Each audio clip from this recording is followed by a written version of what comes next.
All right, thank you very much, my people. I appreciate you all. Thank you very much. Good morning, good afternoon, good evening to you all. I guess you all can hear me. Let me. How come? Let me bring myself back again. 1 minute.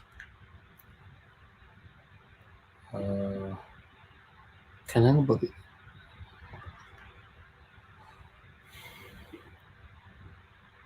Okay, thank you very much, my people. Good morning, good afternoon, good evening to you all. How you guys doing today? Yes, it's good to be back here again. Today is 3rd April 2023. Thank you very much. All right, let me quickly acknowledge people right here so that we can follow up with the press conference that is currently going on in Washington. I can see Sagbavo Konga is with us. Good evening to you. Faith Andrew is with us. Kende Adawa, mother of all mommy diaspora. Good evening to every one of you. Paco Barrison, Amaka E, can see you right there. Nikki Oko Ogu, thank you very much. Sarams 007, Oses Mo, Albiajulu, thank you very much. Princess Marcos, Gloria Ogu, thank you. Kate Ibunawo. 76. Aisha. 77. Aisha. Obi Aisha Monday. Thank you. Let's keep it. Please, ma, you have 5 minutes. So what you need to do, you need to be very watchful of the 5 minutes because as Nana is speaking for us, so just give me the signal. Good afternoon, everyone. We are citizens. We are not slaves. We are citizens. We are not slaves. No matter what they try to make us to be, we know we are citizens and we continue to demand for our rights as citizens. I'm standing before you today as a Nigerian, as an active Nigerian. A Nigerian who believes that we need a nation where the child of nobody can become somebody without knowing anybody. A Nigeria where no Nigerian is more Nigerian than any Nigerian.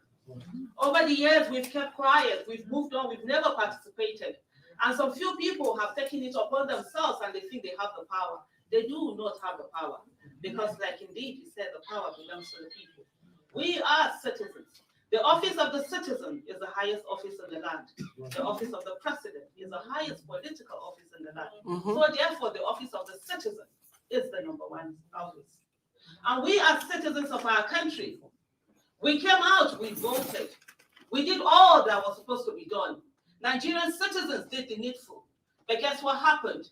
There were some people who think that Nigeria belongs to them, and they try to steal the mandate of the people. We must not allow those who do not have any respect for our nation continue to steal from us again and again and again. They have given themselves the illusion of power, but today we have seen that indeed they have nothing other than thuggery, other than violence, other than bloodshedding. There is nothing that they have. The Nigerian people proved that. They say to us that our votes do not count. And the citizens, on the 2023 election, they decided to come together and participate in the process. And did you see what their participation did? It changed its trajectory. And it has done that forever. Yes. The illusion of power that they have given to themselves, that they have made themselves to believe that they own Nigeria. For over 6 decades, we have sat down doing nothing. Our parents allowed themselves to be enslaved. We have allowed ourselves to be enslaved. Our children will not be enslaved. Amen. Our children will not be enslaved. That we have a nation that they all can be proud of. That they can walk anywhere in the world and go along with their green passport or whatever passport they decide to add to it and be proud that they are Nigerians. Our children are all over the country. We have rendered our own children stateless by our own action, by our own silence. They are wandering all over the world. They are looking for countries that they can call their own. When we have an amazing country that God has given us, and we should help to grow. Enough of the individual achievements. Enough of the individual goals that we are reaching, the heights we are reaching. It is time for our collective achievement. As individuals, we know Nigerians, we are great people, amazing people, creative people, intelligent people. Yes, As a nation, we're still down. So we must take ourselves up. And this is a call to the International Committee and the Committee of Nations, that the things they do not accept in their countries, they must never accept it in our own country. Never. We have seen some countries who have come out to congratulate someone who got the INEC's mandate. By the way, the people's mandate must be given to the person the people chose. Yes. What someone has right now is the INEC's mandate. And there were some countries that were willing to come out and congratulate such a flawed process. We do not care who it is that is voted for, as long as it is the choice of the people and it is done under free, fair, credible election. Then whatever choices that people make, we will accept those choices because they have a right to choose whoever they want to choose. But in a situation where the election is not credible, where it's flawed, where people are killed, a lady went to vote and she was attacked. And she went to the hospital. She patched herself up and she came back. And she voted. That is the Nigerian spirit. Her blood was dripping on her ballot paper. And that's the election. The representative of a certain country say that we should accept that it's fascinating. No, it's not. We're being killed because we just come out to just do what we need to do, our civic duty. That must not be the Nigerian story. We have a nation that we all can build. A nation, like I said earlier, where the child of nobody can become somebody without knowing anybody. And let's not look at people who have gone through the ranks, who have gotten into position, have taken it upon themselves, and are now holding Nigerian ransom as they are the representative of children of nobody. No, they are not. They are now the somebodies who are denying the nobodies the opportunity to grow. We have a nation, an amazing nation, and we all must stand and fight for it. Giving up is not an option. Giving up is not an option. No way. The good must be more tenacious than the evil. We have given up again and again and again, and we have moved on. And that's the reason why they continue to do what they do. At this moment, no retreat. No surrender. We are fighting for our nation. The 2023 election was election for survival. And Nigerians came out and they put in their all. And I'll round up by saying to Nigerians in diaspora, you contribute so much to the economy of Nigeria. You have over 4% of the GDP you contribute to the nation. But you have zero political power. And that must change. Yes. If your money is good enough for Nigeria, your political power should also be good enough for Nigeria. We will not see that. I'm a Nigerian living in Nigeria. And we see that back home. We call you and tell you to send money to us. Then you must have that political power also. And everything that must be done to ensure that no Nigeria, anywhere, any place in the world is disenfranchised. We must do that. And by the way, the judiciary that some people think they own, we must let them know that we as the people of Nigeria, indeed, we own everything. And that judiciary, we are going to put the spotlight on all of them. Every judge. We will put the spotlight on you. Nigerians have never taken their activism to the judiciary. We face the executive, we face the legislative arm. This is the time for us to face the judiciary. And they must do the needful. They must ensure that the judiciary becomes the last resort of the common man, and not that of corrupt politicians. Thank you. Justice delayed. Justice denied.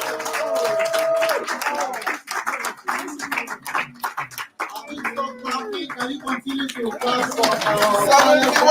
Aisha. 73. Aisha. 74. Thank you. Thank you. Oh my God, now I know why our principal, we took up I went through all the states of the federation. Oh my goodness. Aisha, you forgot to, Auntie Aisha, you forgot to dance for us. You No worry, we will dance now. Well. Finish. Wait, let's finish. We'll resolve it.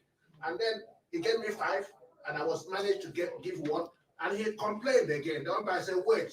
Well, before the game finishes, that you will see what I'm going to do. And at the end of the game, the umpire just turned away and said, you can go to court. That is very shocking. It has never happened ever in the history of democracy. You see, the revolution that came was unexpected by the political class. It was unexpected. So there is no way they could have responded to it than a daylight robbery. It is stunning. It is shocking. It is disheartening that such a thing can happen in a nation that claims to run a democracy. Be it as it may, they do things with impunity, and they ask you to go to court, knowing that they also own the court. But do you know one thing? The power of the people is greater than the caliphate's power, that the authority of that nation, and is greater than all the power of the judiciary. Yeah. Do you know another thing? The Constitution requires an accountability from the leaders, and that Constitution is to protect the people.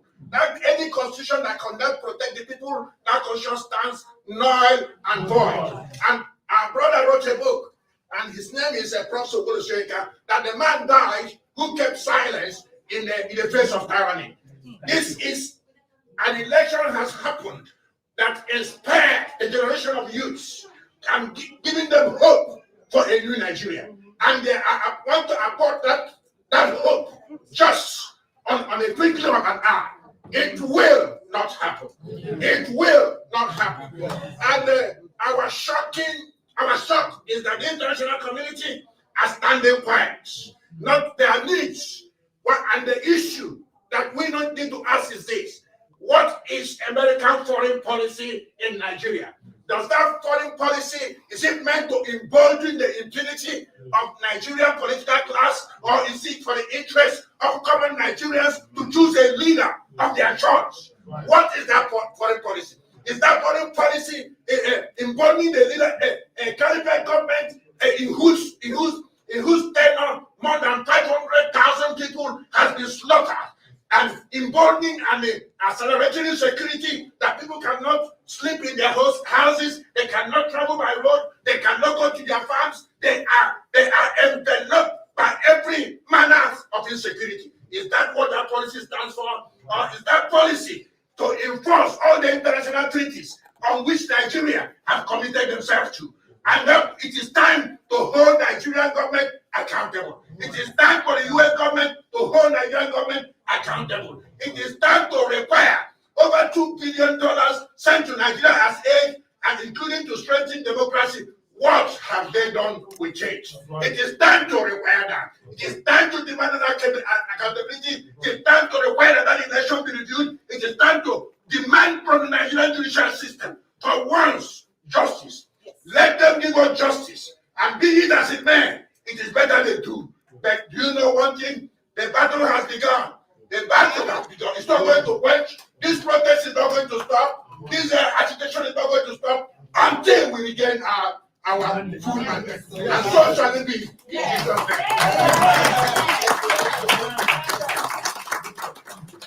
I also use this opportunity. On the 26th of this month, here at National Press Club, we'll have a meeting. This is the beginning of regular meetings. Yes. We are all top. Each of them are complementing the other. We are going to meet with the Congress. We are going to wade into this matter. And we are going to meet with US experts. Please bring as much people as you can, so that our voices can go out.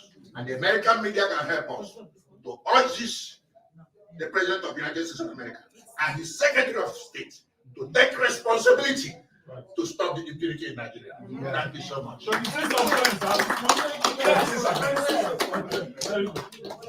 26th of this month.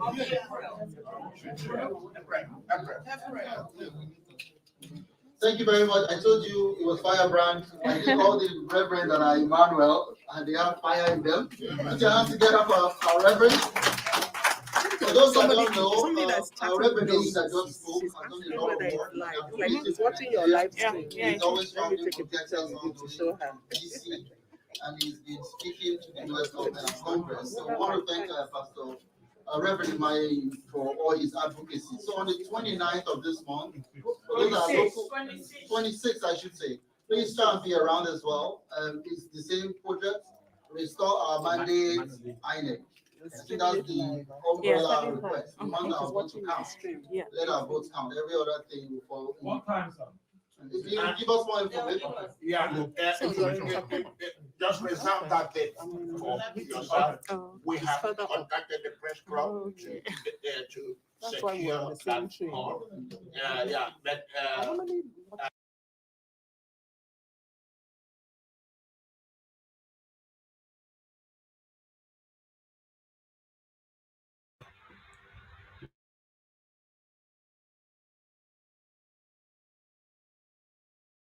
And this will continue. And our folks in the UK are going to have a protest at 10 Downing Street on the 8th of February. I have that information. So, 8th of this month. 8th of April, don't mind me. February was the election. It's the election. You're still. Yes, we are still. Okay. In UK, Rishi Sunak was one of those who quickly endorsed this. What I call sham. Yeah. So they are going to pay him a visit in his office on the 8th of this month, April. So we're going to keep moving because of time. We have asked that try to make your contributions within 2 minutes. Madam, I'd like to bring you up, Madam Tama Onyema. You'll be speaking at the chance together with our sister. Thank you very much. Send me your live stream link. Oh, okay, yeah, I'm live. Okay, I'm coming. Let me mute.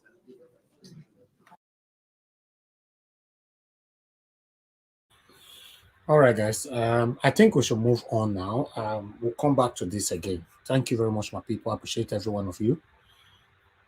Good morning, good afternoon, good evening to you all. Thanks for joining us. It's been a wonderful day. I want to first applaud every Nigerians who showed up in Washington, D.C. I want to say thank you. If you know you live in Washington, D.C., and you were part of this today, present physically, or you could not join them, but you participated one way or the other, I want to say thank you. And I want to also pass a message to those that live in Washington, D.C. or the environment who could not go there. I don't know what's your reason. Some of you might have a concrete reason.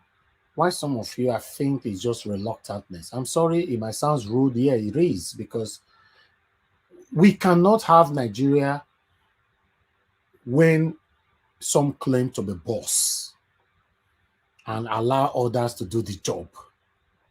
It doesn't work like that. It shouldn't work like that. Because what I was expecting today, that Washington, D.C. is going to be crowded. But I don't know. Maybe the people within Nigerians within Washington, D.C. will not reach 50. I don't know. If we have to say that. But meanwhile, let's take on this and see the people that turned up today. Thank you.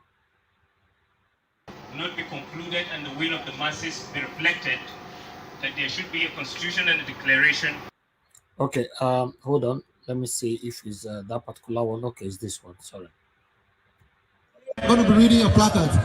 We shall always fight for our solidarity forever. Solidarity forever. Solidarity forever. We shall always fight for us. Please, I'm going to be reading your placard. You just tell me your name, then I'll read your placard. What's your name, ma'am? Her placard says hashtag restore our mandate INEC. Hashtag let the vote count. You can set the hashtag on Twitter to follow the conversation on Twitter. Hashtag restore our mandate INEC. INEC is spelled I-N-C-E. Let the vote count. Hashtag let the vote count. Please join us online on the online protest. Join us on the ground here as well as back home in Nigeria. She said, let Nigerian vote count. Save Nigerian Group USA. Thank you very much. Thank you very much. What's your name, sir? Pascal Oluomo. Thank you, Pascal. Pascal says, enemies of Nigerian democracy, daylight robbery, let our vote count. President Biden, U.S. Congress, be on the side of the Nigerian democracy and young people. Thank you very much. Nigeria has a unique demography. 75% of Nigerians are under 50 years old.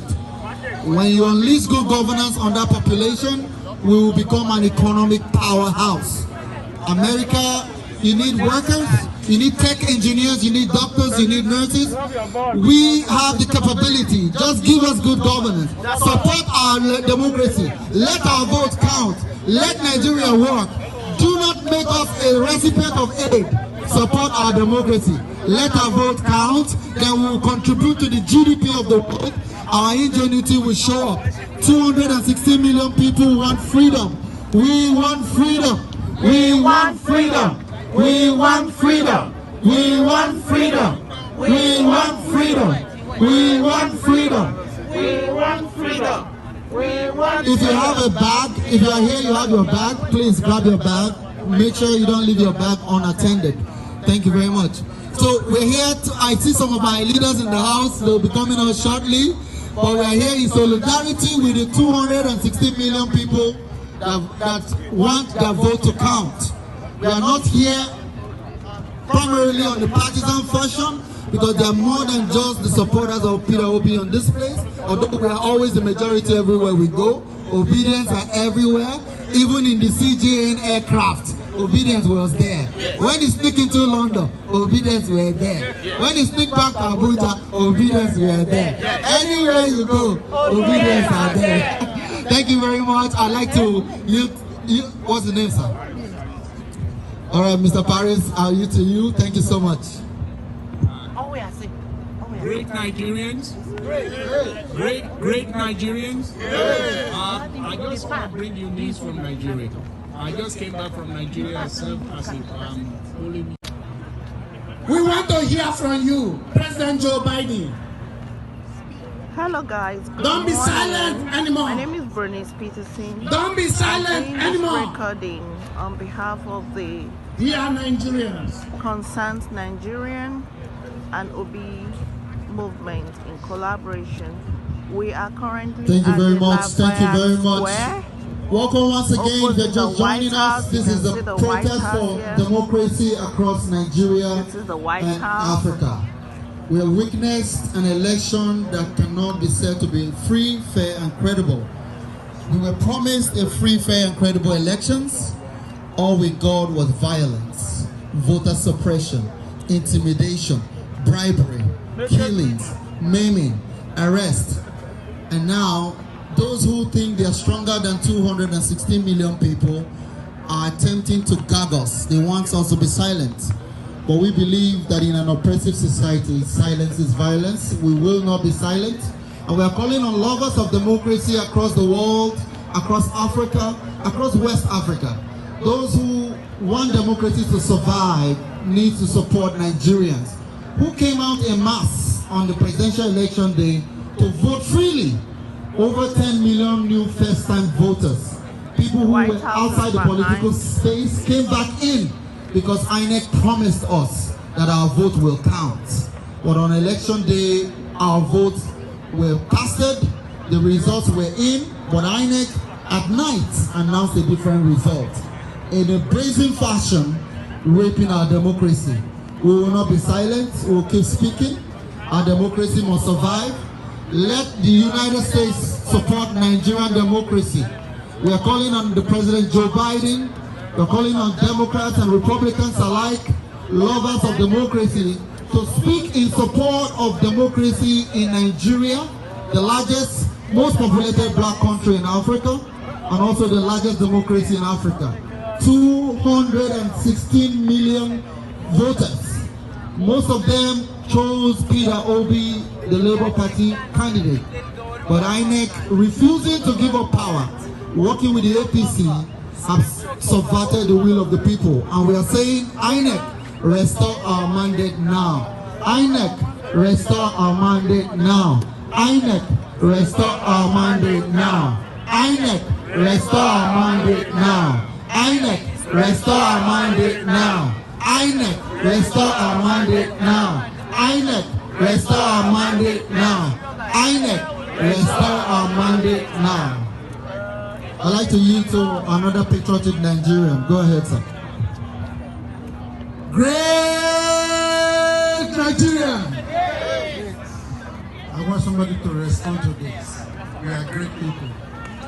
Great Nigerians! Great Nigerians! What do you want? What do you want? Our mandate! When do you want it? Now! When do you want it? Now! When do you want it? Now! Ladies and gentlemen, we call on all democracy lovers throughout the face of this planet that we in Nigeria have elected Peter Obi through a landslide mandate to become the president of Nigeria. So today, we call on President Biden, our president, the president of the United States and the president of the world, to uphold the mandate that the people of Nigeria have voted. We have voted to make Peter Obi the president of Nigeria. So we call.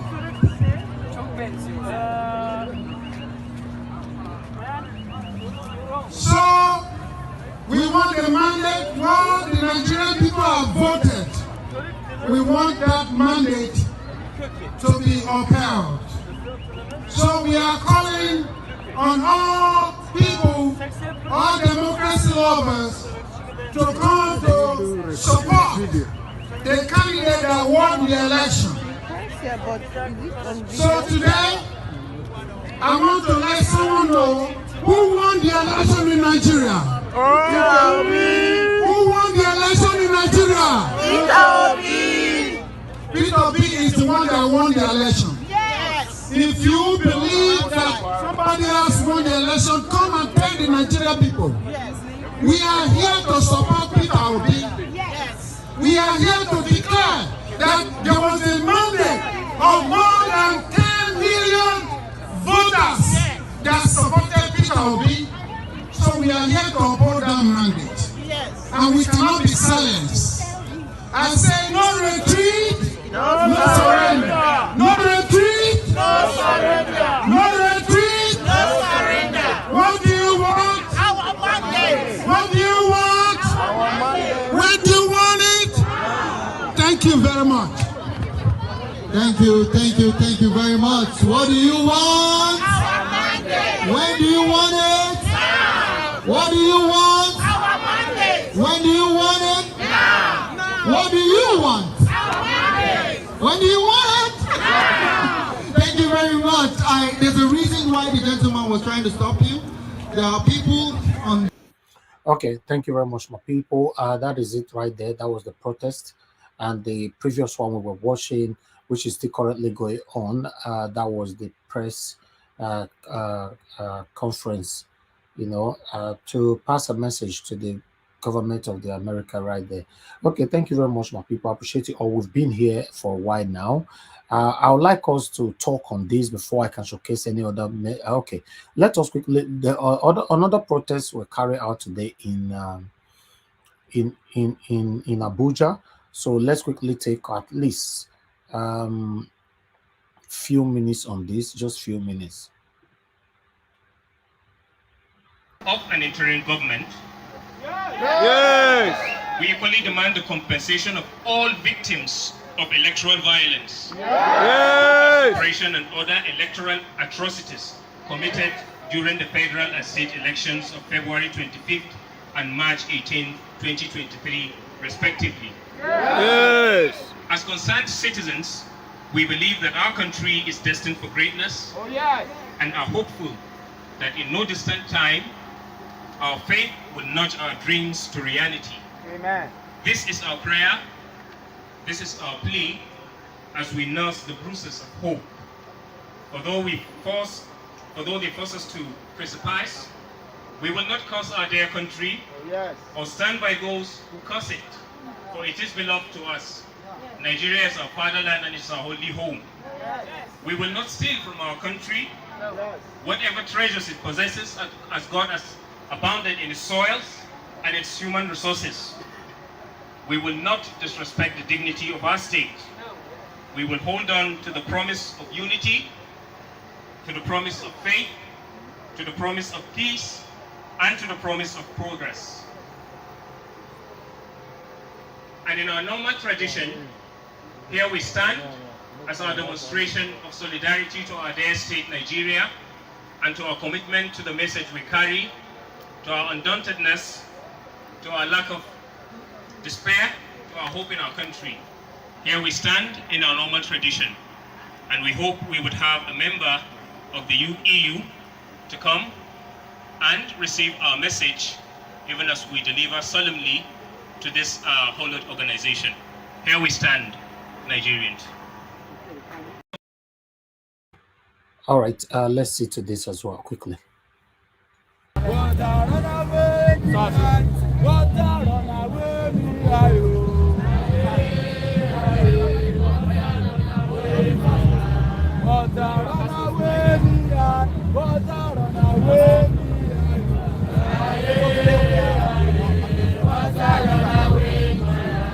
When I remember Beavers, water run away me,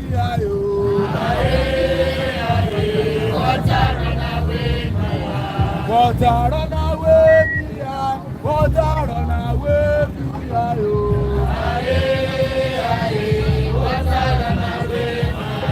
water run away me, water run away me,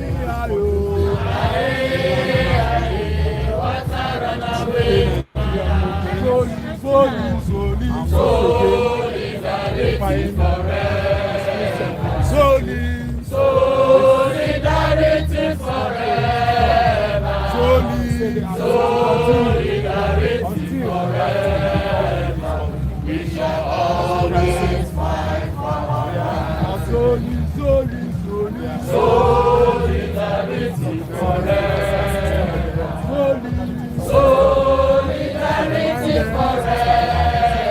Solidarity forever. As we can see, always fight for our rights. Solidarity forever.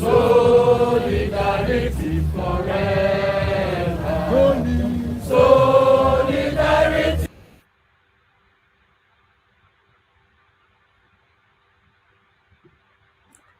All right, thank you very much, my people. Can you guys hear me? So let's just move on right now.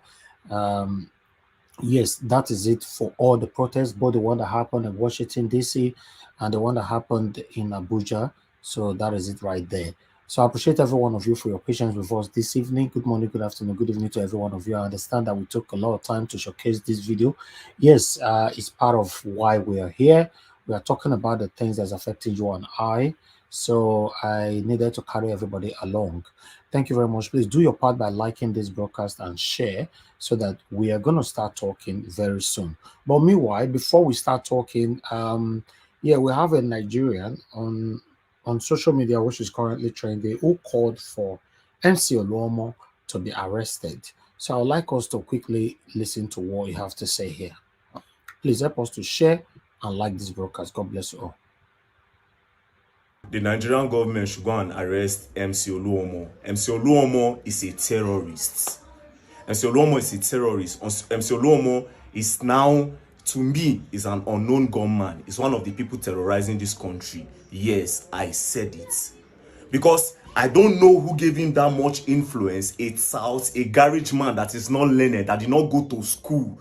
I don't know who empowered him to the point that MC Oluomo is carrying mic in the conference and saying if the Igbos are not voting for them during the election, that they should stay in their house. Who gave him the right to say it? What is the position of MC Oluomo in this country? Make we ask. Who give MC Oluomo that right to tell people what they will do?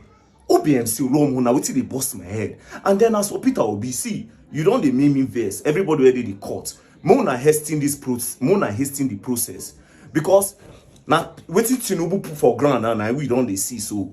Yes, now wetin put for ground we don't dey see so because who be MC Oluomo? The thing dey vex me. If I dey see the guy, it dey make me feel as if I don't know anything. As in as if everybody already in this country na small pikin. God, I don't even understand wetin they go on. Shey the Nigerian army they fear the guy? Shey the police they fear the guy? Who be MC Oluomo to they tell people say if they no go, say if they come vote, maybe they no come vote if they know they vote for APC. Meaning say in the try talk say if they come out that they come vote, something will happen to them. Imagine say somebody like me now go stand talk, go carry my talk say if they no go vote for Labour Party, make them no come out. Therefore don't come arrest me. Why they know they arrest this guy? Why they know they arrest this guy? You understand? And then see, for those of 9 threatening me, make I let you know something. I be a dope boy, me I not the fear. You understand? If it too sets bad as he bad, I they go Edo State, go stay. It show me die. Say you not fit come carry me for Edo State. It show me die. Say nobody fit shake me for my state. It show me die. You understand? You don't get the be the pass. Which I title say Nigerians, we need to wake up. Because if this thing continue like this, we no get country again. What be MC Oluomo? Imagine say they push the Igbos verse, the thing turn war. Hausa verse, the thing turn war. Nigeria no go be safe space again for all of us to stay. Who is this guy? Arrest him. He's a terrorist. Arrest him. MC Oluomo himself, I saw a video again with one, is it Mama Chidima, Mama, one evil woman too, that whose name was mentioned in his video, this bunking that threat, that it is not true. It's just a joke, and he's joking to he's making a joke with a particular woman, and the woman too came up, so they are just throwing banters, and it's a joke. So let us take it for a joke, like you said. After listening to what that shameless policeman has to say, it is safe to say the Nigerian police are strongly behind MC Oluomo. They are the ones helping with the agenda. And it's very obvious that Sanwo-Olu has won Lagos, because if MC Oluomo can say something like this, that if the Igbos are not voting for APC Sanwo-Olu, they should not come out and vote. And then the police are coming out to tell us that it's a joke. They are helping MC Oluomo to tell the general public that it's a joke. Somebody where they're supposed to arrest. You understand? Somebody who mic, they tell people, you understand, they incite things, you understand, for video, and then the police, they come tell us. Police were supposed to protect us. People that are meant to be protecting us are telling us that it's a joke. You understand? And that means the police, they've supported, and then they've given the governorship to Sanwo-Olu. It's easy as ABCD. You understand? So Lagos people should not even bother. The police have just told us now that MC Oluomo has the power to do anything he likes. You understand? And then the thing is, what they don't understand is, for how long will you continue pushing these Igbo people? You understand? For how long? Because you go get where you go reach now, themselves will vex. You understand? When them vex now, the thing turn problem. Yes, everybody scatter. You understand? That time now, they'll come understand, say, okay, all what they do no make sense. And then as for that policeman, you are a very big mumu. You are a big mumu. Yes, I said it. Oh, sorry, sir. I didn't say it. It's a joke. Now, it's just bants. It's a joke. It's a joke. Don't take it serious. It's a joke. You are a fool. It's still a joke. Jokers. So, anytime I post and I mention MC Oluomo, people, they come under my section, they come talk, say, this MC Oluomo, and they talk about get money past me and my family put together, make I get out, make I do this, make I do that. See, the truth is, if you add my father, my mother, my mother brother, my mother sister, my father brother, true, MC Oluomo get money past them. There's no car. You understand? My mother stay for one room apartment with my 2 younger sisters. We broke for my family. I no go even lie. We dey hustle. You understand? So you don't compare us together. You won't compare me with somebody where we say they work with the biggest drug baron for Nigeria. You just set me up with that now. Somebody they pay money may go rig election. You won't compare me and him. You understand? So you know even the possible we go worth way more, 10 times way more than my family put together. Obviously, so no worry. That's one way you talk now true. And then some people will say, hey, if you get mine, go Oshodi. If you know go collect. If you talk about for Oshodi, you go collect. Why I go Oshodi? That's the question. Why? Sometimes now the comments, I know you comment with sense. Why I go live where I did safe? Can't go Oshodi. You understand? Him don't live where he did, come where I did. No. And then going to Oshodi now. Number one, this guy get money pass me. Sure, you get my point. What is money? Money is power. What is power? Power is the ability to influence others' decision with the threat of sanction. Meaning say, if you command anybody to do something, and they go do am. You understand? Because you get power.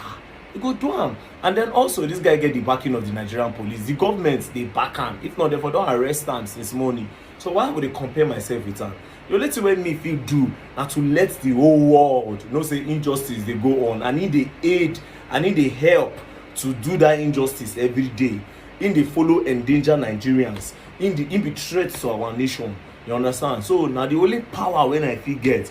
But don't deceive yourself. Oh, don't deceive yourself. Say okay, maybe with the way wey don tell hyper now, if he see me, he go beat me. You understand? He no fit beat me. He no fit beat me. As a matter of fact, he no fit do shit. You understand? Me balance where me dey. Just the way I no fit go the ocean to go to. He said no fit come where I dey for Abuja come talk. A simple thing. Everybody na king for their lane. Very easy.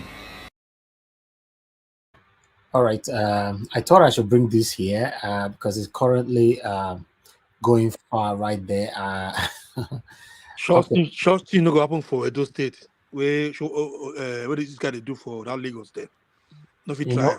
know, no, the guy na Edo man. Say Edo man. He get the way we take this. So we too different now. We be free people. You know I be now. In talk he say, and not true. What is happening when other people commit sin or something that is not even up to what these APC people are doing in Lagos right there, then you'll be arrested. But till now, Oluomo, the police come on air saying a joke. He's saying a joke just like that, not joke. So yeah, thank you very much, my people. Appreciate you all. Meanwhile, please mute yourself, Henry Gabriel. Mute yourself. You are doing something is disrupting the media. Thank you, sir. All right. Una remember say Ibi Babu Nazui they stay. So they don't finally arrest them. Where they caught today. I would like we take them together. But meanwhile, let's hear more. Know the best way where would they talk about. Zadu! I'm a babu! I live in the zoo! Zadu! Ah! Ah! Zadu! I'm a babu! I live in the zoo! Zadu! Ah! Ah! Zadu! I'm a babu! I live in the zoo! Zadu! Ah! Ah! I can't help it. Dr. Fati, I heard Zazu from the first time. Zazu! Zazu! Babu! I heard that from you. Anyway. All right. Okay. Make we see when they caught today. They take Bondo and enter Black Maria and all that. Make we watch this video quickly.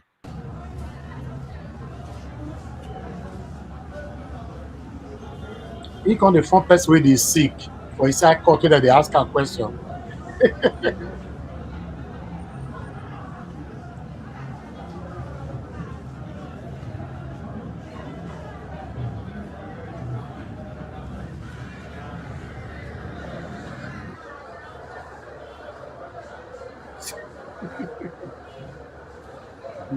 na babu na the see so Zazu live in the zoo. Good. How did we get here? Wow.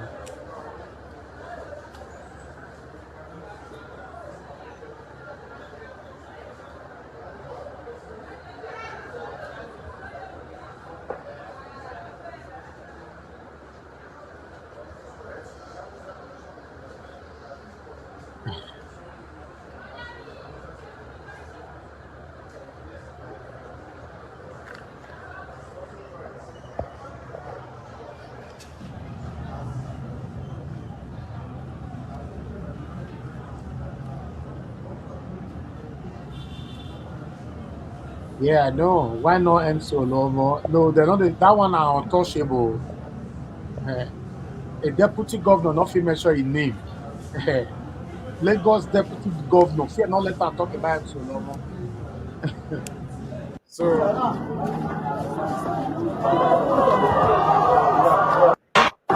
Portable lánàá mi lẹ̀ ń wò níwájú yín yìí.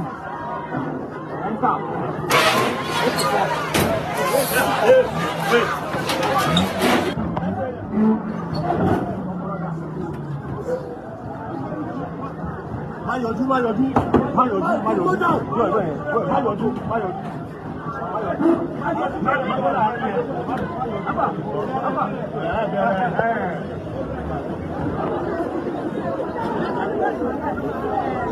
Iwájú ilé ẹjọ́ la wà.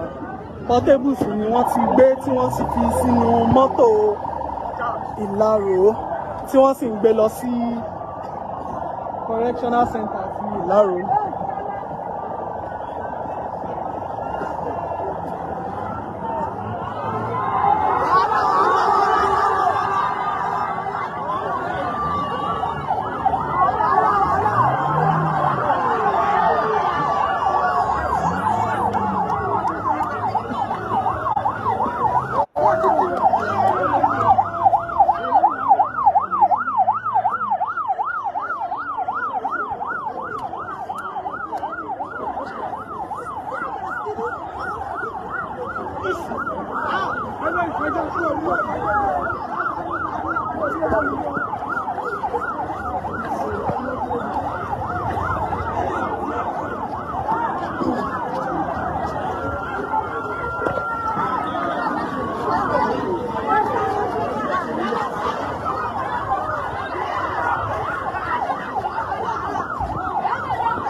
Down.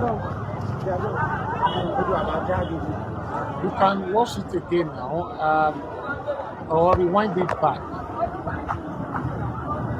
Somebody asking to see the other guy that was sending message to MC Oluomo. Okay, my Yoku play 2 minutes from him again then. Saying the Nigerian government should go and arrest MC Oluomo. MC Oluomo is a terrorist. MC Oluomo is a terrorist. MC Oluomo is now, to me, is an unknown gunman. He's one of the people terrorizing this country. Yes, I said it. Because I don't know who gave him that much influence. It's a garage man that is not learned, that did not go to school. I don't know, empower him to the point that MC Oluomo is carrying mic in the conference and saying if the Igbos are not voting for them during the election, that they should stay in their house. Who gave him the right to say it? What is the position of MC Oluomo in this country? Make we ask. Who give MC Oluomo that right to tell people what they will do?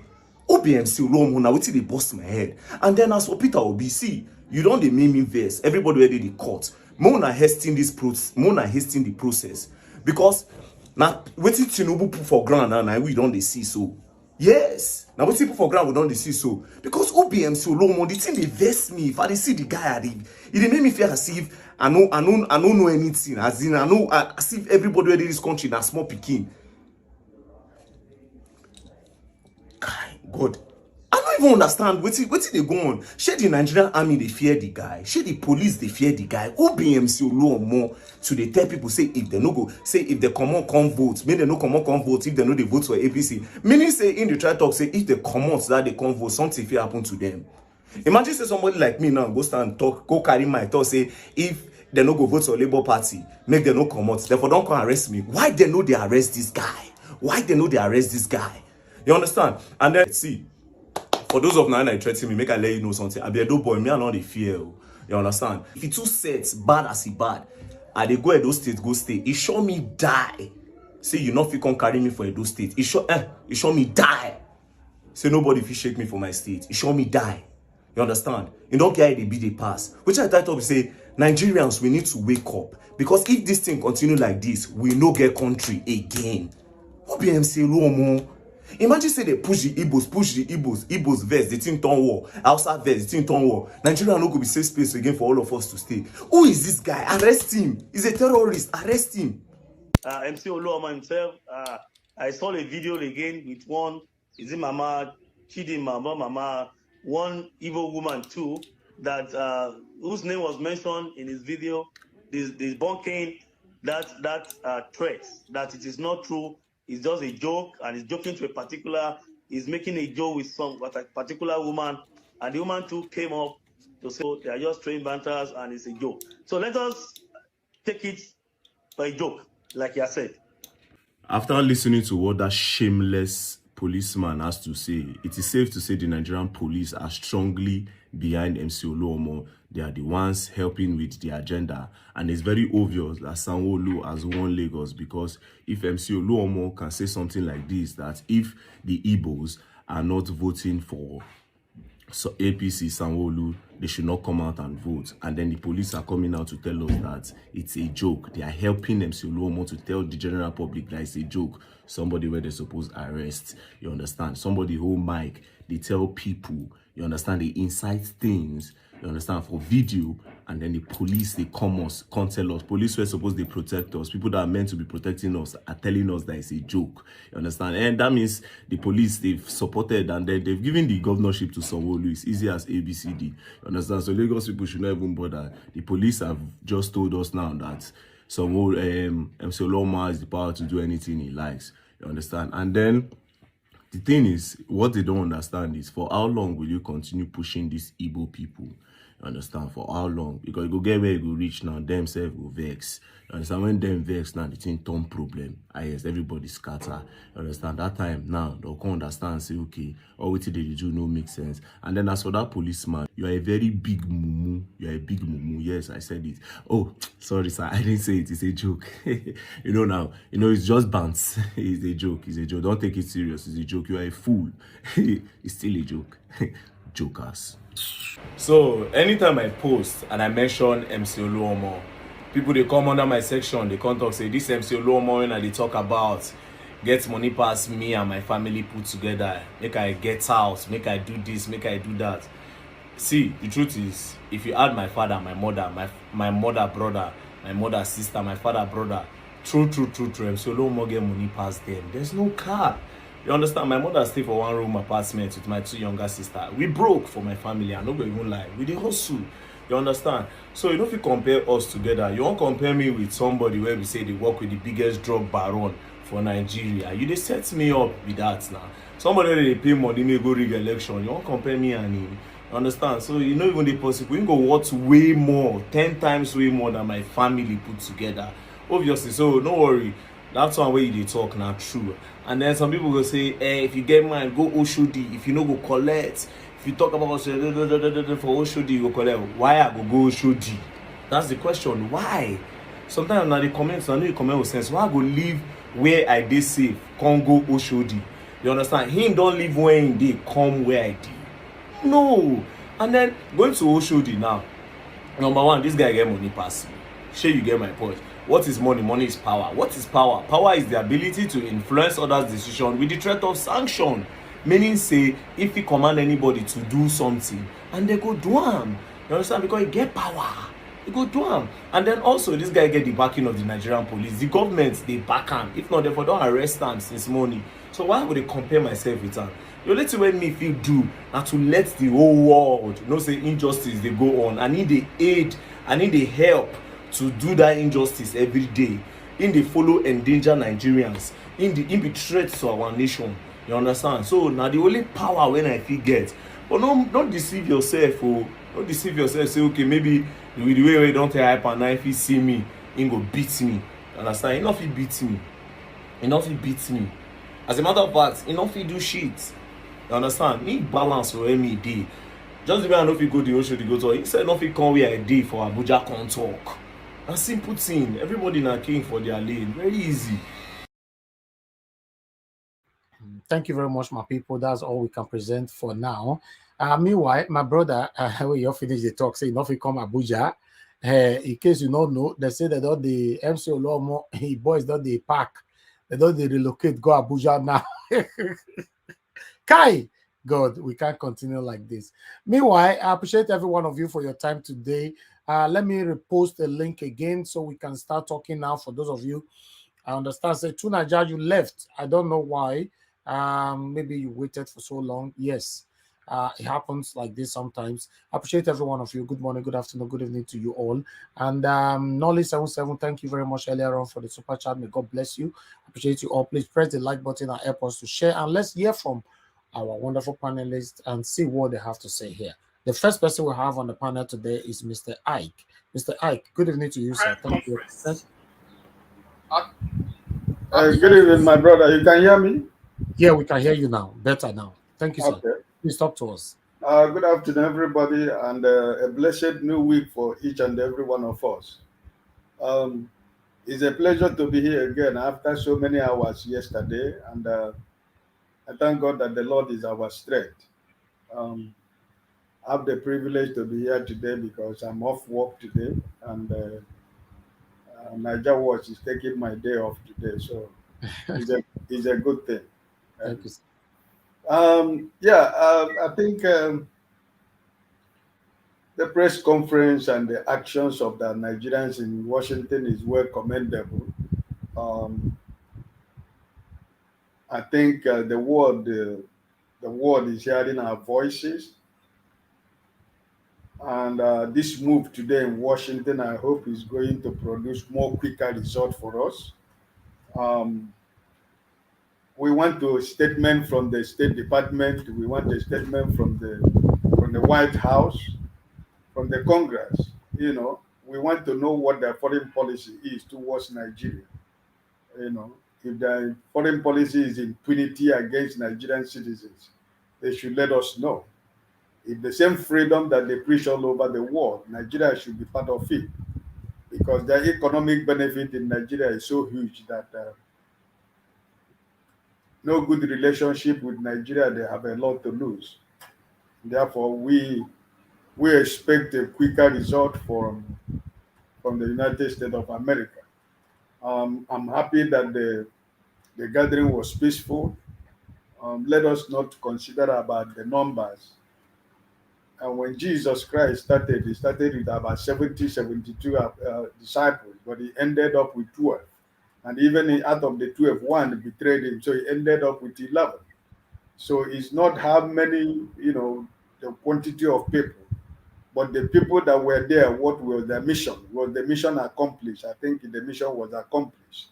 And you can see the kind of credible Nigerians we have outside, helping other developed nations of the world to continue to develop them, while we are rotting like a pig nation. It is sad. You can see the young men and women of Nigerians in the US with their qualifications and the experience in their professional skills, helping to develop the world to make a society a better place.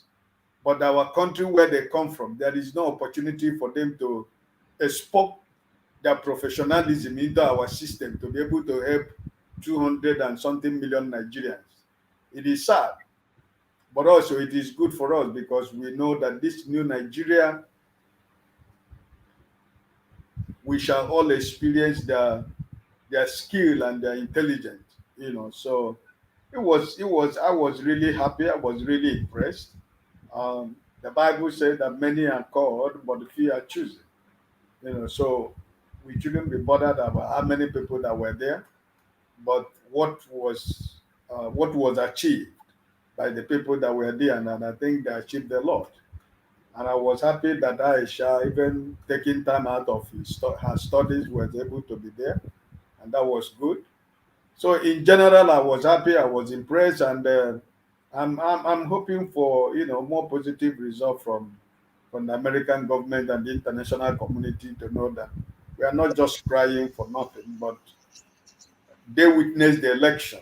Their representative in Nigeria, they saw the election. European Union, all the embassies in Nigeria, they saw what happened and what transpired in our election. So we are not trying to frame anybody. We are not trying to, overblown anything. They were witnesses to what transpired and what took place in Nigeria. So we hope that they are listening, and we hope that they will continue to make a statement, to let the government of Nigeria to know that the world is watching. So in general, I was happy, and I was impressed, and I think it was a good move. And I hope that other cities in the world, they will equally copy what happened in Washington to do the same, because it's very, very important that we do the same, So I'm happy with the people who sacrificed their day today to go there to show solidarity support. Even as it's going on, it was also going on in Abuja too. So, it's good. Um, it was a good thing. I was listening to uh, the brother from Injenge Station this morning when he went back to his platform. He was saying that he and Dr. Moore were put on a no-fly list, because they were thinking that they would be in Washington today, but they are not worried. They are not bothered. They are Nigerians. They are still Nigerians. If they putting them on a watch list not to fly, they will be in Nigeria. Nigeria is their country. So, my brother, it's a lot of us paying that sacrifices, but it is for good. So I think that the people in Abuja, they should continue with what they are doing, peaceful, organized, with a mission and a message. And I think I am very happy with what is going on.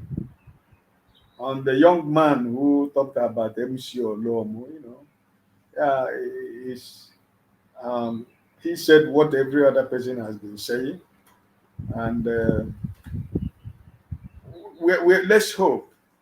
Let's hope that something DSS who are looking for people they want to arrest, they have the people already that need to be arrested that are still working freely in the society. Let's watch and see what they will do.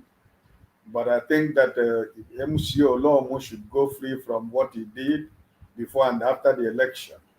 And I don't know what country we say we are. So, but I believe that the law will catch up with him. I hope so. Nobody is above the law. He can never be bigger than the law of Nigeria. So what is going on in Nigeria is sad, and the young man, I hope that he's safe wherever he is, because I heard him say if he's in Edo State, he will not fear anybody. And I don't know if he's already in Edo State why he made the video. But if he's, are you aware he's in Edo State already? Who, you mean the young guy? Yes. No, I don't know where it is. Yeah, because he was saying in that video that if he's in Edo State, they cannot do anything to him. So I don't know where he is. So I hope he's safe where he is, because these people, these people can do anything because they believe they own the system. They believe they own the security, the police, the army, the DSS, whatever. They own them, including the government. So they can be able, they have been taking laws into their hands. Nothing happened. Inspector General of Police was charged with contempt of court. What happened? He's above the law. So if the people that are supposed to be respecters of law are breaking the law, who is it that cannot break the law? The government at the Abuja can break the law. Who else is not going to be ready to break the law? The governors are using the commissioners of police as their personal bodyguards, and they command them to do whatever they want them to do because the federal government are breaking the law themselves. So it's a lawless country. We live in a lawless country whereby people who has the opportunity will use the law to intimidate other people. And this is what we are praying and asking for God to help us to change Nigeria for a better country. So I hope that our labor will never be in vain. I yield for now. God bless you. Thank you, Mr. Ike. Thank you very much, sir. God bless you. Adaobi, you've been on the backstage since. You need to turn on your mic. That's why I kept removing you. if you don't turn on your mic like that on the back page, we can't accept you to the screen. Please always do that. Thank you very much. All right, I appreciate every one of you. Thank you very much for your time. Osari Gilmed, good evening to you. Thank you very much for the super chat. I appreciate you. Please, guys, press the like button and help us to share. Okay, I'd like us to hear because of time. Let's hear from Mr. Edwin. Mr. Edwin, thank you very much, sir. Good evening to you. Go ahead, talk to us. Thank you very much, fellow panelists. Naja was my great good evening to you. Greetings to everybody, members of the panel. And our comment section, I greet all of you in a double way. People listening around the world, I say good evening to you. May Nigeria be a better land for all of us to inherit. Yes, from what I have, Tiff Nubu, for me, the man is already giving the power to MC Oluomo to run Lagos as the second governor. It's not a deputy governor, as the second governor. And it should be, we should be ashamed of that country when we see something like this happening.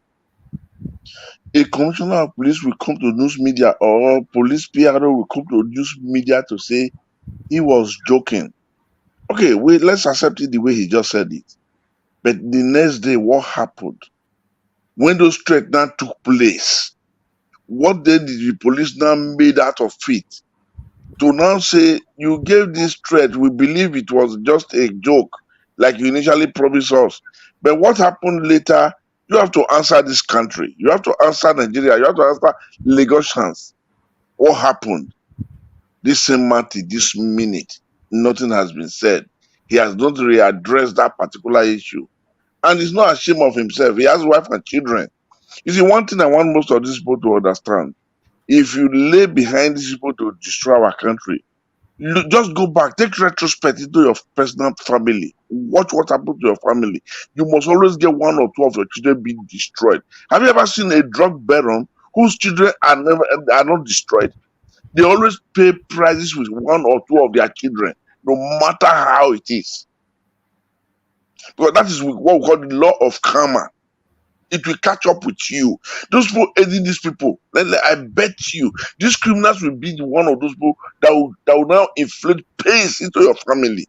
That the pain will be so painful that you people want to leave this world untimely.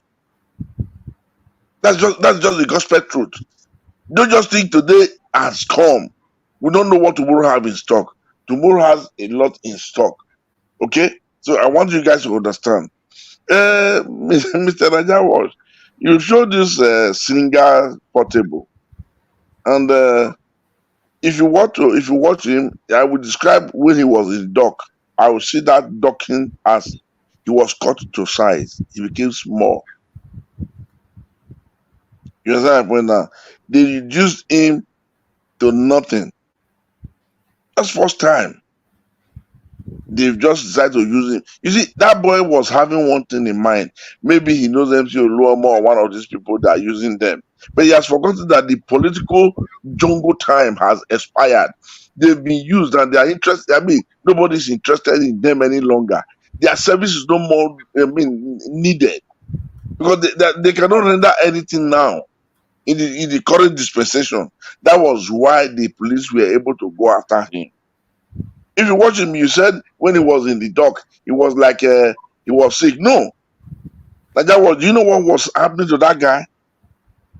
I will tell you right now if you didn't understand. I will use Nigerian pidgin English to tell you. Now shit the water at that time. That is how when you fail your liver fail you. That is the way you look. The liver fail at that time. Shit the warrior there. That's what liver say they fail. If you go look in pant there, you will see and say some piece drop. So now we'll go to the press conference that was carried out in America. Yeah, the people they were on the right path. They've spoken and then they've started with the reality. The start is always difficult, but it wasn't bad. I give them kudos and I hail them. The speakers were articulate and I respect the whole of them. The number does not matter. What really matters is what comes out of that place and how organized and reasonable they were. I greet my people, I respect them, and I honor all of them that was there today. May God continue to grant them the peace of and the effort of life, and all of them going back to their various destination. May they go back successfully, and let the Almighty God guide them back home. Cast accident and death away from them. That's my prayer for those of them. And I want to let our people know, our fellow Nigerians, most of them, I want you guys to understand that what we are after is not for me alone. Peter Obi might not even know me after this saga. He might not be able to meet me after this saga. But we want that country to be okay for everybody. Let us divide Nigeria, wealth evenly. When we say evenly, the money might not be paid to you or to your pocket or to your account. But every normal essential amenities to live as a human being, let them use that money to provide it for all of us. We have brothers, we have sisters, we have family there. Now, what is Peter Obi struggling for? He's lamenting and crying. Now, Nigeria, my people, we need good electricity. It's overdue. Peter Obi said he needs good road for Nigeria so that accidents will be minimized. This is what he's crying for. We need security so that when you are traveling, the next 300, 600, 700 kilometers, you can even wake up 2 a.m. and jump into your car and you enter the road. You are traveling to where you are traveling to. There will be no fear of accident. There will be no pothole. People will not inflict on the road to stop you and give you an inflict wound. You will not be robbed.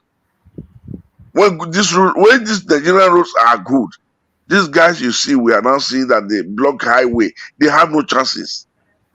They have no chances. That's what Peter Obi is crying for. He's telling you the education of these people's children. They send their children abroad, give them standard education to come and rule you tomorrow. Peter Obi said you don't have chance. Let us not give your children education in Nigeria. This is what Peter Obi is crying for. It's what we are all crying for. It's why I am involved. People are sick. You see, a medical doctor was addressing the crowd just now in New York. Said at times she will want to give BC or BSc to a patient. A child will be dying because of lack of 500 naira medicine. You see that woman, she has left Nigeria now, a medical doctor. She's already here now. And I'll tell you, 2 months ago, the German authority now enlisted that Nigerian doctors are equivalent to their qualification, and anyone that comes here, it is proven. They will equal a certificate. Is that not brain drain? Is that what we want, Nigerians? And that's what Peter Obi is begging for. Nigerian Armed Forces. Peter Obi wants a good welfare for Nigerian Armed Forces. All the armed forces, all the branches of the armed forces of Nigeria. Peter Obi said we should equip our military, equip our police, give them better life, finance them, finance their family, finance their children. Let their children go through the better world of education. Is that too much to ask? These are why they now hate him. This is why they said he's coming out to tell people how good he is. They want him to jump into the train. The APC is telling you Obi is not a good guy, but they are inviting him to come for government of unity. Don't you see how we deceive ourselves? APC is inviting him, he should come for government of unity. After they invited him, they waited for 4 days. And when they now see that he was not responding, and he was not reciprocating the way they wanted, they now came out with all options of destruction. Name it. Condemnation. Character assassination. This was what they did. Said they built for him as his due, as his portion of inheritance. God forbid, it shall be the portion of the inheritance of those destroyers, of those Nigerian destroyers. May they never succeed. Amen. At the end of the day, they've all forgotten that God says, touch not my anointed. That name, Peter, is not enough for people to be afraid of. Obi, king again from heaven. That means he was crowned from heaven. The Benin says, the Benin says the proclamation and the naming of a child acts and has a bearing in the life of that child. At the end of the day, people are just fighting him. Fighting because he wants to tell the truth. Fighting because he wants to raise people from darkness, from pains, from destruction, from perishing. What has Peter Obi done to you guys? So everybody must sleep and lie down and put our heads in the same direction. It's not possible.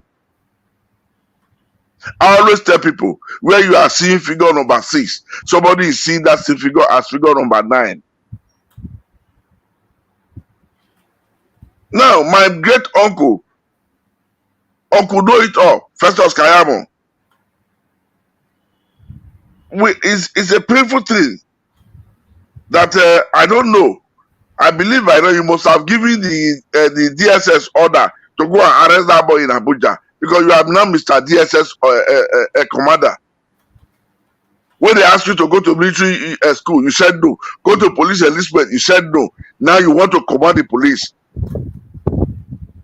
You want to command all armed forces of Nigeria, give them instruction on what to do.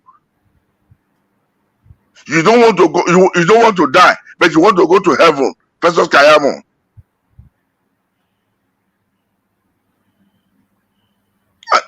I'm ashamed of me saying Nigeria, my country where I come from, is facing what it's facing, with all God has impacted in that land.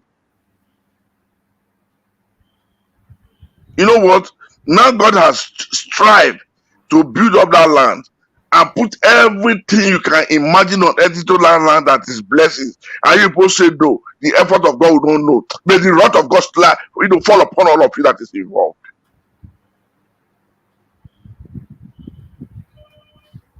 The rubbish is too much, and it is time God Almighty take this battle. I know, Festus Kayamo, most of you don't believe in God, but you know one funny thing? At the end of the year, you people go and do Thanksgiving. You people are not doing Thanksgiving. You are taking thanks cursing into your life, and the spec shall be upon you and your inheritance. All of you that is involved negatively. And that was my leader. I did for now. Thank you very much. Thank you, sir. Thank you, Mr. Green. God bless you, sir, for your submission. Thank you. I want to use the opportunity to appreciate every one of you that's just joining us right now. Please do us a favor by hitting on the like button. Help us to share. God bless you all. Let me quickly move on to the next person here, which is Nolly. Nolly, thank you very much for the sir. Please talk to us. It's your time. Good evening to you. Good evening. Thank you, Mr. Elvis. Thank Please you so speak much. louder, sir. Can you hear me? Yes, better Can you now. hear me now? Okay. Yes, sir. Yeah. Thank you so much for your consistency and your integrity also. And I want to thank all well-meaning Nigerians who are listening to us this night, this evening. What actually brought me to the panel this evening, and this I believe this will be the only contribution I will make before I go back to my base, which is a comment section.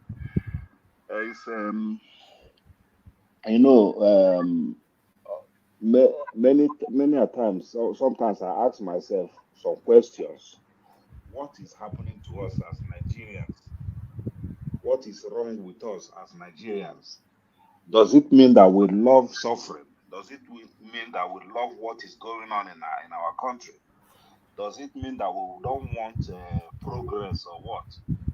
Because sometimes Nigeria will talk too much about this politics, but the action is so little. We talk too much and we put no single action to what we say. During the election time, there is a lot of people that when we are just talking about this, the election, talking about how we are going to support Obi, how we are going to do if they do this, if they do that. And right before our eyes, the INEC chairman was taking away what belongs to us. And we keep quiet. They say Nigerian youth should come out. Nigerian youth come out in masses. We voted massively. We voted massively on that day, on that election day I was in Nigeria. And I'm telling you that a lot of people were so happy in the place where we in our polling unit or polling booth where we were. People were so happy, you know, there was merriment. It doesn't even look like an election. It just look as if somebody called us party and everybody there was with one mind, a better Nigeria. Now the election is over. They have taken our what we envisaged, what we thought that we have won, and give it to another. And we all Nigeria will just keep quiet. They say, okay, gather at Washington. You don't see nobody. Gather at anywhere. You don't see Nigerians. Everybody have forgotten about that. So somebody said that on this on the video you played today, that it took her a lot of money to get PVC. It took many of us a lot of time. I traveled all the way from United Kingdom to Nigeria just to vote. I didn't do any other thing in Nigeria, just to vote, just to cast my ballot. That's what I want there to do. And I did it, come back here. So that money was just gone. And not only to me, to many people, because there are many people, I saw many people on my DM. People were coming from Canada, from America, they were putting their picture, showing that we are going to vote. We are going to vote. I have to be sincere with you. This is my first time of voting in Nigeria. My first time. And this PVC, I got it for a very long time. Very long time. I never use it. But this is the first time I use it. Now they take away that thing, and so what I want to ask Nigerians is that please, those of you who live around the London axis in the UK, please, on that 8 that they said, let us just come out, please. Those of you who, even those living in Nottingham or Birmingham, just come to London. It doesn't take you nothing. Maybe you just spend just that day. And not the whole day. Please, let us just come out in mass so that sooner Richie will see that Nigerians doesn't like what he did. By congratulating the Agbado man that they give our mandate. And another thing I want to say, sir,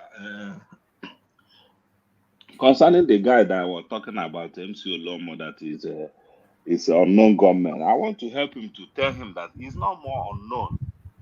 When you say somebody is an unknown, somebody is doing something and we don't know him, but we know him. We know him very well.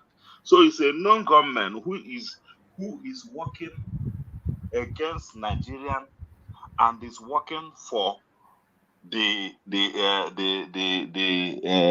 DSS and the police. That's what I can say. He worked for them, because if he doesn't work for them, he doesn't take them anything. They take Portable, they take the Igwe or the chief that went that said that he will bring. I know that one is a sham, but at least let them go and pick that guy. Question him and leave him. Let us Nigeria know, okay, DSN, they had what MC Oluomo did.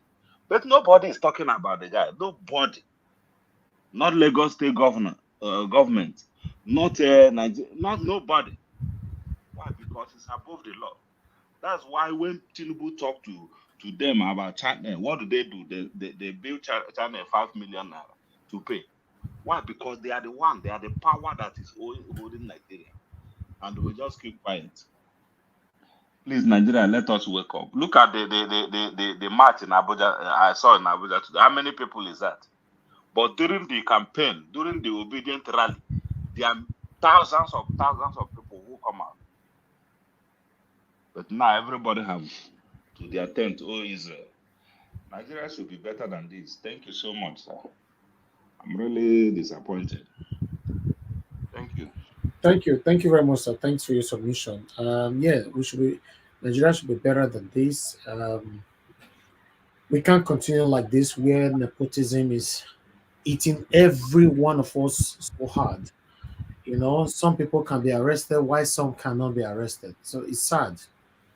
It's very, very sad. Meanwhile, let us move on now to the next person here, which is Henry Gabriel. Henry Gabriel, thanks for your patience, my brother. Good evening to you. Talk to us. Yeah, good evening, Mr. Ivy. Good evening, everybody. First of all, let me go on this video in America, the protest there. But meanwhile, it's like the group. It's like they have this video you show when they were making some outside. They were making some. They were talking. It's not the same people who was in this hall there. I guess they met. They have different areas they went. I don't know. But meanwhile, the message I think they deliver the message they wanted to deliver. That's what is so more important. But it's so sad that people living there, lots of Nigerians living in Washington, they know the date of this protest. They're supposed to take a day off to make sure they are there, and those who are close to Washington. But it's really sad. But these are some people who will be shouting, I want a better Nigeria." But you have opportunity to come out to speak to support the movement. But they could not do it. But it's really sad. But the history with the history will judge them inside their conscience. You will judge them that they didn't contribute to the better Nigeria. So I will say about the what do you call him? I'm a babu, but it's too quick. But I'm not a fan from him the way he talk anyhow to be and talking to other people or beat the way he beats down his friend. I don't support that violence he did to his friend. But the second time, and this is a warning for him to learn. To learn not to trust people you want to help. If you help them, make sure you think people you want to help. You should think not to say APC, I work for APC and this. You should know that nothing like a Godfather going to help you when things happen like this. It's really sad that it's so quick for them to pick him. Yeah, it's really sad for them to pick him so far because it's nobody. It's those that were growing up in Nigeria when we were in Nigeria. When you tell somebody like this said, you see what I will do, you see what I will do to you. That person will go and report to police. The police will invite you. You will sign undertaking. Say anything happen to this boy, team become hold. You'll be responsible for that word you said alone. MC Oluomo said anybody who don't vote for Tinubu should not come out. The trunk crier was ringing bell, telling people if you're not voting for peace, you don't come out. And the faces were there. The DSS, the State Security Service, the police, the agencies, they could not do anything. It's like he's the second in command in Lagos. I'm asking this question, and in my Twitter handle, I always write this word: DSS are now becoming the Agberos working for the criminal politicians, because I see no reason they will be going to harass people who criticize the fraudulent election, but they don't go on those who create violence and it make a comment, and the next day people were killed, people were attacked, and they saw it in live television. They could not even do nothing about it. Then I asked myself, what's the purpose of this DSS? They are not doing the work of Agberos now. This is the work that Agberos are doing now. This is it. And they quickly take the Zazu to court and do this and do that so fast. So fast. And I'm really disappointed in this system. Really, I'm really disappointed in the system.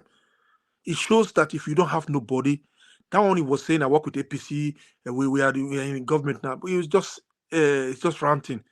Too much too much drug, too much alcohol, too much drug, making to talk rubbish.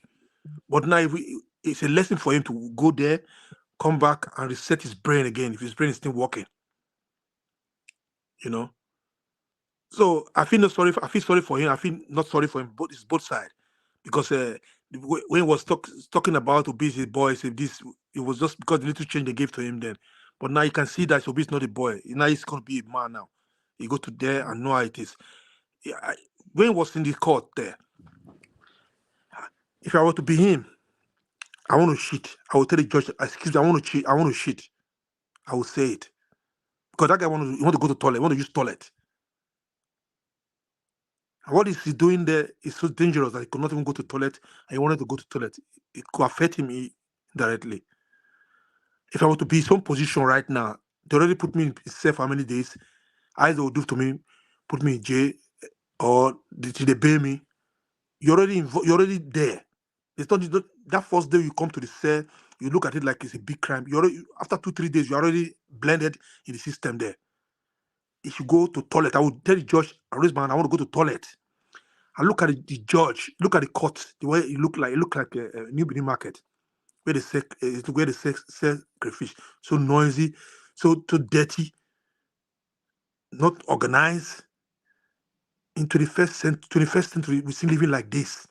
Look the area where the court is. Dirty.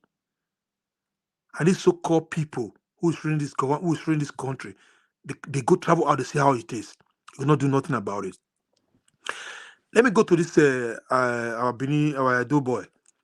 I don't know the quiet last because we are freeborn people. You see, the guy spoke. Like I saw him one time. I think it's his Twitter. I don't know, or Twitter or Facebook. A video of him, one of his friends. The whole placard. I don't know if you saw this guy. The one they were having something like T-shirt or so, no shirt. Two of his friends, they show placard. They are speaking out ever since. They will come for him. That's for sure. Abuja, this is where the Agbados going to go when they're going to inaugurate him. The best thing he should do is have to change his location, go and sit somewhere else. Because now they are looking for somebody to look for people to go and take as a scapegoat. Because now they are scared that things going to be unrest going to be in Nigeria. I don't know if I don't know if you saw this video. I saw it I think it's in Instagram. What do you call it? Twitter. Where they were saying the UN is in Benin City. You saw that video? Yeah, but I could not verify it, so I'm not sure that was it. I will call my uncle, but they said it's in Staple Road. I want to make yeah, sure. but I'm not sure. I think it's a propaganda. Because it's getting somehow said. I don't believe in all this now. It's Till I not real. see it. It's not real. Yeah. So we like the last caller was saying, people did not come out to protest in Nigeria. It's too little. Elvis, the way it is small now is better than at the moment large now. You know what I'm saying? Before, if people come out too much now, maybe it's gonna be what we don't expect gonna happen. How you say it? You know? Because because people are waiting for the court. They are waiting for the court. What is going to happen in the court? If Nigeria court is court that is so functioning, they should make it fast, or they will tell them we don't. They want to wait till the court judge before they nominate the winner, because the case is in the court. That's the only option we have. If the court is so corrupt and biased, the justice system is so corrupt to the extent that you don't even have a trust in the justice system. You know, I mean, how can you? Okay, now the people they want to put in there to become a chief, what they call it, chief service chief, or what they call him, Garamila, what they call him. It was the house speaker of the house of this assembly, not senator, assembly. That guy. These are people who were criminals. They have cases in America. They were all criminals in America before they come back to Nigeria. Those people cannot travel to America no more. Those Jalamila and Co. These are people who want to rule, want to become leaders of Nigerians, like Femi Kayode and Festo Keyamu. These are people they want to put in Nigeria to take off Nigeria when Nigeria is already gone.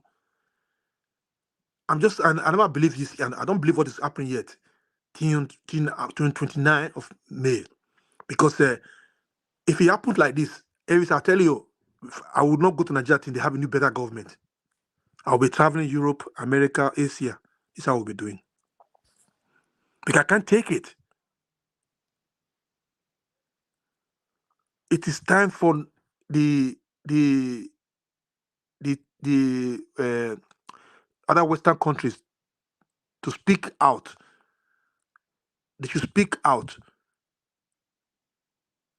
It is time for the judiciary to wake up now, because if they don't do the right thing, when Nigeria when problems start, it will not contain any of them there that stay in Nigeria. Those so-called judges or whatever, it will not contain them, because Nigerians, they are tired now. This how they do it, little by answers, little by little, they explode. June 12th, this is how we do it, little, it explode. When this one happen, it's everybody have social media. Just send, everybody have groups, just send message. We're going to be there at social time. Everybody is full. Just press one button and say, we're going to be there at 2 o'clock. Everybody ready. Protest. You're going to be there. They should do the right thing right now before it's too late, because if Nigeria starts, because some Nigerians now, they don't even care they die or they don't die. So there are some are already dead already. You think I'm already dead. They were just waiting for, when the time will come, let's go out to demonstrate. There are lots of Nigerians that they are waiting for these things. I remember when we were doing June 12th, we didn't have a smartphone, all these things. From communication, the house phone, they call house phone, we're going to be make it. Everybody, we're there. Everybody were there. We demonstrate to Sapper Road, prison, all this area. The next day they said nobody should come out. They come out, shoot aside. We came out. I lost 2 friends at that period of time. You know. There's a time going to be, Nigerians are waiting. Obi cannot control it. The Nigerian army is making all this their truck or they're putting there. When this thing happen, how many you want to kill? You that is shooting your own your citizen, you will run away and leave you will take a gun and run away. You will tired of killing people unnecessarily. They will not, nobody, no normal human being will do that, except because they are scared. They will be trying to shoot, maybe mistake bullet me them. They will run away because they don't want to kill nobody, because they catch one of them, then they are gone. When the revolution come, all these so-called politicians, they will go to their building first. Nigeria government should do the right thing. The DSA that is intimidating under Nigerians, they should go to the criminals, arrest the criminals, not just under Nigerians who speaking for the better Nigeria. They should do the right thing right now, because Nigeria is bleeding. We don't need people like Tinubu, the drug baron, to come and be president for more than 200 million smart Nigerians. Because Nigerians are doing well in the Western country. Nigerians are doing well. They are doing well. What they need is a better country where they can come and change things. It's a pity we never have a good leader. The only leader we think was better, Yaradua, didn't stay long. What do you call it? Good luck was having a good idea for Nigeria, but the system is people were corrupt around him. He have a plan. He have a love for Nigeria. The rest, we don't have any good government then. OP is the one the Nigerians say they need. We don't need Agbado. We don't need drug baron. We don't need criminals. We don't need money laundry. We don't need all those kind of people. We don't need all these elites who don't want Nigeria to move forward. We need to build our country again. We call us giant of Africa. I remember when we were growing up, we said Nigeria is the giant of Africa. Everybody look at Nigeria. But now, they will look Nigeria big for nothing. We don't have 24 hours electricity. Only that they don't have it. It's so sad. But someone who have a dream. Okay, what is Peter Obi didn't come as a president, said he don't want to contest. He got nothing to lose. He's a billionaire. He's living fine. It's just because he have the love for that country. He want the country to be progress, to move forward. Dati, the guy is doing well. How can normal human being wake up? We think Tinubu can make Nigeria better. Nigeria is sick. I think those people need to check up in their brain.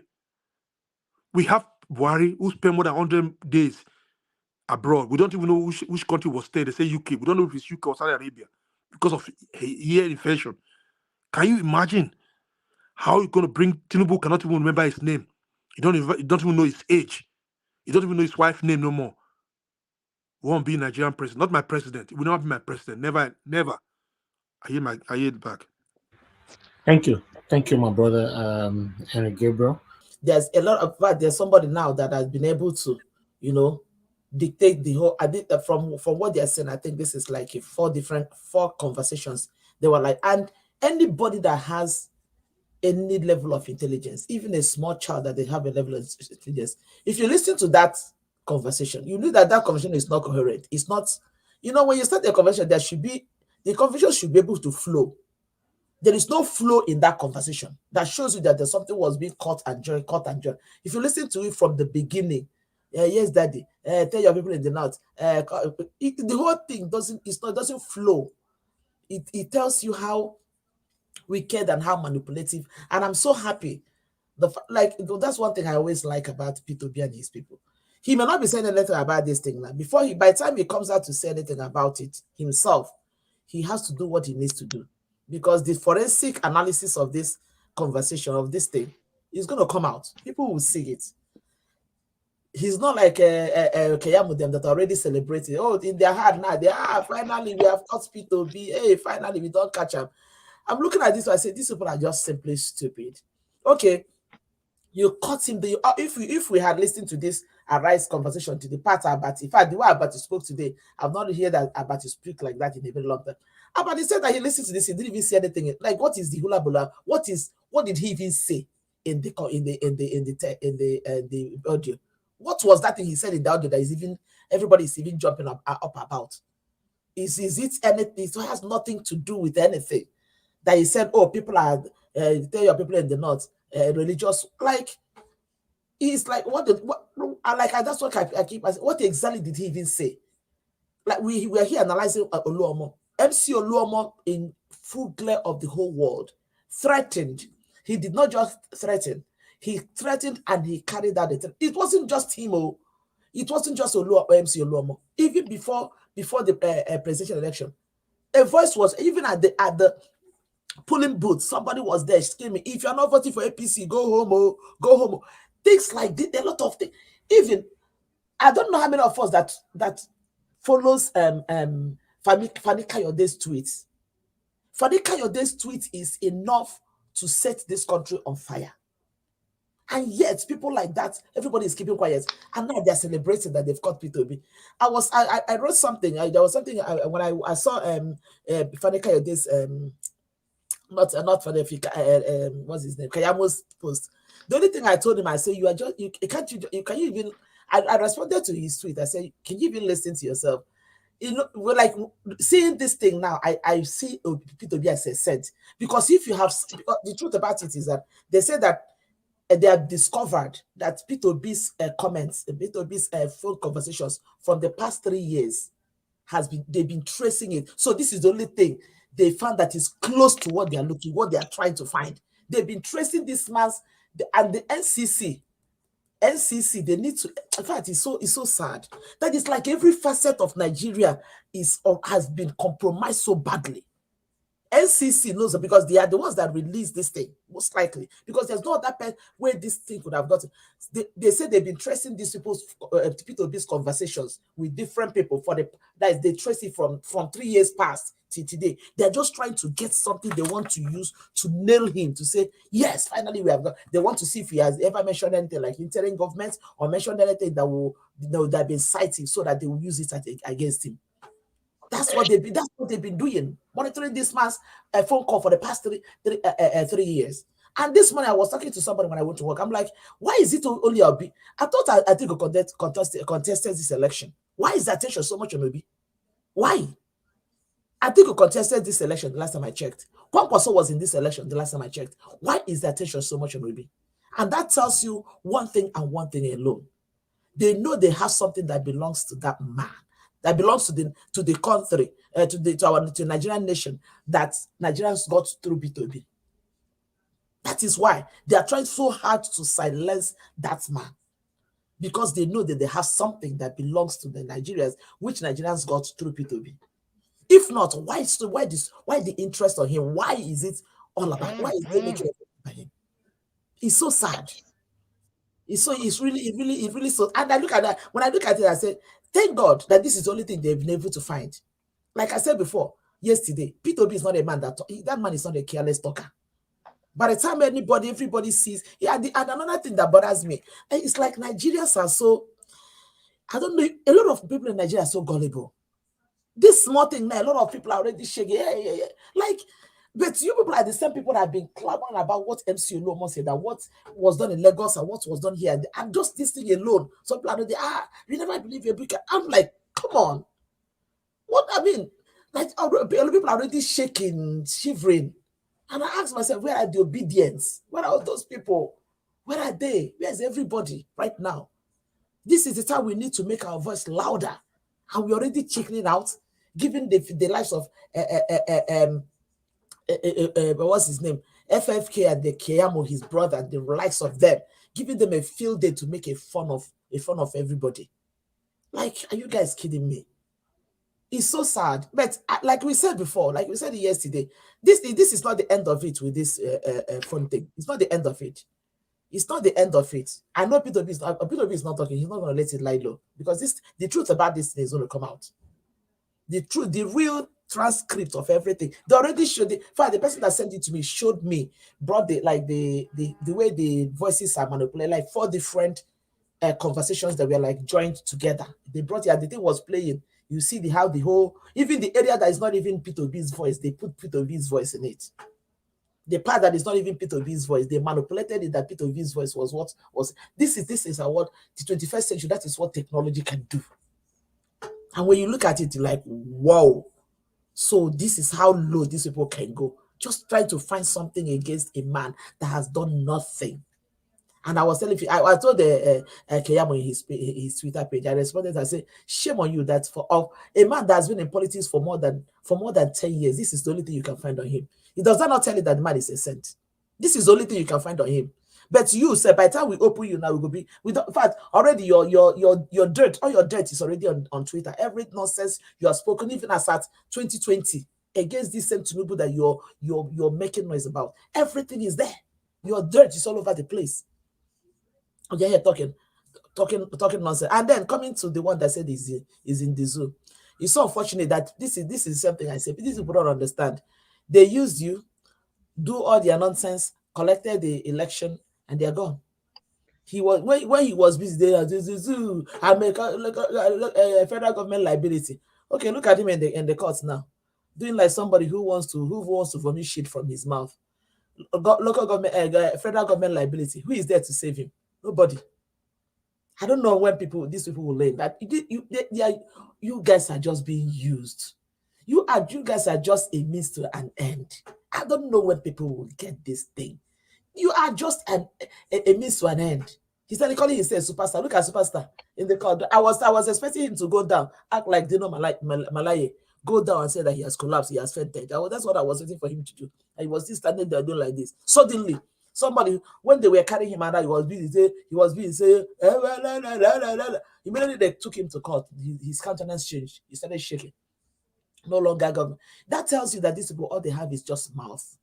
All they have is just mouth. They think they have something. You don't have to, and they don't have anything. And the people you think that you are actually fighting for, the people you think that are there for you, they are not there for you. They are just there for themselves and their families. They don't care about you. They don't.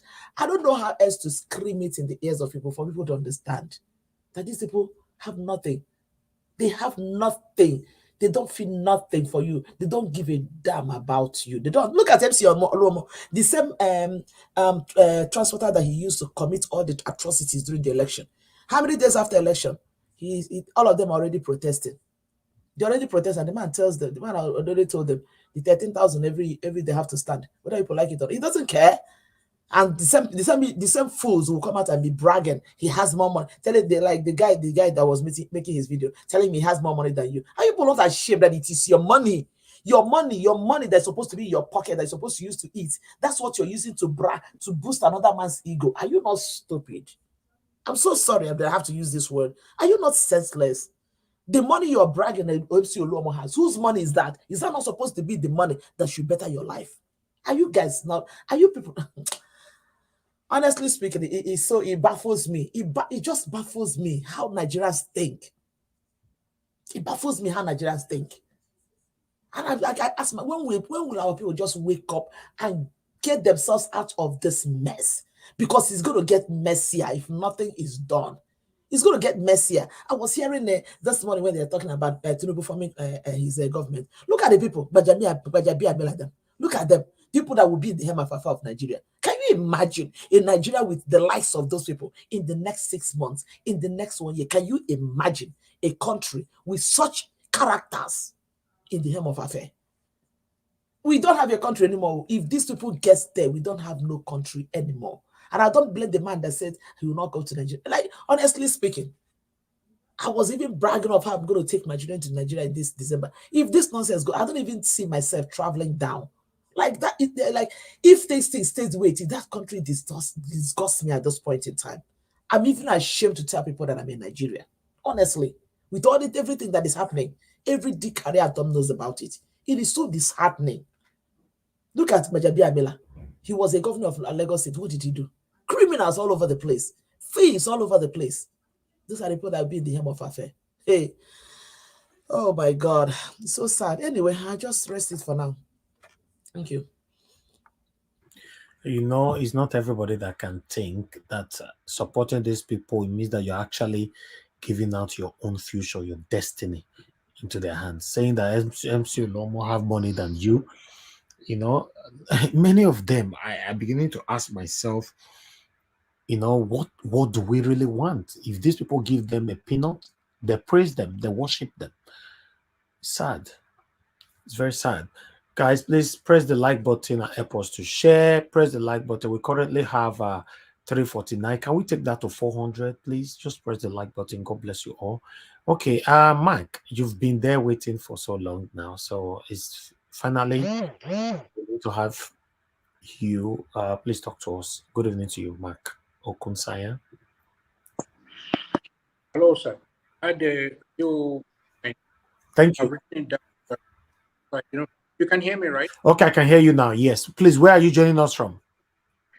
Oh, from London, UK. Okay, wonderful. Thank you very much for coming around to talk to us, sir. Okay. Yeah, the point one speaker was talking about this was quite long ago, half an hour ago, was saying. It looks like it's breaking. It looks like your network is breaking. I don't know if it's something with the Wi-Fi. Let me try. Is this better? Okay, it's better now. We can hear you now. Hello, is this better? Yeah, we can hear you now. Can you hear me? Hello? Yeah, I can hear you. Yes. Is this better? Okay. Yeah, it's good. It's good. Yeah. Hello? Hello? I said it's good. Oh, okay. Yeah.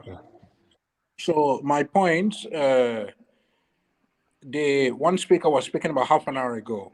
He was talking about the DSS and so on and so forth.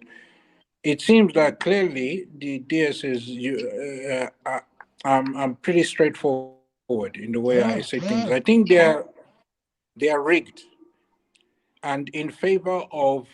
I think this APC is they are not invincible, but they are people that we can reckon with because they have pillars in almost everything, in government, up to Supreme Court, DSS, and maybe it's to do with money.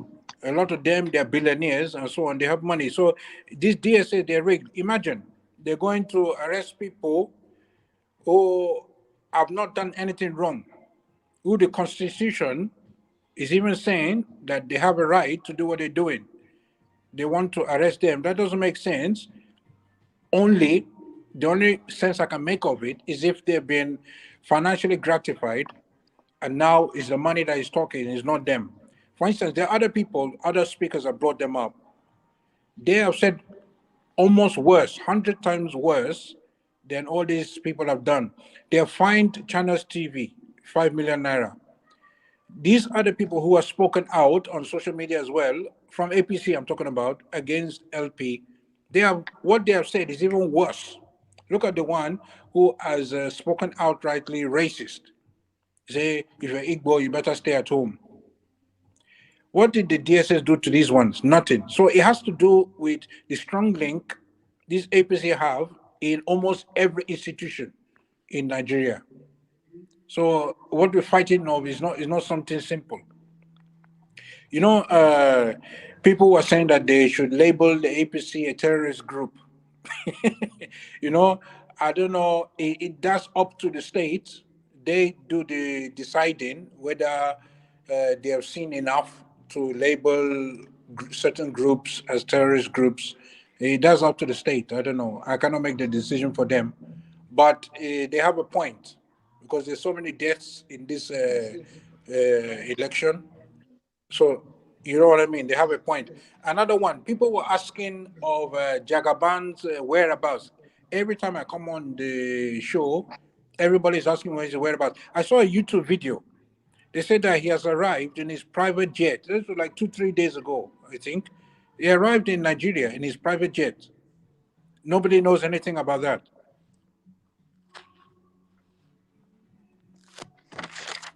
I think that's what I heard. That another point I had is, you know, about trying to make a law that if they want to swear somebody in, it has to be after a court case has been finalized and they get a decision. Some people were bringing up that point. I seem to agree with that point because some people have said, and I think it's true, if you swear somebody in, that person becomes almost invincible. When he's in power, he's been sworn in, forget it. He can just change the law. He can bring in statutes. He can bring, yeah, he can bring in statutes. He can bring in whatever laws he can. Once somebody is in power for 4 years, obviously, he's going to change the laws to suit him. Even after he's been in office, he's going to bring, going to be caught. You know what I mean? I was listening to a video the other day. Buhari was saying some people brought up the topic of House Assembly. House of Assembly, they were saying they have the right to impeach the president. So Buhari was saying no. Buhari was saying no. Nobody has the right to impeach me. It's like Buhari wanted to knock off that constitution, that the House of Assembly have right to impeach president. So what I'm saying is, I somewhat agree with the speaker who was saying before, let the court case be finalized before swearing in, because after you swear someone in, you see how 100 times more difficult it's going to be to do anything. Those are my 3 or 4 points of contribution. Are you done now? Yes. Thank you very much. Thank you for pointing out that area. Thank you so much for your submission. I appreciate you. And I believe this is your first time on this panel, right? No, I've been on the panel maybe 2 or 3, not many times. Okay. All right, then. It's good to have you. Thank you. Okay, let me quickly hear from let me see the name behind it. Okay, Madam Helen. Madam Helen, are you there with us? Yeah, good evening to you. Please talk to us. Okay, good evening, Mr. Elvis. Thank you very much. Thanks for your patience. Please talk to us. Okay, I think I will start with the Zuman. You know, in Nigeria, you do a lot of things these days and get away with it. But when it comes to dabbling into politics and not really being the people or the set of people that they branded the above the law, you have to be careful. I think the young man went into this without really knowing what he was getting into. Because that day when he was shouting, because what basically he was saying is, I'm above the law. by resisting arrest and then making all those dramatic comments and all that. He didn't know what was coming.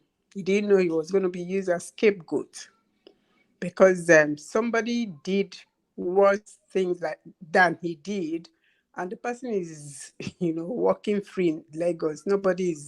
I mean, a whole PRO of police could come out and shamefully talk just to, avoid doing the right thing by saying he was joking.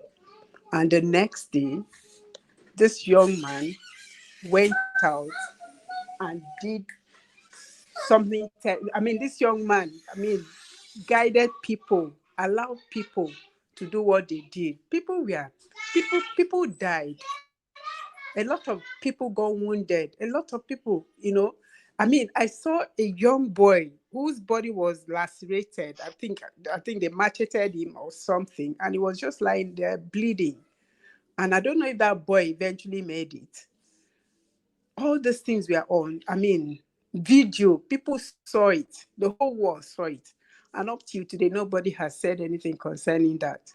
So this young man saying, I work for APC, I do this, I do that, I'm so and so. He didn't know what was coming. They're going to use him as scapegoat, trust me.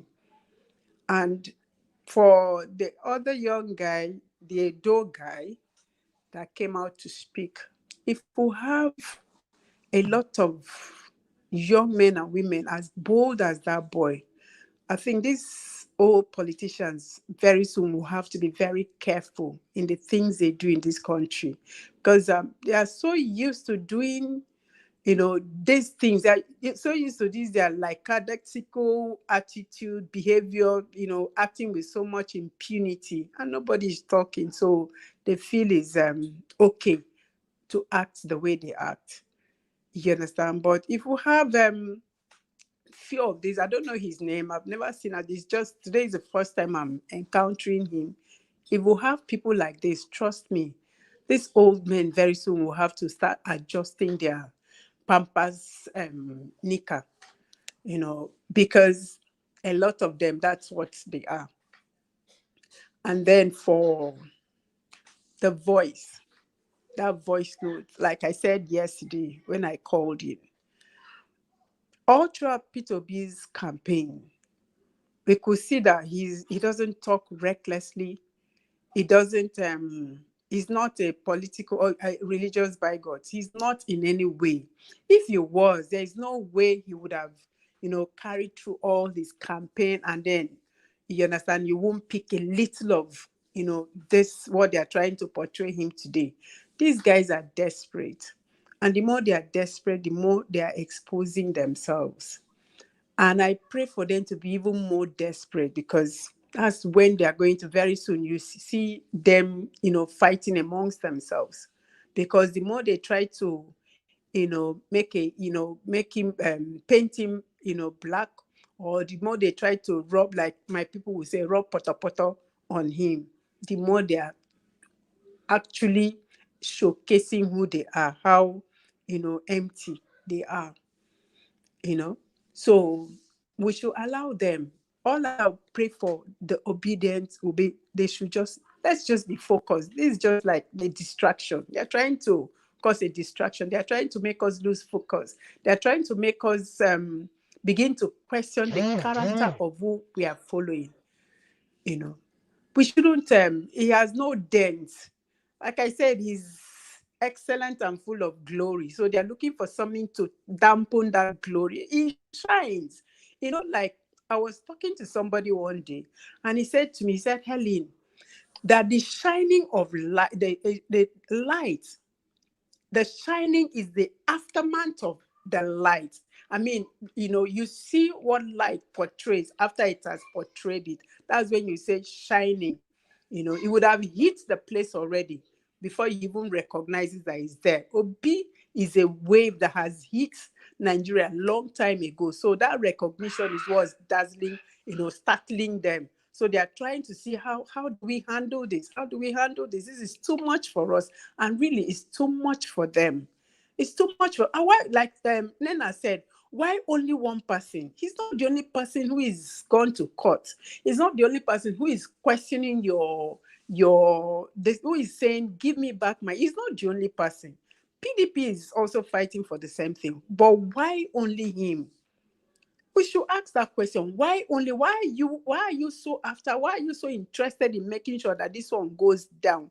You know why? Because they know he actually won the election free and fair. But INEC did what they did. But of course, you see, INEC doing what they did was just still out of sheer desperation. Obi, when he was doing his campaign, there was no indication that he was desperate. He never showed it, and he wasn't even desperate, not to talk of showing it. So it will only take somebody who was desperate to want to make such a call.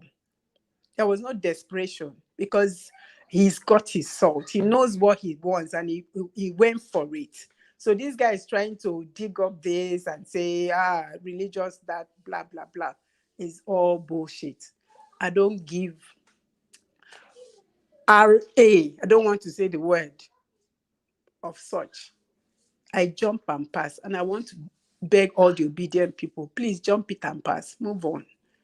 Let's move on. For the protests going on in different places outside there, you guys are doing well. I think somebody said it was, one of the speakers said he was disappointed. I'm not disappointed. It will build. It keeps building. These are the things that are rattling these guys now.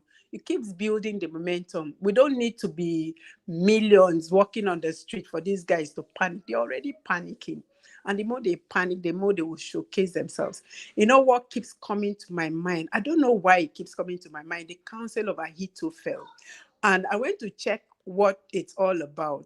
Ahithophel gave a very good counsel to Absalom and his people. He said, look, let's go after your father, because he left in a hurry. So he's confused, he's tired, he's this, he will want to rest. And then they called David's man and said, what do you think we should do? And he said, your father is a very good boy when it comes to war. He's very good, he's very sharp. Forget it, though, don't go. He's already laid ambush waiting for you, and he will finish you guys. Trust me, if Ahithophel's counsel, if they are taking it, they would have finished David. But they didn't take it because some other person countered it and gave them the wrong information. So these guys will keep giving themselves, they'll keep, crisscrossing themselves. This one will come with the right thing, and this one will come and counter and say, no, let's not do it that way. Why have they not responded to the petition? It's because they don't know what to do. And it will keep being so. That's why they are doing all this. Why will you not respond to petition? You said go to court. And this man, obedient and their daddy, they've gone to court. Respond to it now so that we can move on. You said you won. You said, actually, somebody came and said fair and fair election. Okay, you got the election fair and fair. Then let's take it up now. Respond to the petition. No way. These guys are just empty. Oh my God. I just keep wondering why I didn't take my husband's begging years ago when he said, please, let's remove you.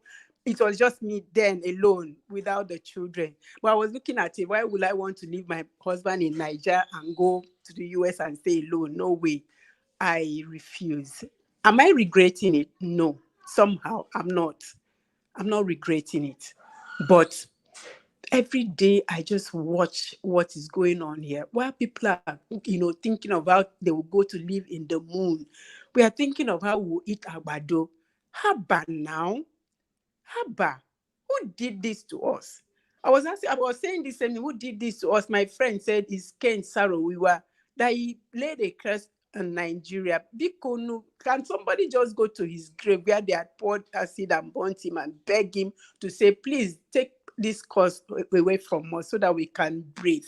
We can't breathe. Nigeria can't breathe. Nigeria is shouting like that Lloyd and saying, I can't breathe. We need air. Who did this? That criminals will be the one walking the street and talking. Criminals will be the one walking like lords and nobody is doing anything. DSS, who are you for? Are you for Nigeria or you are for one man? The police, Nko. How do we survive this? Please.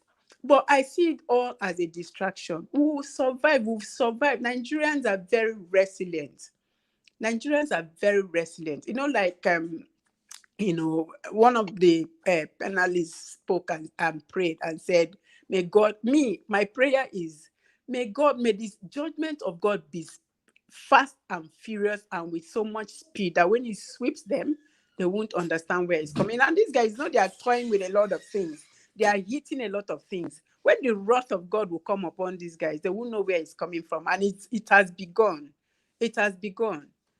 Trust me. Mr. Niger Watch, keep doing what you're doing. Keep giving us the opportunity to be encouraged, because that's what you're doing to us, both in diaspora and in Nigeria. Like I said, I speak from Enugu, and the encouragement, the hope that you give to us, the hope that you give to people. When you say share, I share it to a lot of people. They're like, Helen, where are you getting all this information from? I said, join me. Come to Niger Watch and see what's happening. We have people, we have men and women. We have, check Madam Patricia. Is it Madam Patricia? Is it Rita? Is it Mommy Diaspora? Is it who? Is it I don't know how to call his name. You understand? Chobala. You guys are just amazing. Tobala, yes. Yeah. I mean, when these guys are talking, you see intelligence happen now. And then how can we have all these intelligent people, all over the place? Yet the people running us are non-entities. The people running us are empty. They are telling us that Tinubu built Lagos. He built Lagos. That's all. That's all they can say. Build Lagos with what? When I go to Lagos, I don't stay, because I see when I come back, when I'm in Lagos, like when my sisters-in-law were, they've all taken off, they've all jackpad. You understand? I'll tell them, how come this place, how do you people survive? This place smells. Lagos actually stinks. No matter how beautiful the street is, there's just this smell that stays, and I can't cope. You understand? So what did you build? The rats in Lagos are bigger than 2-year-old babies. You understand? They're bigger than 2-year-old babies. So what did you build? What did you build? Is it your pocket that you built, or what did you build? Oh my God. These guys are so backward. And so I thank God when I get to hear that Nigeria has this. So I know one day it will also filter back into the system. So I'm not worried. I just want to say, let's keep doing what we are doing. Mr. Niger Watch, keep doing what you're doing. My daughter is just still very young. You know what comes into my mind every time? I want to ask my Niger Watch, are you married? Do you have a son, so that you prepare him for my daughter is very beautiful. You understand? Because this is where I come to meet people with sense. Thank you. There's so many in Nigeria, they don't have sense. Thank you so very much. God bless you. I really do appreciate it. And I don't live in zoo. I'm not a baboon. I don't live in zoo. Ha. Thank you. Thank you so much. I appreciate you. Thanks for the wonderful submission. I appreciate you. Thank you. Thank you. Zadu, I'm a babu. I live in the zoo. Zadu. Zadu, I'm a babu. I live in the zoo. Zadu. Zadu. All right. Before Mr. Naija Watch, you don't buy cage? You said what? You don't buy cage? Cage? No, I'd be one by the say no day. I'll go buy another one. We'll go put her. Kai. All right. For some of you saying that Tinubu build Lagos. The same my Edo brother, he make another video concerning Tinubu. He want to tell us with all the good things Tinubu don't do for Lagos. Oh yeah. Into Tinubu proves that bad things always happen to good people. I mean, can you tell me one good thing Tinubu have done for Nigerians? He built Lagos. Okay, same story. He built Lagos at least from same scratch. Story. Lagos, and now Lagos has like one of the biggest economy I knew you were going to talk about him building Lagos, but can you talk about something else that he has done for Nigerians? Yeah, he built Lagos. He built God. Lagos. Guy, you have said that before. What else has He he done? also he built Lagos. He built Lagos. He's the one that built Lagos. Okay, I agree. Guy, I no want stone you this shoe when I owe. What else has Tinubu done? Tell me. He built Lagos. Your father. All right. Thank you very much, my people. That is the only thing they can tell us. He built Lagos. He built Lagos. He built Lagos. Okay. Let me move on to the next person here. Yes. Okay. We have AY. AY, you there? Hello. Hello, yeah. Thank you, AY. Thanks for your patience. Please talk to us. Okay. The name is AY and Good evening to I you. watched this program many times. Okay, where are you joining us from? I'm calling from Finland. Okay, from Finland. Okay, talk to us. Yeah. I'm going to say a lot of things here that is not going to be in accordance with the opinion of a lot of people here. So, am I allowed to hear a different opinion? Yeah, sure. Yeah. Go ahead. Yeah. Okay. Actually, when I hear programs, I feel a lot of education needs to be done because politics and emotions, they don't go well. When I mean politics and emotions, it's like when you are emotionally tied to things, you cannot see it beyond what you want to see. So I believe people have freedom of speech. People should be able to speak, what they think, especially when it comes to public discourse. But the formation of character is one thing I don't subscribe to. Full disclosure, I believe in APC. I am a supporter of APC. I've got no ties to any political party. I just believe, okay, this is better because it has these policies and it has these results to go with it. I was born and brought up in Lagos. It's quite laughable to some of us when we say when we hear people say Tinubu did nothing in Lagos, then we laugh like, where were these people in the 90s when they were heaps of refuse as tall as a story building in Ikotun, in Mushin, in Daleko? The state was an absolute wreck. I was not a teenager. I was not a child then. I was a teenager. I understood what was going on. I was in my 20s. I mean, if that is the right time. So when I hear that, I'm like, this is not it. We used to attend Jakonde school. Those Jakonde schools were half built, like 6 coaches of block and a roof. And when it's raining, the students are gathering from one point to the other. Those were the schools I attended in primary school level, in secondary school level. So when Tinubu came in, we saw those changes. We know what Lagos has been. Now, if we want to have a conversation, I don't subscribe to demonizing the other person. Let's discuss politics. Let's discuss policies. What policy of this person is going to be beneficial to a people and which is less beneficial? I think those are the standard when you have civilized discussions. A kind person, being kind might not be Mr. AY, Mr. AY. Yeah. Please, can you tell us which year Tinubu was the Lagos State of governor? That was 1999. 1999. So, are you telling me that after Tinubu ruled in Lagos and he left, till now, Tinubu still building Lagos? So that means all the governors that have ruled in Lagos, they are puppets, right? The issue is this: when a party decides to have a structure of policies and they continue to have people that believe in that policy, it's different. Okay, that means the credit should be given to one particular person because we have a continuity of policies.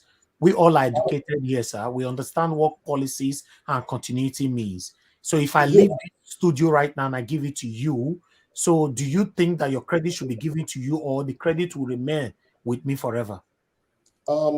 That's when the issue of policy comes in. If on your policy you said I cannot swear at people, Naija Watch, sir. Please, can I ask one or two questions? Yes, you can.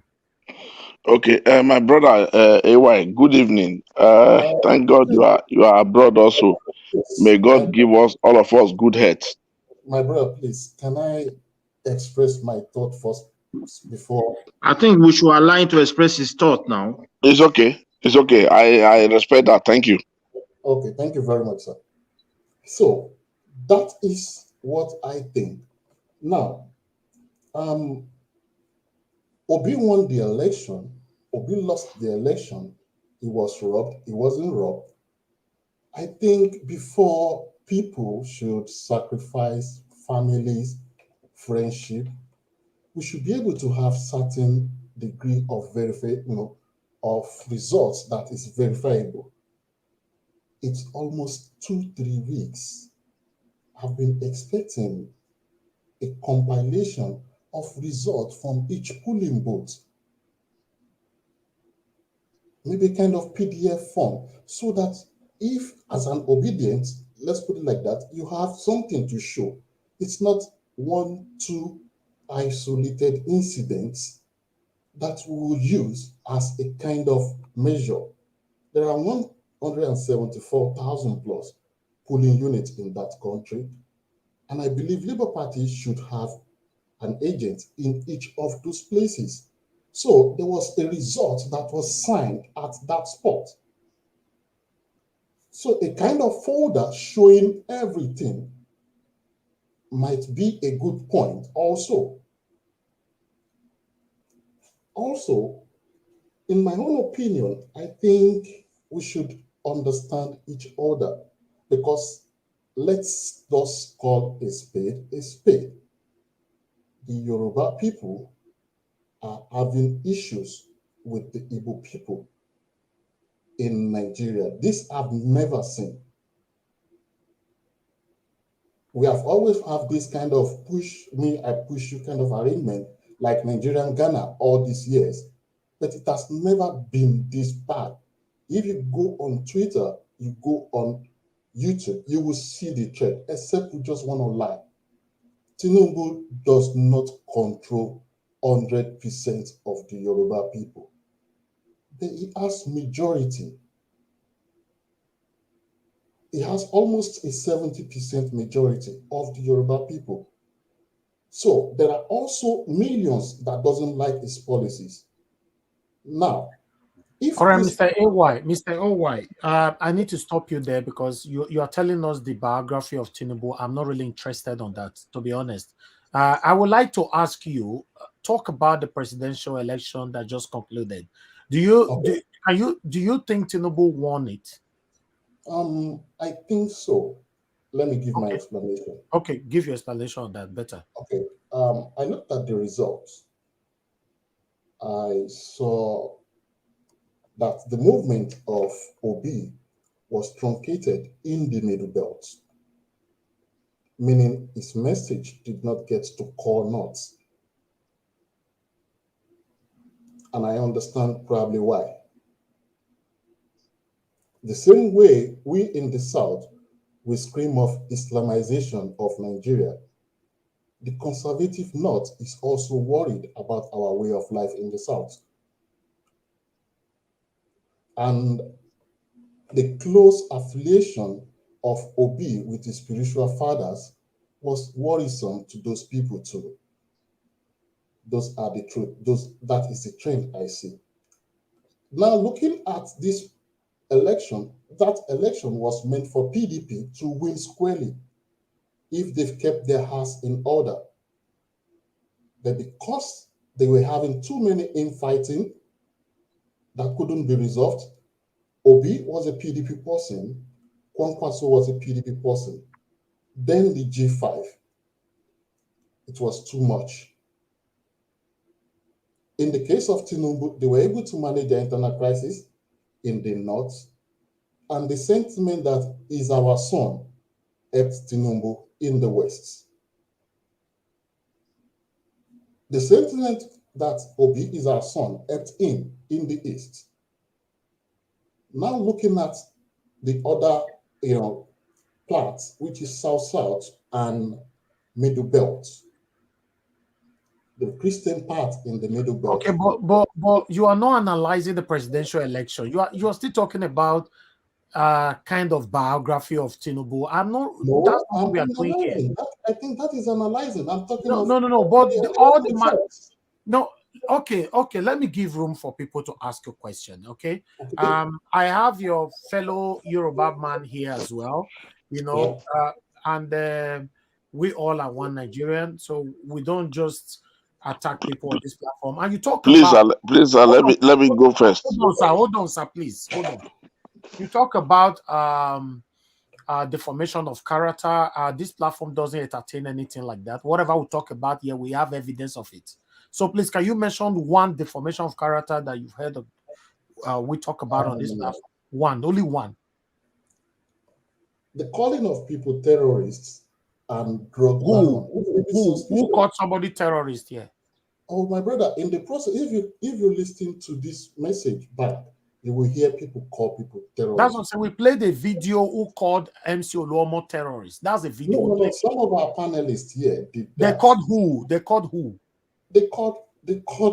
MC Oluomo terrorist and all those MC Oluomo is a terrorist. I'll say it without apologies. He is. What do you call somebody who threatens people and carries out the threat? What do you call him? He's a terrorist. Okay. Listen. AY, hold on. AY, you see on this platform, right?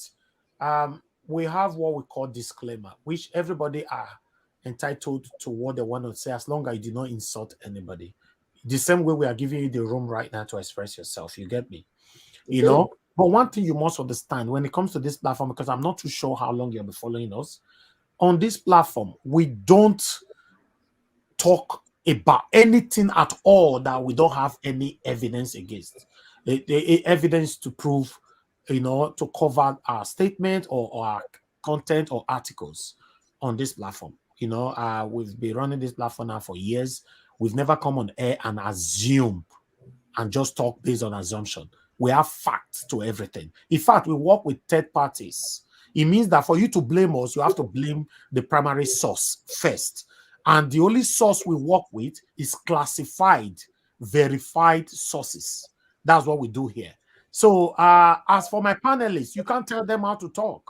As long as they didn't come here and start insulting anybody, like you now, as long as you didn't insult anybody, I won't stop you. That's just the fact. So don't use the word deformation of character. There's nothing like deformation of character when people speak. Allow people to speak. When you call, you see, hold on, please. You hold on now. You can't be talking, I'm talking. It doesn't work on this platform like that. You're done. I want to ask that man a question. No, everybody hold on, please. If you go to Arise or channels, you see politicians call other politicians devil, satanic. It's not a deformation of character. Because at the end of the day, constitutionally, you can call, especially APC and PDP, I am personally telling you right now that they are satanic. Yes, and I have proved that they are satanic. They have shed so many bloods, during the time of their era, and they are still ruling, especially APC. So for me, how do you defend APC? Because you are here now defending APC and Tinubu. But before that, let me see if we have one or two questions for you. Mr. Edwin, you wanted to ask a question. Please, everybody, go straight to your question rather than we're talking about story. Thank you. Hello, Thank sorry, you very before I much. start answering questions, AY. AY, hold on now. Just hold on. Make you take this to question reply and what to what you've said, you said what? before I start answering questions, you didn't Okay. give me opportunity to reply what you've said. Okay, good. Go ahead, sir. I think in basic law, the person that has the authority to even pronounce someone a thief that is caught in a market stealing, a criminal, is a law court. I think that is basic law. Almost everybody knows that. So if we call someone a terrorist and you are not a designated authority, it's simply Yeah, bad. like I said, AY, you can't control what the panelists will say. You know, you can see in case you are not getting it properly, let me read it here. You know, you can see our disclaimer: views expressed on this panel are solely that of the panelists, not of Niger Watch Media. So whatever you say right now is yours. You come with it, you will go with it. That's fair enough. Okay, good. So what if you want to accuse us, please accuse us, the owner of the channel, and take us by what we say, you know, on this panel. You know, yes. And because I know very much about the constitution, whatever I say or whenever I talk, I listen to myself. And before you continue, I will let you know again that APC and PDP, they are satanic. Then go ahead. Thank you. Okay, I'm listening to people that might want to, you know. Okay, thank you. Okay, Thank you. Thank you, AY. Yeah. You will now please explaining Jack and they built, have school to 6 feet, 6 blocks. Yeah. Do you also realize that that same Jack and was UPN, and UPN belongs to Awolowo, which is the Yoruba party, and which is automatically the APC of today? Do you know? Yes. Thank you. So that is number one. That's to tell you that what he has repaired or whatever he has completed is under the same platform of APC UPN. Okay? So I just leave you there. So now I go to my next question. You said from your understanding, your principal won the election free and fair. To you, yeah, I understand, sir. To you, for somebody to say he won free and fair, he is the same person who, when the result were being declared, they were not passing the due process, which is supposed to be, and then people raise observation. It was your same principal's agent who were even challenging, not even the INEC was challenging, who raised objection. It was your principal's agent that was challenging when they know they were winning fairly and clearly. Okay. And they now challenge those people who were now feel disenfranchised, being cheated Thank you, Mr. upon. Green. Let him take that.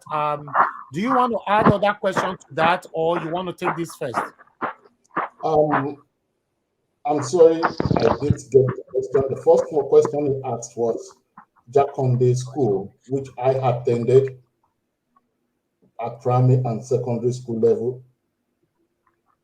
That is a continuation of Tinubu's policy. That is the question I had. The other one, I can't Yeah, really. but I asked you earlier on, does it mean that all the governors that have ruled Lagos State after Tinubu, they don't have any credit at all? Are you telling us directly now that Tinubu is a godfather? Maybe we might want to some people, what is a godfather is a mentor to some people too. So there are different ways people see things. Mentorship is part of governance. To the opposition, they call it godfather. To those people that believe in that philosophy, they see it as mentorship. That's what I'm saying. You are not mentorship. What do you mean mentorship? So how come you're not giving? You are bypassing my question. Are you telling me the other governors that rule Lagos State, they labored in vain? We've not the issue of other governors. They did what they worked with a plan. and they are doing well. They did That's well. what I'm saying. How come nobody have ever mentioned any governor after Tinubu, what they've done in Lagos, apart from Tinubu build Lagos, Tinubu build Lagos? The issue of that is maybe maybe we have to understand that the likes of Fashola, a very outstanding governor. Yes, that's what I'm saying. But nobody have given him credit. Nobody. Abode was removed because he was rude. It's on the box now. If when the time for Fashola comes, it's going to highlight his achievements, and people lived through that period. Okay. All right. Let me, Madam Nena, please ask your question Hello, to him. Who is talking? Please, can I ask him a question, please? No. Somebody's pending to ask a question before you. Please hold on. I just want to ask just 2 questions. Oh, okay. Go ahead then. I should go ahead. I should go ahead. Okay. Mr. Hayward, good evening. Good evening, sir. By the grace of God, I was brought to Lagos when I was you say you want to ask questions. a little You want child, to start and I talking about spent all my story now. entire life in Lagos. Okay. I grew up in Lagos, and nobody can tell me anything about Lagos. I want to ask you a question. You said Tinubu he built Lagos. In what aspect? Is it the educational aspect, or the good road, or the hospital? Because Lagosians never experienced these things since 24 years. I grew up in Lagos. As I'm talking to you, my family are in Lagos. So what's your when question you say now? he built Lagos, I want you to explain it to us. Is it in educational background or health system or the road? So those are the just 3 questions. Okay. Mr. Hello, Mr. What's your name, sir? God's power. Mr. Diaspora, God bless you. Gospel. Concerning the educational input of Tinubu, I remember in year 2000, I'm from a very large family. I was having about 3 kids, younger ones, preparing to write WAEC. Back then, it was about 6,000 naira to pay for WAEC. He brought NECO, and NECO paid for all students studying in Lagos State. Those were hundreds of thousands of students. He paid for their NECO. I remember vividly, it was a big relief to my dad. So, okay. When it comes to infrastructure, we knew, if you're familiar with Ikotun, so I'm not from the posh area of Lagos, the Ikoyis. I'm from the trenches also. Do you know Ikotun? I'm very familiar with Ikotun. Okay. Do you know what? Please, God's power, please hold on, please. Don't speak anymore except I ask you, sir, please. We don't need the interjection now. And there's noise coming from your end. Just stay mute, sir, please. AY, can you tell us 3 indices of Tinubu's development in Lagos? Just 3, so we can move on. Sir. Thank you, sir. When we look at indices for measuring government, I think the internally generated revenue is a good indices because it's a total reflection of how failed a government policy has been or how successful it has been. The growth of internally generated revenue for Lagos State between the time it took the ends of affair to when it left was 800%. My brother, if Nigeria can grow its revenue by just 200%, we will have most of those things that we desire. Most of those things we desire: good road, good hospitals. You said before he left, it was just 800, right? No, it was 600 when he left. Yeah, that's right. Okay, hold on. Before he left, it was 600, right? No, you didn't get me. Let me explain. When he came in governance, because I have people also. That's what I'm saying. When he came in, just go to the figure. We don't need stories, sir. I said 800%. No. When he came in, what was the figure? It was 600 million. So when he left, it was what? 800. 5 billion. 5 billion. That's No. You failed. As of today, it's 5 billion. Tinubu left office is when? You see, now you don't even know. You are defending somebody that you don't even have figures. Hold on. Which year Tinubu left Lagos State as a governor? Hold on, please. Mr. Elvis, I wanted to ask that man question. Because can I ask him question? Well, he could not answer my question. You Sorry, are saying he left with 5 billion. What do you mean left with 5 billion? No. As of today, 5 billion. What was the figure when he left office, please? Mr. Elvis, listen, let me just say what I'm saying. What I'm saying is the revenue for Lagos State. No. Was 5 billion. Hold on, sir. You please, if you answer my question, you hold on. Okay. When Tinubu came into as a governor, what was the figure? The revenue of Lagos, the IGR was 600 million. Okay, when he left, what was the figure? Yeah, he left, it was 5 billion. No, please go and do your research properly. You failed woefully on that. My brother, I said the year he left. No. Okay, the year he left, it was 5 billion. Yes. Okay, all right, no problem. Madam Nena, go ahead, ask your question. Okay, I'm sorry, please. I wanted to ask question and the man question. He said something about assassination of character. My first question I wanted to ask him, whose character exactly is he talking about? Let me ask, because I know we are making so much emphasis on the MC Oluomo. My first question is, whose character is he talking about? Madam Nena. Hello? Yeah, go ahead. Yeah, good evening. I think it's not going to be nice if I just call you one terrible name just because I don't like what you say. Okay, go ahead. You understand? What I mean is this. When people call people terrorists, those are strong words. When people call him drug baron without a conviction. Okay, you're not answering my question. I asked the question, when you say that we are doing character assassination, I'm asking you whose character was assassinated. That is what I'm saying. Like the calling of Tinubu a drug baron. That's what he is now. Is he not a drug baron?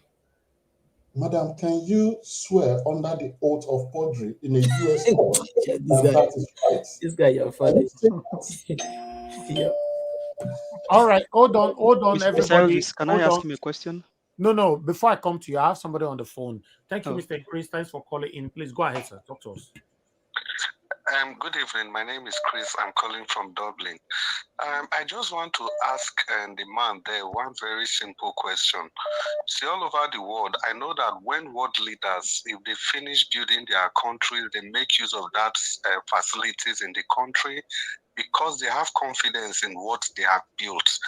Now, since Tinubu left power, he has had nothing less than 3 surgeries. The last one was just the one he had in 2022. So how come he has not used any of the hospital, the so-called facilities he built in Lagos in taking care of himself? Thank you. Thank you. Mr. Elvis. Yeah, please. Whenever you are answering questions, that's the policy. You just go straight to the point because of time. Now, how come Tinubu have not used any of the hospitals he built? I don't know how many hospitals he don't build. Please answer that question. Thank you. Mr. Elvis, I think people have the right, based on their pocket, to determine what they want. The same way, maybe you were using a room, a parlor 20 years ago, you've chose to upgrade to probably a flat. If he believes he can get so, okay, you support that our leaders should be traveling abroad for medical care, right? Mr. Niger Ward, we should be very factual with life here. Sometimes some level of practicalities are needed. People can afford medical care, so you go for it.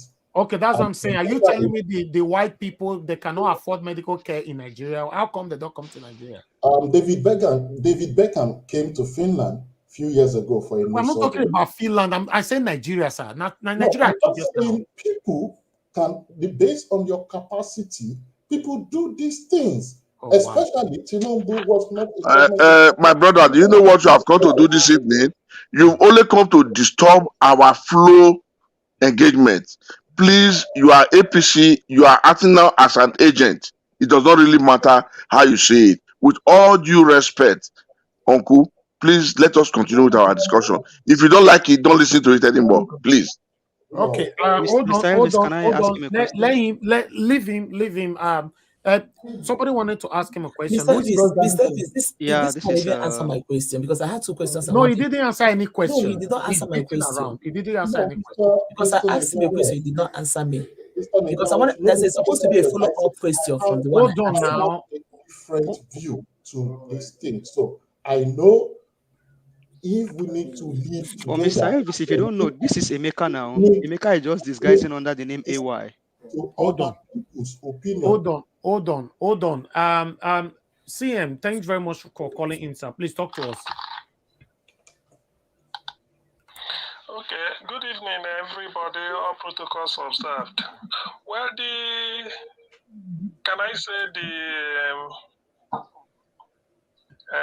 the surprising thing about what goes on Niger Watch is that it is not compulsory for anybody to show his or her face. Well, although some people may see it as nothing, but in a situation like this, it is important. There is a chap called Emeka, which we've gotten rid of here. It is only good that when somebody comes, he shows his face so that let us know whether somebody else will use another name. Maybe Emeka must have used another name to be on the program. I don't know. But be that as it may, it is not for that editorial judgment. It's not left for me. It's left for Niger Watch. Now, let me put it this way. You see, what I do not like is for somebody to take people for a ride. All of us are educated with so many qualifications to show for it. Did research, published, even authors. So when somebody come and start to rigmarole question as if you are talking to illiterates, it's very painful. Tinubu was governor of Lagos State 29th May 1999 to 29th May 2007. Whatever his achievement will be keyed into those 8 years. It's as simple as that. You cannot tell me that Mobolaji Johnson, who was the first governor of Lagos State, that laid the foundation. Today, you are still talking of Mobolaji Johnson built Lagos. What of Ndubisi Kano that helped to open a Matori Industrial Estate? Is it not part of Lagos? Are we talking of Ndubisi Kano built Lagos? Adekunle Lawal, Otedola, Latif Jakonde, Raji Rasaki. Do you want me to start naming them? Buba Marwa. What are we talking about? Every time Tinubu built Lagos, tell us what Tinubu built from 29th May to 1999 to 2007. And not to start to tell me that the independence layout is Enugu. It was led by Emayo Obara. Who is talking about Emayo Obara built Eastern region or built Enugu? Or do they think that we are idiots or we are illiterates coming to tell me Tinubu did it, Tinubu did that? We can't call Tinubu a drug baron. When the American FBI will come and give evidence, they've notified them. How come? Is it not yesterday we started doing countdown? Has Tinubu replied? Since he won the election, you say you won fair and square, and you tell Peter B to go to court. Peter B is now in court waiting for you to file charges. Come and find counter charges. They've not seen you. Thank and you, they say CM. they say you won election. Please, Niger Watch. At this point, nobody should come and hold on hostage. Ask him 1 million questions you like to dribble. Start to tell you this and this and that. Okay. What are we really talking? Are we stupid? Thank you. Of course I'm not. Niger Watch. Thank you, sir. Thank you. Elvis, can I ask him a question? Yeah. Quickly before you respond to that, go ahead then. While I call in. Hold on, AY. Hold on, AY. I have not called you now. You hold on. We have policies here. People talking to you. Go ahead. Quickly ask him questions so that he can speak. Okay, thank you very much, Mr. Elvis, and everyone in the panel. Protocol duly observe. People in comment section. Obviously, allegedly, this is a maker that we trashed out some times ago. Allegedly, and CM has just alluded to that, and people in the comment section also saying the same thing. Now, you said Tinubu has 70% of the Yorubas. Can you go ahead and prove that? That's number one. Number two, you said Tinubu pay for NECO and WAEC. No, I never you said what? I said NECO. Okay. Was that his personal money or the money that belongs to Lagos State? Okay. Should that be a thing that we just attribute to him or the government of Lagos Ask him State? direct question, please. That's what I'm asking him. Was Okay. it his personal money or the money was from Okay, Lagos State? AY, go ahead. Answer the question, please. You receive many questions today. Don't worry. Go ahead. Okay. Let me start from the last question, in which we Mr. Victor, attribute hold on. the success of a policy to the person. Nobody pays with his money. Peter Obi, as during the campaign, he made mention of how his input in the education of Anambra State brought a better result. So I think that answers that question. Like, he, as the governor, brought a relief to suffering parents. Okay. Are we okay? Okay. There are two questions. He hasn't answered the other one. There are two questions. He says Tinubu have 70% of Yorubas as follower. I don't know where he get that figure from. If we look at the results in Lagos yesteryear, The one that was rigged or the one that he legitimately won? As long as you cannot prove something in a law court, you don't discuss it in public as an emphatic fact. Those are the minimum standard of civilized people, my brother. What can you not prove in the court? Hold on, please. For the sake of those people saying this is Emeka disguising, I will turn my video so that you should know that you are not always right. Okay, please turn it on. Turn your video on. So that you would know you are not turn it on. Be proud of who you are supporting now. You're supporting the guy left already now. He just came here to waste time, Mr. Elvis. No, why? You cannot live like that now. He left. He just left. AY, no, you cannot go like that. We need to finish this topic, AY. Please come back. I will talk behind camera. Can you just permit me because of time? Elvis, I'm a chimpanzee. No, AY, you must come back. Oh, we have not finished this. Mr. Elvis, I will give you woto. Honestly. Hold on, I beg. Mr. Hello, everybody, please hold on. Mr. Victor, go ahead quickly. Victor, go ahead now. Mr. Elvis. Or are you busy now? Call back. That guy is speaking there. Can you hear me? Okay, yes. Okay. That guy speaking there is a maker. That guy speaking there is a maker. And I fast checked him. But you cannot say. You cannot really say if he's a maker or not. I know. But he has left now. I am going to fact check him. Fact check him first. You cannot say. Use allegedly, please. You are not sure. Allegedly. Yeah. Allegedly. I wanted to ask him who wrote the educational structure in okay, Lagos yeah, he's back now. He's back. He's back now. Okay, don't put camera. Good. Sam, he's saying not be a maker. Sam for there. He's here. No, hold on. You are muted. AY, you are muted. I can't hear you. Am I a maker? I'm not a maker. Sometimes you are not sure of what you think you know. Yeah. That is okay. The boundary we should also understand when it comes to politics. Okay. AY. I told you. Did Emeka ever open his camera while he was here? AY, I told you. Excuse me. Well, please. AY, the way you talk is different from the way you talk before. Why not put on the camera and talk again? You put on the camera again and talk. It don't look like the person talking previously. Okay, let me allow Victor to go. Victor, let me let you go because they're not giving you a chance to talk today. All right, my people, let me take just one call. Tony is calling in. Tony, thank you very much, Mr. Tony, for calling in. Quickly, thank you very much, go ahead. Yeah, I will be very quick. And thank you very much, sir. So that guy, IG, internal generated revenue, is a thief. He thief the poor people. My cousin is a Yoruba girl. They charge them 2,000 euro a month for ordinary shop in Lagos. 2,000 euro or 2,000? Yes, I tell you, they are suffering.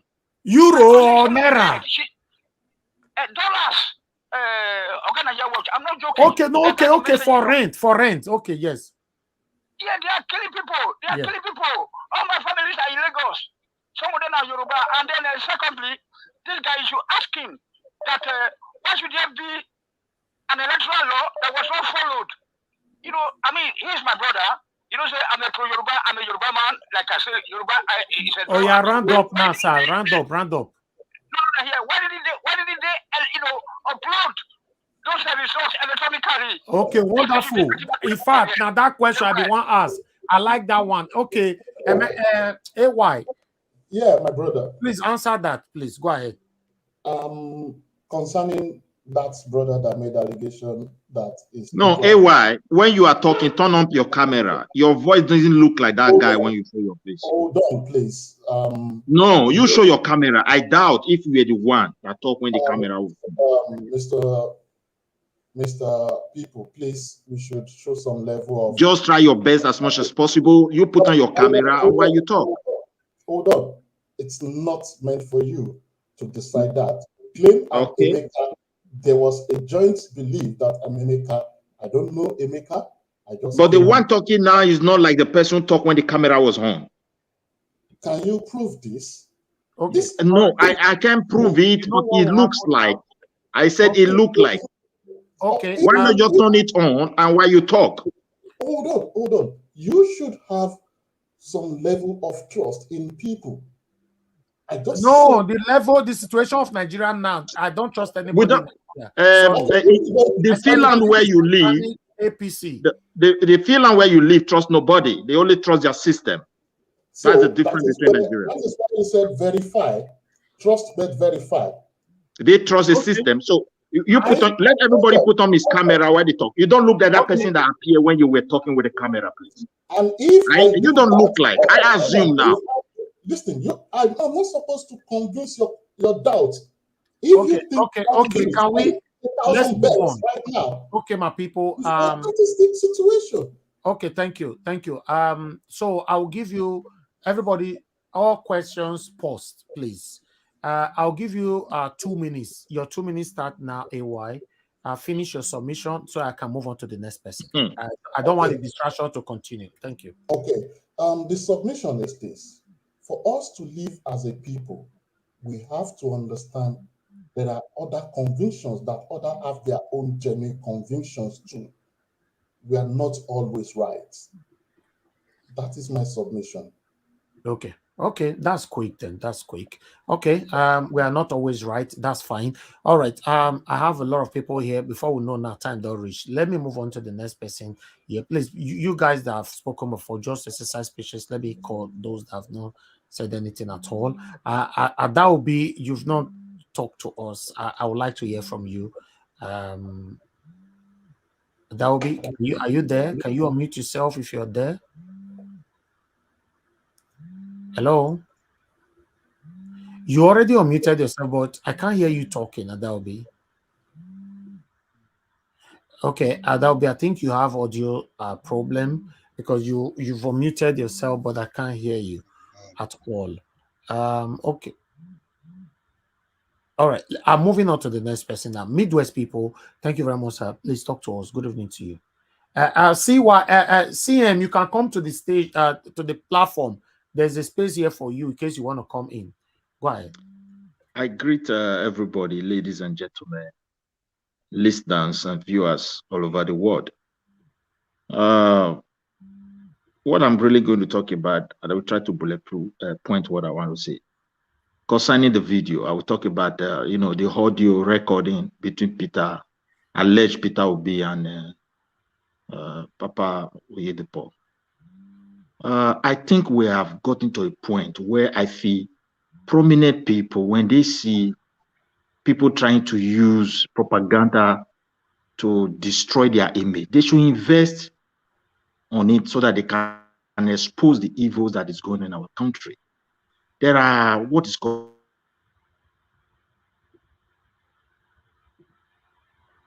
I think we lost you there. Okay, we can hear you now. Okay. Go ahead. We can hear you now. Hello? We can hear you now. Yeah, go ahead. Sorry, the network somehow. Yeah, go ahead. Okay. So they should verify all those kind of discussion. I don't think those things are genuine. And I think people are just trying to to, tarnish the image and destroy the country. Although the country, is a foundational problem. And I want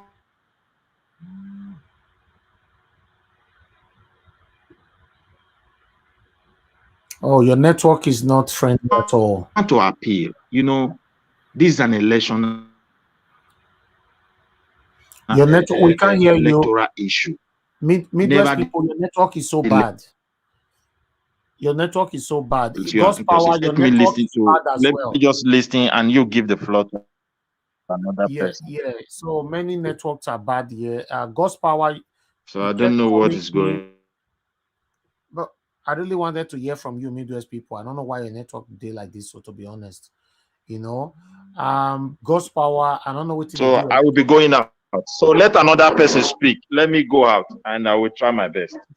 Try to go to somewhere. Maybe it will work there fine. Wait.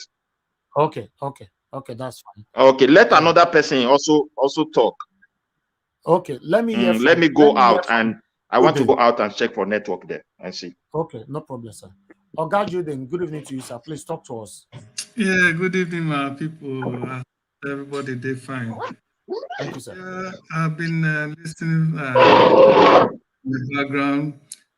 First of all, I want to say that this guy who is talking AY or somebody, he is actually a maker. That is 100% sure. I have checked the previous long time this thing. The voice is exactly the same thing, and we should also know that since Emeka has been coming during those periods, he has never showed his face. So, but you can easily see from the way he argued, from his words and his voice, that that is given. But anyway, for the video, I want to speak specifically regarding the that is making rounds about what Obi said. The first time I heard that video, I knew within me that yes, Obi might have they might have made probably might have made had a communication with Oyedepo, but there was no way. Obi could have, had such a conversation where almost, he was just mentioning yes, daddy, like where a little child is talking to a grandpa and stuff like that. They just did that to belittle Obi Igu. Anybody that does not know that video or that tape is doctored or is just a simple propaganda. I mean, I think that person really don't know what propaganda is and doesn't know about what the true situation of the things in Nigeria now is, and what APC is capable of doing. There is a video also that is making round where they had a meeting, and somebody in that meeting was bragging, was telling them that propaganda that they have to do whatever they can against this PDP. And they tell them that he was telling them, listen, go and fight. 3 people can just go and fight anybody, and then the person fighting he will just say, I am LP. I'm LP, just like what happened in an aircraft, is it peace aircraft recently? At the end of the day, it turns out not to be, the guy is not even, has nothing to do with Labour Party.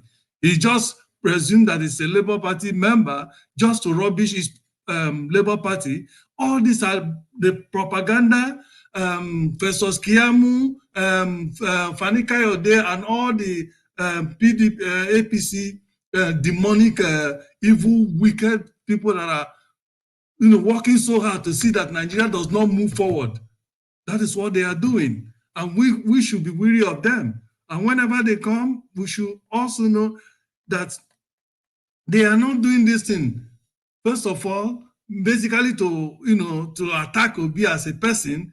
They are doing it in order to hold on to the status quo, to see that their Asiwaju becomes president, and so that they themselves will also have their various positions. I believe they have been penciled down. They are going to occupy, so that they will continue to perpetrate the evil they are perpetrating in Nigeria and make Nigeria not to progress, and so that everybody, the suffering that people are suffering now in Nigeria will continue, and the looting and killing will continue.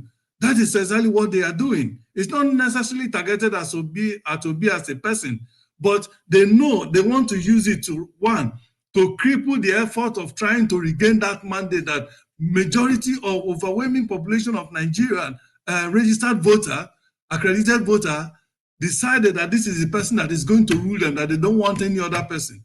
Okay, that is why they are doing all of these things, but we won't allow them, and God will never allow them.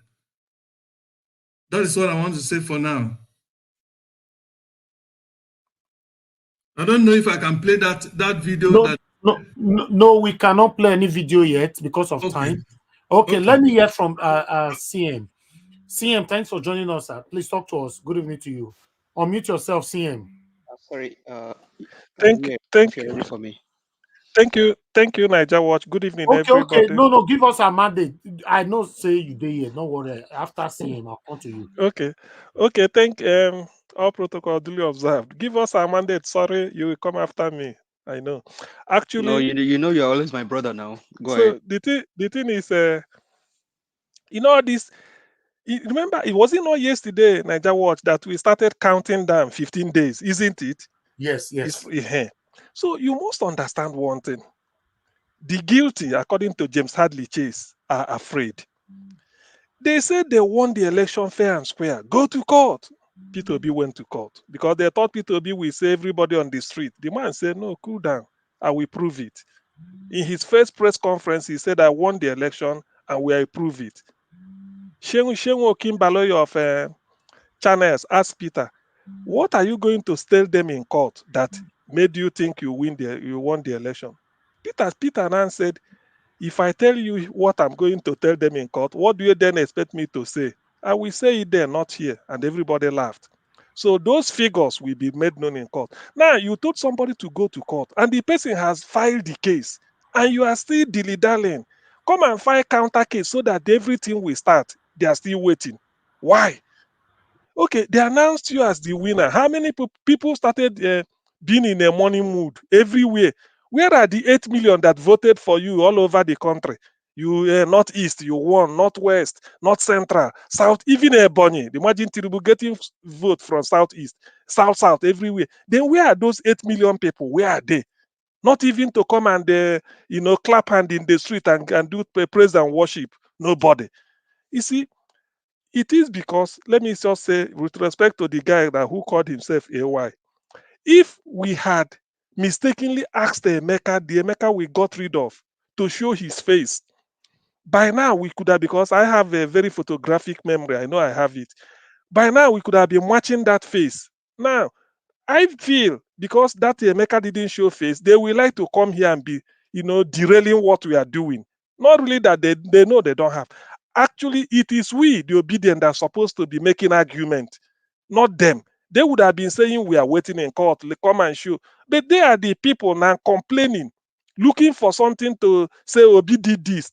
All these things they are bringing, Obi is a religious bigot. Obi was making only religion. Like AY was saying, he went to the north, he couldn't penetrate the Muslims. Okay, you've won. You say you've won. Forget about all those things. Well, it is even to your advantage since you said you won, Obi helped you win. Now come to the tribunal or court and prove it. Show those figures and they are darling. When they asked him how did Obi win, he couldn't come up with anything. Tinubu built Lagos. He was just catching the wind. Tinubu was governor from 1999 to 2007. If there is anything Tinubu did in Lagos, it must be contained that 8 years. So today, if tomorrow Ambode want to be president of Nigeria, let's say in 10 years' time, if he want, they say Ambode build Lagos. This same Lagos, they will say Ambode was governor, Ambode build Lagos. If Fashola should be contest for presidency of Nigeria in future, they will say Fashola built Lagos. Everything built Lagos. What really are they talking? Don't they have sense? Now, it's only a very divine fool that will be disputing or sort of contesting Tinubu's drug deal. I told you yesterday, was it 2 days ago in Newcastle, somebody from Burundi and a Kenyan, they were telling me about drugs. We mentioning Tinubu. He says it's been written in the Nation newspaper. That's a place, the newspaper they call The Nation, published in Kenya daily. So it's their major news. He says it's published there. They say Nigerians and this drug a drug baron. Why are they electing him? Somebody here confirmed it when we said that the German newspaper publication stated it. So is he us Niger Watch that are saying it? These are something, and that AY must let him go and query the Germans where they got the evidence. A German newspaper. This is a Western world. It's not an individual writing editorial, publishing it. If Tinubu, though he didn't do it, let them take Tinubu. Let Tinubu take that newspaper to court. They won't. They only come here to come and flex muscle. And I'm really surprised we are allowing them. If you want to debate Tinubu's drug business, go. I wish we must find the name of that newspaper. We tell them, quote the date, send it to Tinubu. Let Tinubu go and take them to court. If you try it with Peter Obi, then you see how it goes. They will come here and be talking nonsense. I don't like it. So in a way, let them not derail us anymore. We know exactly where we are going. We are counting down. Today is the second day, and Tinubu is nowhere to be found. He told Peter Obi to go to court. We're already waiting for him with evidence, because FBI will come and give evidence in Nigeria. That is the first of its kind to come to Nigeria and give evidence because of Tinubu. Chicago State University will send representative to come and prove who attended. These things. They think that the issue is beyond. The issue is local. That's why they are looking for anything to be tagging on Peter Obi's body. You said you've won. You don't need all this. What propaganda they are carrying now should have been done before the election to help them. Eventually, you didn't do it, and you claim you won. Now come and prove your case. Those figures that gave you 8 million, come and tell us how they added up. That's what they're saying. AY was asked, he says 70% of Yoruba are behind Tinubu. Somebody asked him, prove the 70%. Why not 71? Why not 69? How did you arrive at 70? He's beating about the bush, just waffling.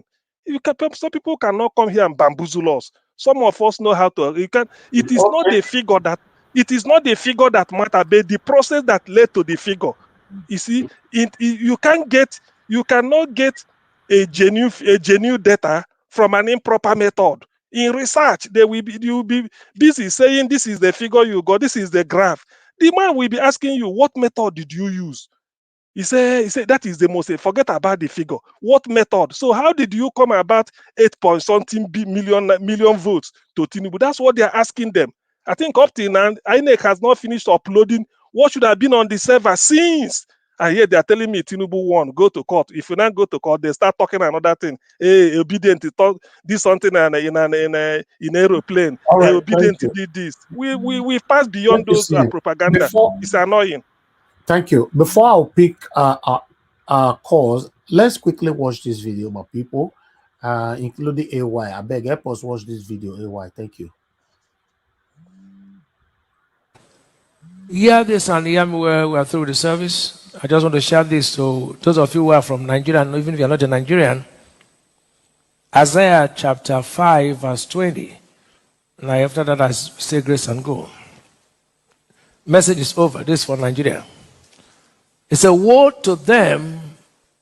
Whoever is trying to take the statement I will take, make sure you quote the scripture.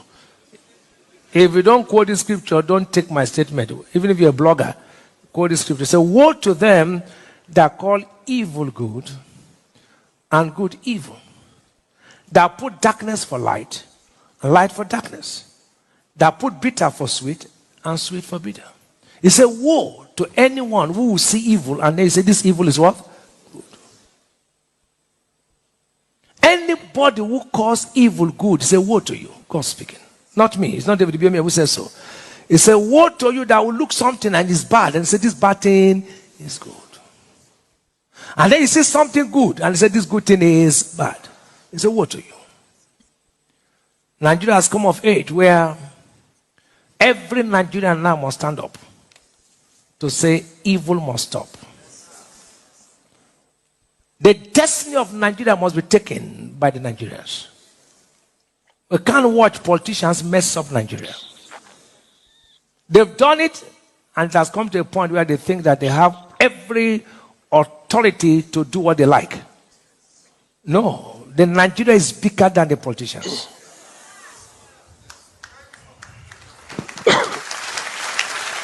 We must stand up, as Nigeria says, politicians is enough. One or two persons cannot take Nigeria for a ride. the nation is bigger than the individuals. Why I say so is this. When people anywhere in the world enter with force without being voted, they don't respect the people anymore. But the man you vote will ever respect you because he knows you can anytime ask for him to answer. Till tomorrow, they challenge Trump in America. They challenge Biden in America till tomorrow because they voted them in. Nigerians now don't want to be voted so that they are not answerable to the people. An American president will be answerable to Americans because they voted him.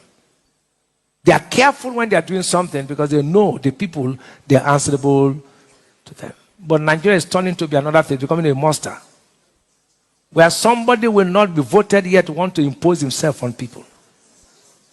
It's high time the church, other religious bodies, I don't want to call other religious bodies, the judges, the military, the students, every Nigerian will say no to very few politicians. Enough is enough. We must not call evil good.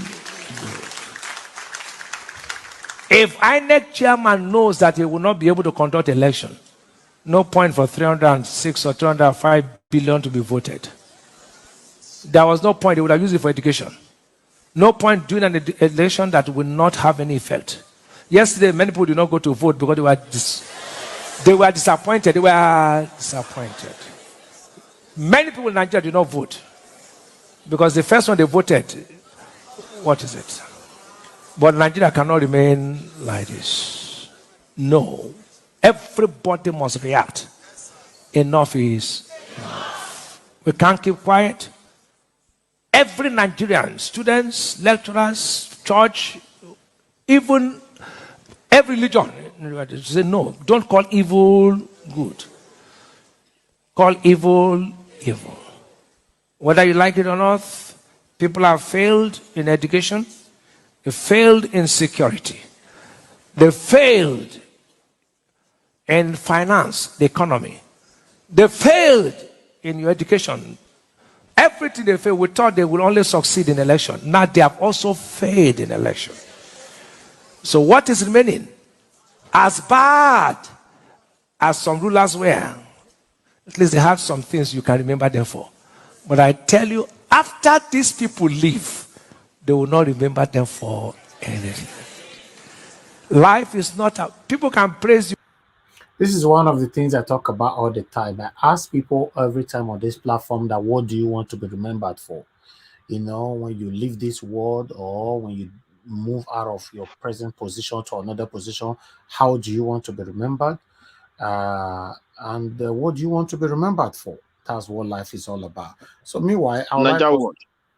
Yes, sir. Please let me see if I can talk, if you are hearing me now, because I changed my position. Okay, I can hear you now, sir. Go ahead. Talk to us. I just want to talk about that former video. All these are propaganda. And I think those who made those videos or the politicians in Nigeria, they mean business. Either we give the power to whom we want to give it to, or we destabilize or truncate the entire country. And if they do that, who are the people that is going to suffer it mostly? I will not be shy to say it. It's the Igbos. Because when you watch that guy that came as AY, he said he has never seen a time where relationship between Yoruba and Igbo have degenerated to this point. Two traps that they are trying to set up here. Why we have to be we have to act with caution over this matter that is on ground, is how to translate the entire election into tribalism. And I will also advise Igbos who settles in Lagos, for now, anything that has to do with Lagos politics, they should kindly step back, because looking at the history of our country and with what is going on, we should not undermine it. There is evil ruling Nigeria, and evil have no mercies, except by the grace of God, a power that is more than them met them and conquered them. What am I trying to say tonight, my brother? You see, this country, When people talk of revolution, often we conquer tribalism. There's no way revolution can happen. Because every tribe, it is we particularly, let me just remove people they call Bendelite or whatever in Nigeria, maybe some part of Middle Belt, who are victims. We have our own, a kind of historical Asian civilization of government-led that involve a lot of people. And the history prove it. But there are so many other large tribes that we look into. All the arrangement was based on we are the one to rule. And this thing is coming to hurt everybody. I thank God for the Obi movement and people like you who have summoned the courage and never relent. I thank God that today you are controlling your platform properly. And like that guy, he talk and you have civilized way to make sure we counter him here. So that people don't see us like some groups who doesn't, I don't know, who just come here to come and insult everybody.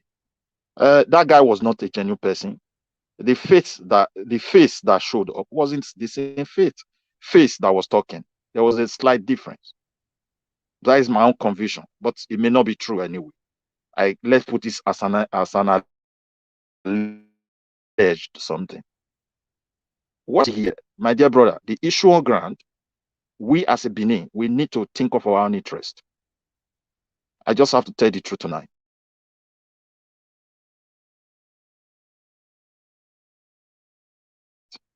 Because the only leader country. What do you mean that we the Benin need to take about our own interests? Our own interest. Let me tell you, Nigeria is heading towards, if it is not properly managed, we may likely end up in a very severe tribal crisis. The politics. Okay, your network has started again. I can go to that length. Yeah, and people should not create sorry for that. I don't know why it's always breaking. Yeah, I don't know. It's okay now. Yeah. Okay, you is are good okay now. Go ahead. Quickly is it okay now? Yeah. Yes. Okay. Yes. Yeah. What I want to round up here, let everybody exercise caution. We want a better Nigeria. But as far as the structure beginning of the country, and I see people who are bloodthirsty, who doesn't care about the number of people that die when it comes to the people working hard to put Nigeria on a better track. They are just out there trying to do everything possible they can do to destabilize and to continue to destabilize this country. So what I'm trying to say, my dear brother, in a nutshell, we need to start thinking of our own interest. I look at what happened in the past. If Lagos is on fire today, every tribe is in trouble. We should not be seeing it as an Igbo and Yoruba something. This is how people were seeing it in Kano before independence. And a lot of people from the south died. And gradually they throw us into complete full-scale war. Leaders of the country. Nobody care about the common man again. We should be very, very careful with these people. No matter what we are saying here, I will advise, let judiciary have their own course.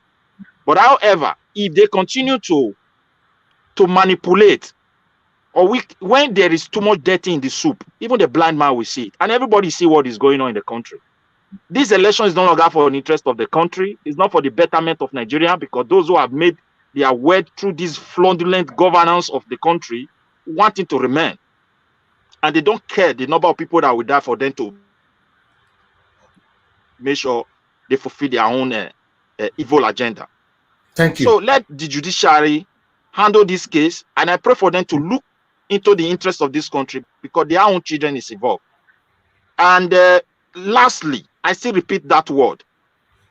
As far as Nigeria is concerned, with the foundation that is on ground, we should not trust our people telling us they want to come and build this country.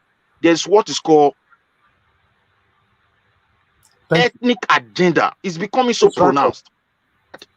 It seems we don't have a country that we call a country. So I have a lot to say, but I will round up with that one. Yeah, and I leave the rest into the hands of God Almighty, because if I. All right. Thank you. Your network. Okay, another person can continue. Thank you. Yes. Let another person continue because of the network. All right. Please hold on before I come back. Give us a mandate. Let me pick 5 calls. Hello. Good evening to you. Your name and where you're calling us from. Good evening. Brother Elvis. Yeah, good evening, madam. Brother Elvis, something I want to tell you be say, that guy, you yourself put it here down. Now make how they talk. I bet with my life, I show with my life. Now make how they talk. That the first day when they call for your show, let be this one. But because of Emeka, let me call. Let Emeka they call. I bet with my life. Now Emeka they call. Emeka, change your way. Change your way. Change your way. Okay. I beg, change your way. Thank you. Thank you, madam. Thank you. All right. That's number one. I have 4 more calls to pick right now. You know, I'm only going to pick 4 calls, my people. Just bear with me, and I'm done. All right. Hello. Hello. Can you hear me, Madam Deborah? Hello. Yeah. Good evening to you, madam. Thanks for calling in. Please talk to us quickly. Hello.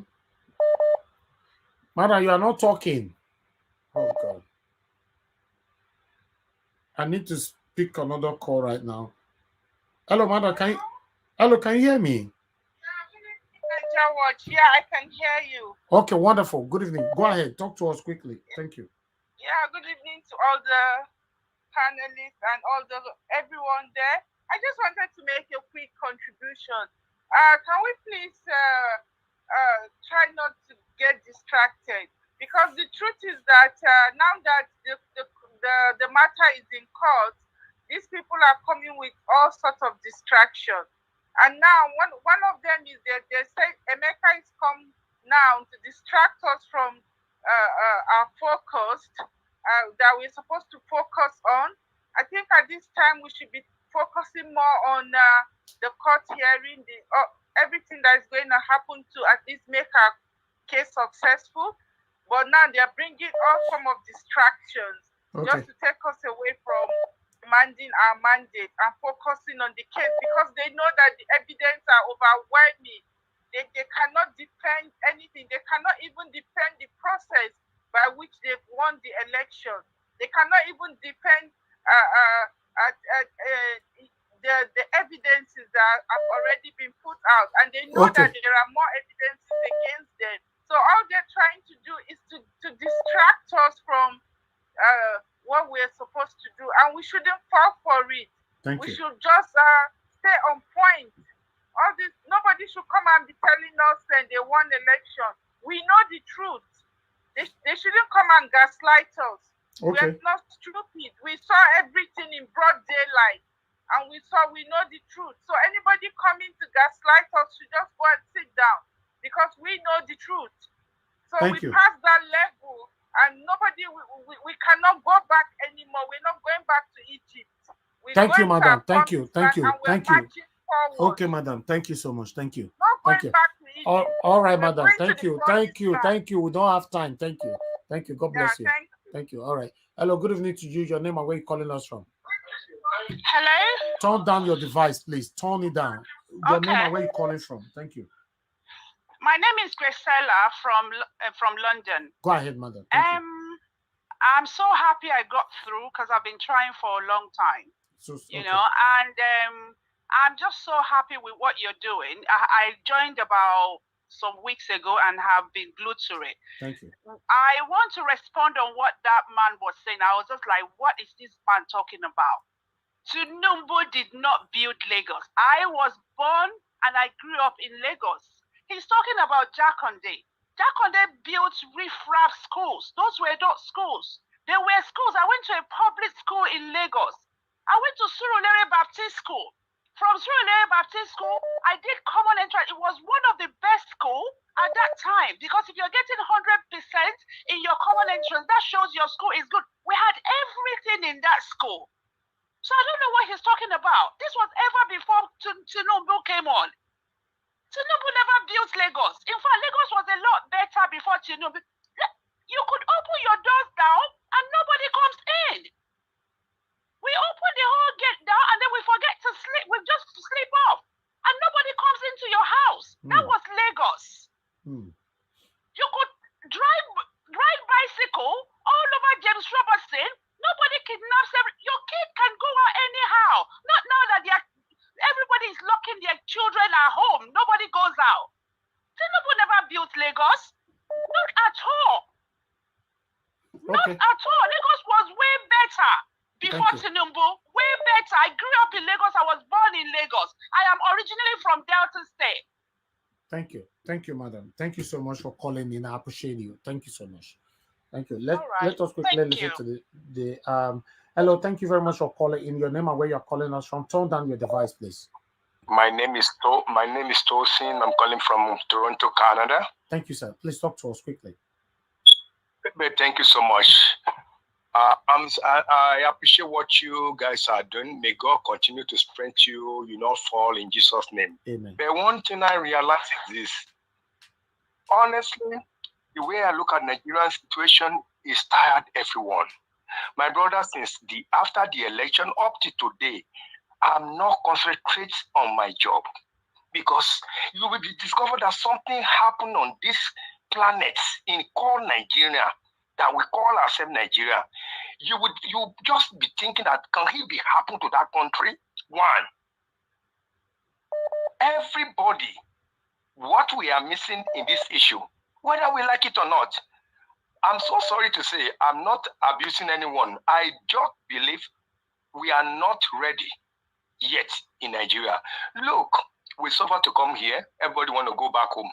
But at the same time, if we think Western world will come and fight for Nigeria, the problem we are having, even since that election 25th, honestly, I was thought it's going to be like what happened in Egypt. Everyone, the whole nation will come out. Mahmoud will not go free in that. They're not even allowed to conduct the 2018. On the 18th election, governor. But since they've done that one, they see that only noise everybody make, and nothing go on, nothing shut down. Both the judiciary, both the NBA, my brother, both all and the individual, both labor congress, both union, both students, come out and stop that nonsense. My brother, they know that there's nothing will come up.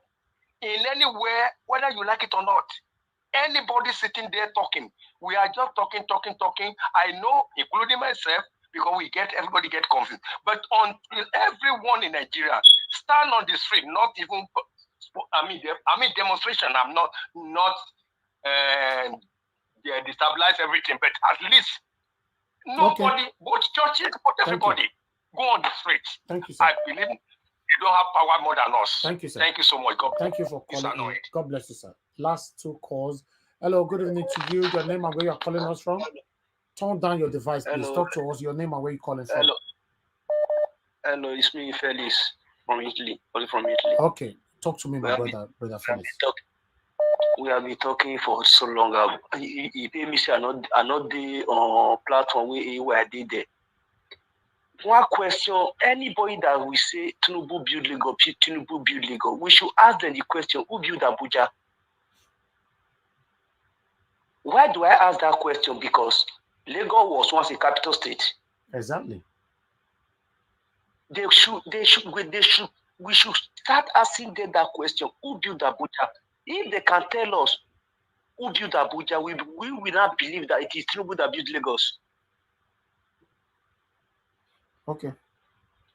Thank you. As for AY, just for 10 seconds, please. As for AY, Elvis, I want to let everybody to know on this platform, both on comment section. Now, you should know, especially in Nigeria, you should know that everything we are discussing here is giving them body heat. That is why they will try and send their agent to come and distract us daily, every day. Exactly. We should not give them that chance. No, there's no chance. Nobody can distract us from anywhere. There is no room for them. There is no room for them. All right. Thank you. Thank you, my brother. Now or never. Yeah, I greet everybody. It is. Thank you. Thank you so much. Oh, sorry, I'd already picked another person. Okay, the last call. Please turn down your device, please. Hello. Hello, everybody. This is Joy. I'm calling from US, and thank you, I Joy. Thank everybody. Thank you for all you do, the panels, and those of us that do the fire on the chat. I want to say something. Nigerians are not cowards. Never. And number two, Nigerians don't belong to Bala Blue. we are a people with intelligence. We have what it takes. And because Nigeria is under dictatorship, all the people that are talking about, oh, why they are cowing, they should remember June 12th. They should remember NSARS. There is time for Nigerians to act. Let us continue to do what we are doing. Let us continue to encourage one another. We are doing well. And I believe every Nigerian is doing, I mean, if all of us, the way we are, every day I'm at work, why I don't talk all the time is like I have to concentrate at work to hopefully, it's so much going on. And I know that, if we are given the opportunity as every other democratic nation, Nigerians will do what it takes. We have the capacity, we have the capability. It's just that there are these people that need to go. And please let them go. Enough is enough. So, and for this, Mr. Please, nobody should call him Emeka because it is a mixed message. That guy is not Igbo. Emeka is an Igbo name. He is from somewhere we don't know. So since he has given himself a new name, AY, let us go with the AY. I just plead with on behalf of Igbos, don't call him Emeka again. Thank you. Thank you, madam. Thanks for calling in. God bless you. Okay, yeah, that's it for callers. I'm sorry if I don't pick your call. That's how it works here. I can't please everybody. Let me come back to the panel again. Let's take our final submission now. But I'll start with my brother that I always deliberately keep. Make it stay with me till I finish. Because if I give him time, make it talk on time. If you don't leave me here. Give us a mandate. Now, don't is your turn. Now talk to me. Thank you very much, Mr. Elvis, for the good work. Thank you for all that you've been doing. Protocols duly observed, Mr. CM, I see you. I greet you, Mr. Hike, and everyone. And even the ones that run into this platform. People on comment section, I greet you all from all over the world where you're watching from. One thing is, regardless of what APC are doing, they just keep failing and they'll continue to fail. One thing is, when you tell lies, you will look for another lie to cover that lie. That's what they are trying to do now. That's about that video that they did. And then now we have somebody here that said his name is AY, even though we know maybe he's the guy that used to hide under the name Emeka. And somebody saying we should not address him as Emeka because that may even it doesn't represent Igbo. I would say don't address him as AY because AY means Ayo. And Ayo means joy. And if you're a Yoruba person that bears Ayo, you and I know that Nigeria and Nigerians, people are suffering now. You can hardly sense joy in that land. And someone lives in Finland and says his name is Ayo, which means joy. You live in Finland where they have good roads, they have light, they have water, they have good government, their president or prime minister or whoever their leaders are, they are not drug barons. And you want your own country to allow a drug baron to rule. And you are saying people are doing character assassination. Was it Nigeria Watch that went to Chicago where Tinubu Amoda said he went to school? And after everything said and done, Chicago University said the person that came to this school was a female and not a male. Have you asked yourself? Tinubu said he's 71. The daughter is 65. As at 19, what year was that? He said he was 55. So if you do the plus and minus, Tinubu should be in his 80. And that's the kind of person that you want to be your own president in your dream, because he cannot be your own president. That was 1998 in an interview with The Guardian. He said he's 52. Thank 52, you, 1998. So thank you, sir. plus 25 years, whether that will give you 71. Thank you, sir. This is how delusional some Nigerians, and please permit me, people, for using that word, because we have Nigerians all over the world that are sane, that have integrity, character, compassion, and competence. And so what I just said now, you will understand that if this guy that says his name is AY, which I believe he doesn't represent Yoruba, because a true Yoruba that is Omoluabi will not support a drug baron. I'm from the Southwest. I was born and raised in Lagos State. The bridges in Lagos State that Tinubu did not build, everything dilapidated. You talk about Ikotun, Buba Marwa, when he was the governor of Lagos State, do you know that most of the roads in Ikotun, Buba started most of those roads? Ojolegba Bridge, Apab area, all of those places, you may say they are federal government roads, but what has Tinubu done to salvage most of this evil accident happening? But you have last month that can collect money on federal government roads. If you don't have anything good to contribute to the betterment of Nigeria, it is better to save your family and yourself of the cost that someone like Ibiyomi is placing on you guys, because you are carrying costs on yourself and your generation. The country is in a dire state. You live in Finland, for God's sake, and you are wishing Nigeria this luck, this bad omen. I live in Texas. It is only in Nigeria you will leave a place maybe 10 years ago, and when you get back to Nigeria, things get worse. In other countries, it doesn't happen like that. And you are saying somebody built Lagos my foot. And all of these build Lagos things should just close. We have a new assignment before us, and the assignment is we are in court already. That should be our talk now, Mr. Elvis. How we can bring lawyers here, how we can talk about if Nigeria have illegitimate president, what will he do for Nigeria? Not this surrogate of these wicked people jumping from one place to another. If you don't have good things to do, my brother, save yourself and your family. Somebody came here yesterday. Before you know it, all of his information was already on social media. He had to come and beg. Someone like you, supporting evil. You live in Finland. Samuel Ekpa live in Finland. Most of you live in better countries, in good countries, and you are wishing your own country evil. You are not a Yoruba man. And if you are one, you are not an Omoluabi. You talk about Igbos and Yorubas. Who created the incident on the gubernatorial election? Who caused the issue? It's not Yorubas. The Omuales, the touts. Who sent them? Sanwo-Olu, through MC Oluomo,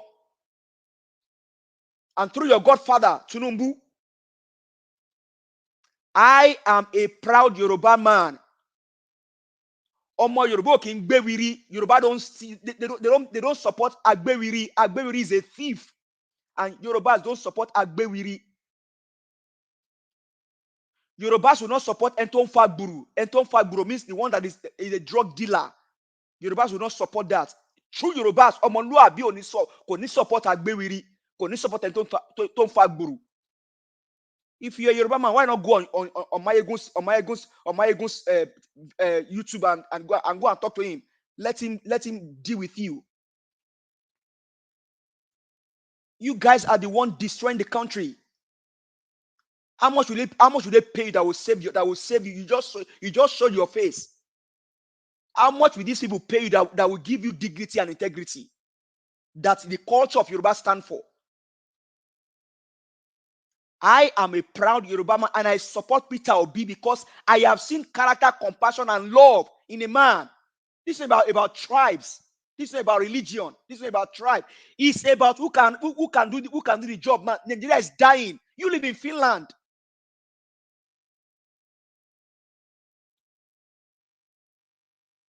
If you feel you want to go back to Nigeria. You leave Finland and go and stay in Nigeria. They pay you little money, and then you'll be doing all of this evil to your own motherland, your father, your motherland, your country. Americans will die for America. Americans will not say ill about America. Americans will not do evil to America. Only Nigerians, we want a drug lord to be their own president. Only Nigerians who want somebody that is a 71 years old man, but his daughter is 65 to be their president. Only Nigerians, evil Nigerians like AY will want somebody that you cannot even trace his background. You cannot even trace him to be their president. And you say you're a Yoruba man, you don't represent us. You do not represent Yorubas. And if you say you live in Lagos State, maybe you didn't live in Lagos State either. Somebody has governed a state for 8 years and is still holding that state in his own hand. Okay. Peter Obi has left Anambra since how many years ago? Did you ever hear Soludo say Peter Obi is my? You cannot even Fashola, Sanwo-Olu, Ambode. You cannot mention their name. Somebody that has ruled for several years ago. You are still saying he's one building Lagos up until now. So what's the legacy of Fashola? What's the legacy of Ambode? What's the legacy of Sanwo-Olu? Please don't hide on that Yoruba heritage. You are not a Yoruba man, and you don't represent us. And you must stop this. Thank you. Mr. Elvis, please, let's talk about how we can talk about having illegitimate president, how we can bring lawyers here, we can talk about the case. Let's just push this APC surrogates, all this APC crumbs eater. Let's see how we can just put them to where they belong. Nigeria is in a dire state. People are suffering. Thank you, sir. Thank you. Do you know what? I actually left you to leave you to talk for so long because you were hitting it on the head. If I have to add to what you're saying, one, you live in Finland and you are supporting a satanic individual, or rather a satanic APC, because you started by saying that you are a proud APC supporter and you did not move back home and live there and let Boko Haram catch you and cut your head. You did not. And you live in Finland. So it's disgraceful because you are even lucky that you came in the right time where, because if it was during the time of the election, we don't give chance for you to come here because this platform dedicated to support Mr. Peter Obi, and we are still on the race. That's why you see we are here 24/7. We are always here until we succeed. We are here, so we don't allow people like you who don't have sense of humor, who don't have human feelings, to come here to distract us, to disrupt our movement, to disorganize our thinking, our plans. Because at the end of the day, if you're a proud supporter of satanic APC, why come here? There's a lot of satanic APC platforms here on YouTube. Support them. Discuss your satanic leaders there and discuss your satanic APC there. But unfortunately, you guys kept coming here to come and discuss or try to defend your satanic leader and satanic APC. But unfortunately, let me tell you, when you come here, before you speak one, people don't count. In fact, you see when you started talking, we received several of. In fact, you know how many people that have been calling as I'm speaking right now. The phone is still ringing. Then let's go back to the panel. Everybody on the panel countered you because, in fact, all the questions thrown to you, you could not answer any. You are saying Tinubu built Lagos. Are you not discrediting the effort other governors put in that Lagos? You could not answer that. You are talking about policy. I helped you by adding continuity. But even though there's continuity, are you discrediting the effort of other governors that have ruled there for 8 years, 4 years? You see, many of you supporting these satanic leaders and satanic APC are confused. You are not sure why you are supporting them. And unfortunately, or rather, I don't know how to put it on, you live abroad. I would have preferred you move back home and support them. And if you can join this panel from Lagos State, that would have been nice. Turn on your camera, let us know where you are. Then I will at least give you a little bit of credit to say, okay, at least that's what are the suffering and the pains and the excruciating situation that people, everybody is facing in Nigeria. The guy is still inside there with them. But you live in Finland, coming to say, I support this person. Move back home, my friend. Go and support them over there, you know, and rub shoulders with Boko Haram and other kidnappers and all that. We don't accept things like that on this platform. We are here for a better Nigeria. And as far as I'm concerned, the reason why you and I are in pains in the situations that we find ourselves today is because of the satanic APC and satanic PDP. As long as sooner Nigerians realize that these two parties are recycling themselves, they are the ones that have caused us the pains that we are facing today, better for us. So as far as I'm concerned, AY, if you are coming back tomorrow, we are not going to remove you. We don't remove people. We get our mount here to counter you. People there, we will counter you. But I will advise you, in case you are coming back tomorrow, do proper research. One, bullet point them down.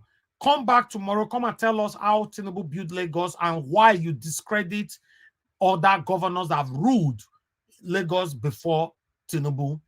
Two, also tell us why you discredit the fact that Lagos State was the former capital city of the Federal Republic of Nigeria.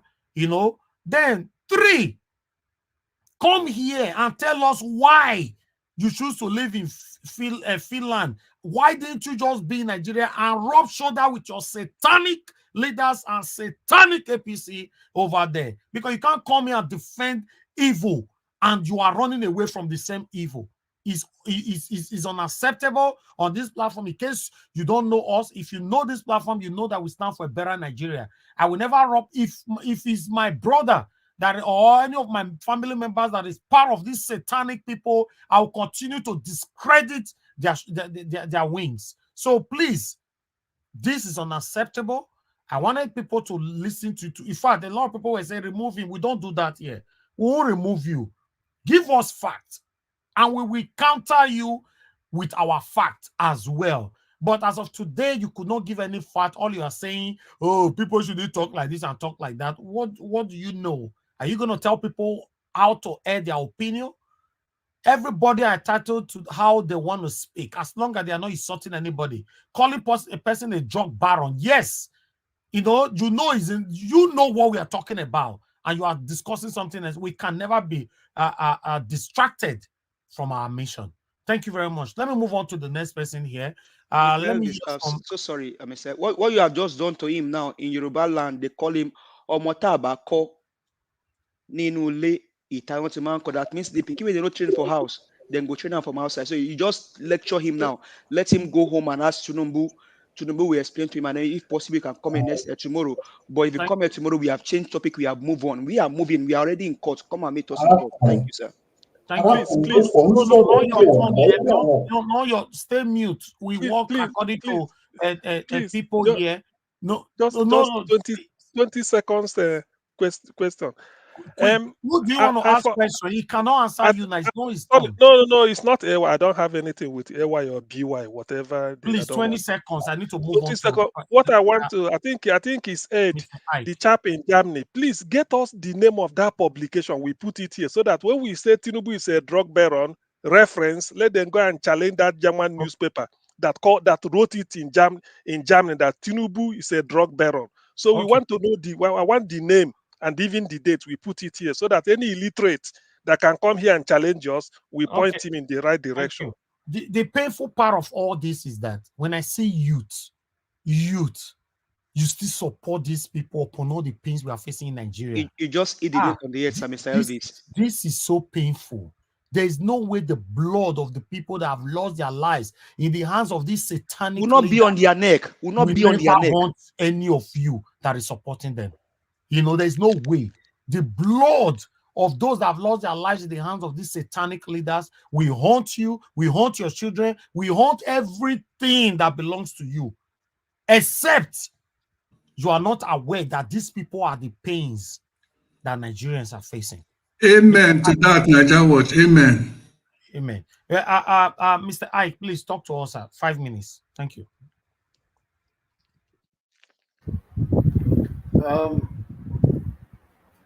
I just want to.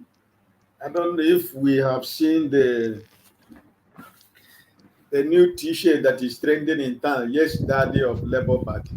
You know, I don't know if any of you have seen the T-shirt Labour Party has printed. Yes, Daddy. Mr. Ike, out of every lemon they throw at us, we make a lemonade. I have seen that advert. Okay. You see, ABC, they want to make fun of Labour Party, and now we are, we are trending around the world with our new T-shirt. Yes, Daddy. You see, the Bible said, touch not my anointed, do my prophet no harm. For whosoever touches me, touches the apple eyes of God.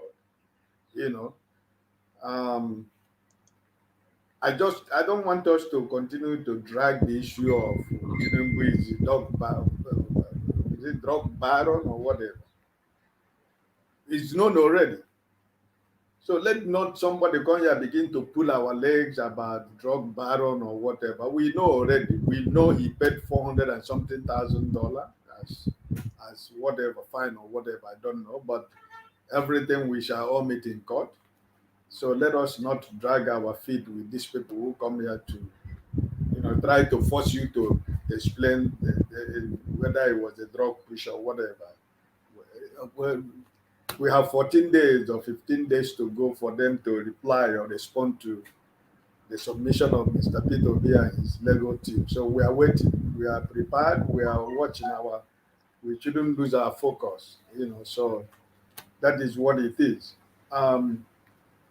Also, like I used to, when I joined this platform newly, I know that I said here in this platform that a time shall come when this fight is going to get tougher.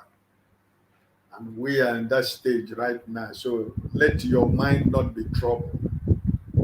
For you believe in your cause, you believe in your mission, you believe in your vision, stand on it faithfully, stand on it, never you waver, because the man we are following has not wavered. The man we are following is a man of faith. The man that we are following believes in everything he does and everything he says. He meant it and he stands by it. So do not be afraid of what is coming. We already know it's going to come. But it is only when we fall to it that it becomes a problem. You saw the people that went to, some people organized themselves in Abuja in a remote place and said they have suspended the chairman of Labour Party. And the Labour Party chairman went to Edo State. The real chairman and secretary of his ward and the chairman of the local government and Labour Party chairman, they went to pay a solidarity visit because he told us that this is where he grew up, and all the faces of the people he saw, he never saw them. He don't know them, but that they have their telephone number and contact, and they have handed them over to the police, or they have given information to the police commission. So the law will take its proper course. Thank you. I want you to know that Labour Party. That's why I say when the issue of Kenneth Okonkwo we are discussing yesterday, I say Labour Party has everything. There is nothing that these people will do that is going to stick. I am telling you, it can only stick for 1 minute. We can only stick for 1 day. And after that day that they made that thing to stick, and there is the discussion about it, the next day people move on. And that thing becomes A+ to the Labour Party. So, they are doing everything humanly possible. They are trying everything. I was listening to Mayogu General. He said that particular day, APC has translated it in Hausa. Okay, sir. And he was asking them, if you translate this word Hausa, why don't you translate mathematics into Hausa? Round up, sir. Thank you. So what am I trying to say? Let us be focused. Nothing is going to happen. We are waiting them in court. Everybody who is looking for the figure, we shall see the figure in court. Those who say we don't have party agent in the whole 100 776,000 polling booths. On Oh that God, day, let this man go sleep. Let Oga Nigeria go sleep. on that day, they will see No, it's whether okay, we it's have okay, Tony. agent or not. It's okay, So please. this is what it is. Please don't lose your guard. You see what APC and PDP are doing themselves in River State? Thank you, Mr. Ike.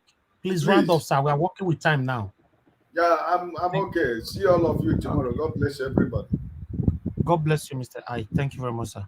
Okay, let me hear from Madam Nena. Madam Nena, thanks for your patience. Please talk to us, your final submission. Yeah, well, I don't even know what else to say. At this point, I'm maybe, 1 minute. yeah, I don't even know what else to say. A lot of things has been said again. I think we should just, a lot that needs to be said today has been said already. We just have to move on for tomorrow. The guy that came in that people are saying is Emeka, he calls himself Emeka, calls himself AY, whatever they call him. It's unfortunate that we have young people in Nigeria.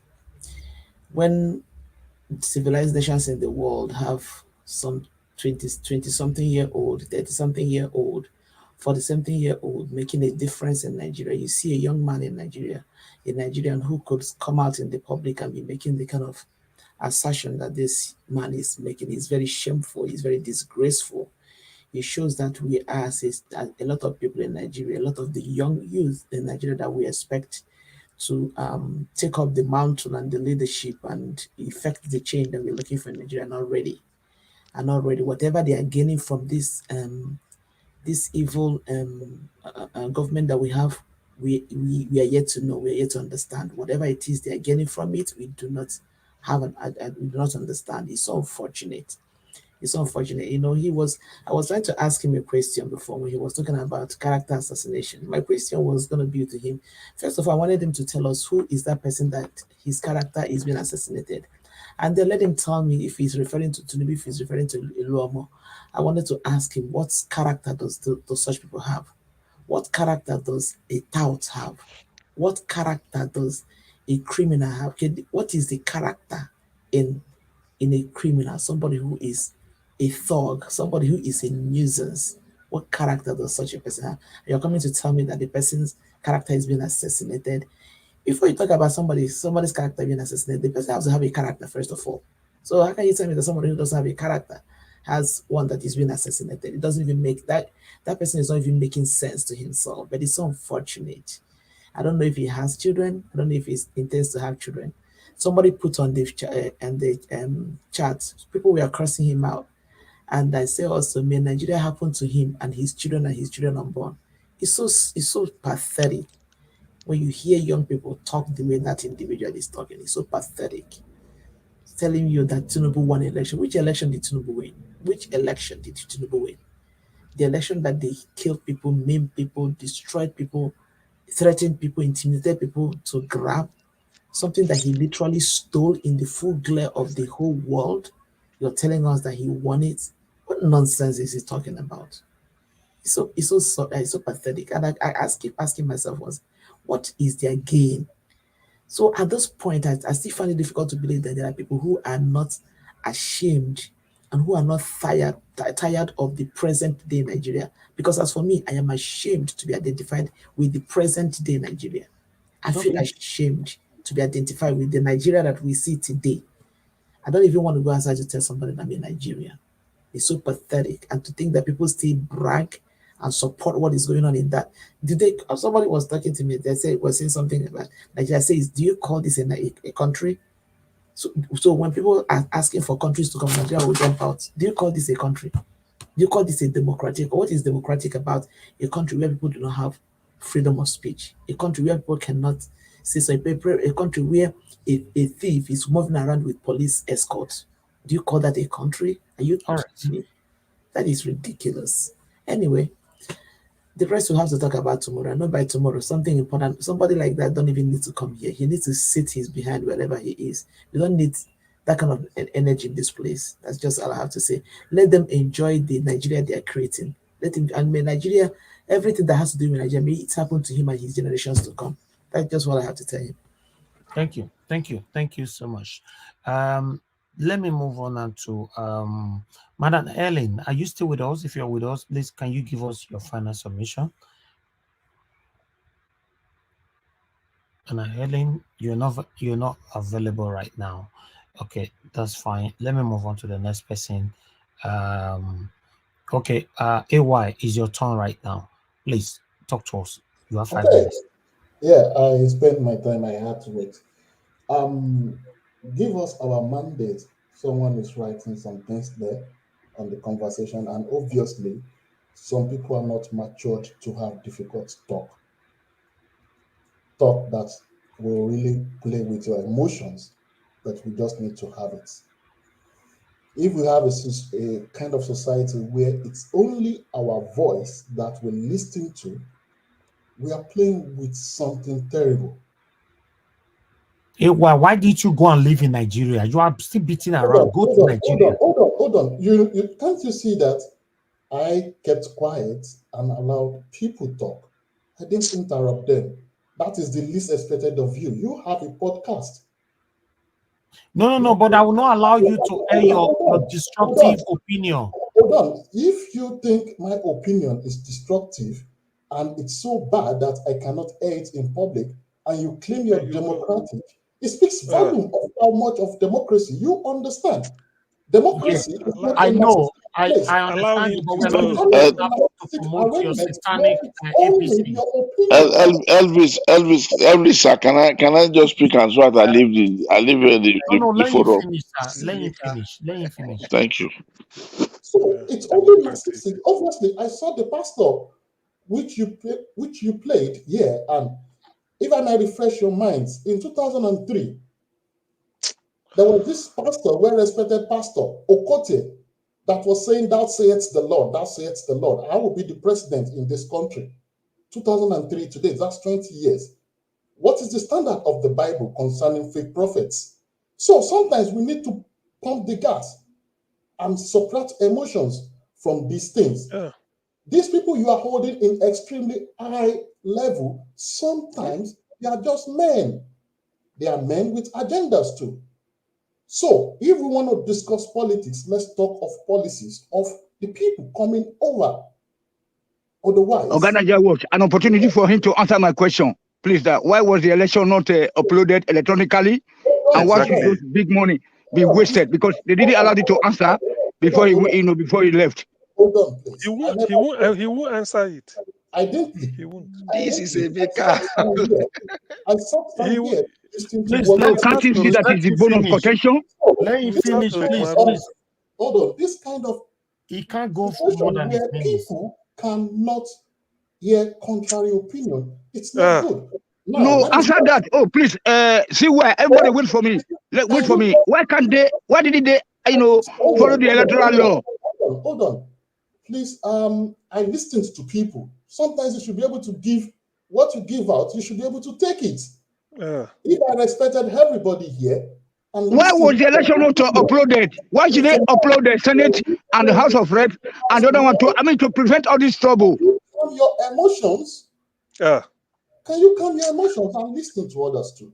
Not emotion. I'm a fair guy here. I'm not supporting anybody here, but I'm asking you, why was there that election? He has spoken for 25 minutes without saying anything. 25 minutes gone. Mr. Man, did you see that I allowed people to say all kinds of things? There was someone saying, what I mean, he just asked you a question now. You answer it now. Hold on. I had questions too. I kept quiet. Can you allow me talk? Emeka, we know you. Can we allow you talk? You see, the fact that Emeka holds a contrary opinion doesn't kill Emeka. It's just another. Okay, can you answer the question from Tony, please? So he said, "What is his question? Can you come again?" Tony, go ahead. Yes, let me come. Can't you see that the bone of contention is that there was an electoral act and electoral law, backed by the constitution that they must have to follow, but they did not follow that electoral act. So they uploaded. So the electoral law stipulated that all the results must have to be transmitted electronically immediately as they are coming in, like they did in Edo State. where everybody can be seen 30%, 10%, 5% as they going up and down. Why should they, upload the House of Reps and the Senate, and they did not upload the presidential something, just to avoid any confusion right now? Go ahead. Regardless of whoever you are supporting. Okay. Concerning that issue, those are one of those things that will be ironed out in court. However, there is this news filtering out where INEC said their system. No. Who owns the court? Who owns the court? Why should we, why should we allow that one to deteriorate to that level? Who owns the court? Not allow. Who owns the court? Why are you people quick to say go to court? Why? Because we cannot allow our society to. Do you have a court in Nigeria? Do you have a government in Nigeria? Where is your president? If you think we don't have a government in Nigeria, I think that is rich of you. There is a government in Nigeria. That is your government. It's your own government. I don't have a government. Yes. It's a personal opinion, and I respect that. Emeka, sorry, AY, round up in 1 minute. No interjection, I beg. Okay. What I want to say is this. Nigeria is facing a civil war that is going to be ethnic based. Can we listen to each other from the point? What are the Yorubas saying? Naija, please do. Wait. No. Listen to me also. AY, you are an APC who is saying Nigeria is facing war. Don't say this platform said it. Mark what you said now, because we don't know who is listening. It's from your word. Okay, Mr. Edwin, let him finish. I need to move on, or some of you will not talk before I end this broadcast. I'm working with time. If you did not respect the time, you will not get to your turn before I end the broadcast. Okay, Nigeria is facing a critical situation that might lead to something that happened, something similar that happened in Rwanda. Now, if we gauge the society, it is a clear case of Yoruba versus Igbo. What are the Yorubas saying? They said, you're free to live among us, do your business, but when it comes to our self-governing mechanism, please stay away from it and don't deny our rights to our land. That is the position of the Yorubas. Can we live together without causing war? Someone was saying something like this earlier, but it wasn't given enough time to expatiate. Okay, Mecca. Sorry, AY. Yeah. AY, your time is up, but I want to ask you a question. Where is your principal, Tinubu?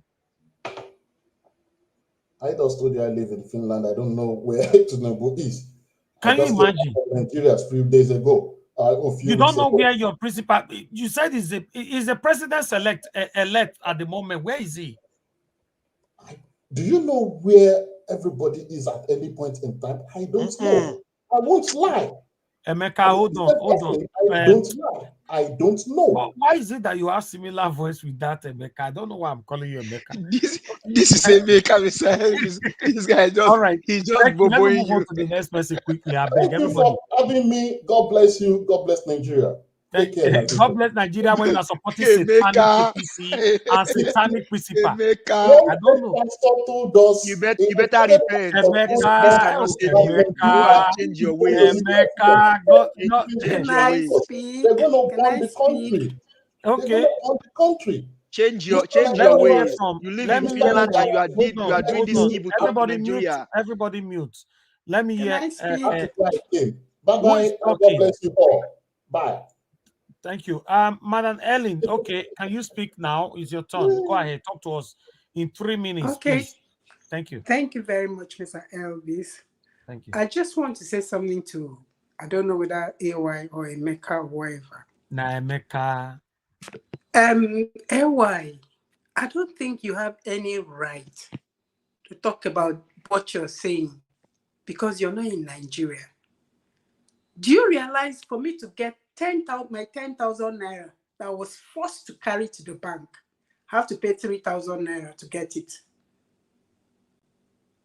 Do you realize if I'm giving money for my housekeeping, if I'm giving 100,000, I have to spend 100 and it means it's 130,000 because I'm going to spend 30,000 to get that 100,000. I'm buying my own currency in my country. And you sit in Finland and you say, I'm proudly an APC. For 8 years, these guys have put us through all sort of pains. It got so bad that we had to buy fuel for 650 naira, 1 liter. And yet we are generating crude oil. And you sit in Finland and you think you know better. And you're talking about building and not building. And you're talking about castigating and not castigating. How dare you? What do you know? How dare you? Please go back to your APC camp and do your drama. We don't need you here. We don't need you here, please. They ask you so many questions that you could not answer. Why are you here? What are you trying to achieve? What are you trying to do? I'll repeat the same thing that Ibiomi said. Woe unto you who see evil and call it good, and good evil. Woe unto you. May your generation not know peace. Haba. Why are we like this? Who did this to us? That you see black and you say black is white. And what is white? You say, no, absolutely, this is black. How much did they pay you? Must you come here? Must you infiltrate this place and cause confusion? We don't need your likes. We want to be focused. We know why we are here. We know what we are fighting for. We are fighting for our mandate. And you know it.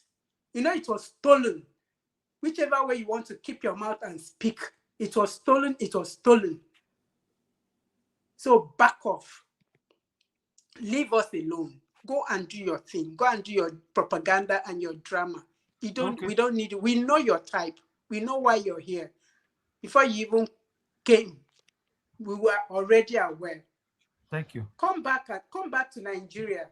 And then so that when you're driving through your expressway, you're looking back left, front, and right. You don't know whether it's the way you're moving your head that will cause accident for you, or one this thing will mount roadblock. Do you realize that on the expressway? Thank you, madam. Round up, please. Round up.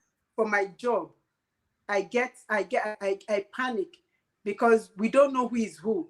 The police, even the police on the road, mount road blocks to announce to their people that these ones are coming. So we let them and kidnap them. And you're talking.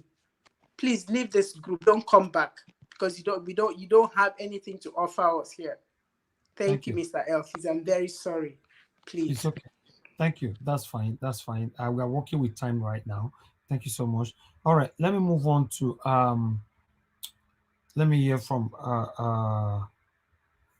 okay, where is okay, Mr. Juden, please give us 3 minutes. Final submission, sir. Okay, thank you, everybody. All protocol observed. Thank you, sir. Well, the likes of Emeka, there are so many Emekas out there. I saw, is it TVC? I've forgotten one. Yeah, I think it's TVC.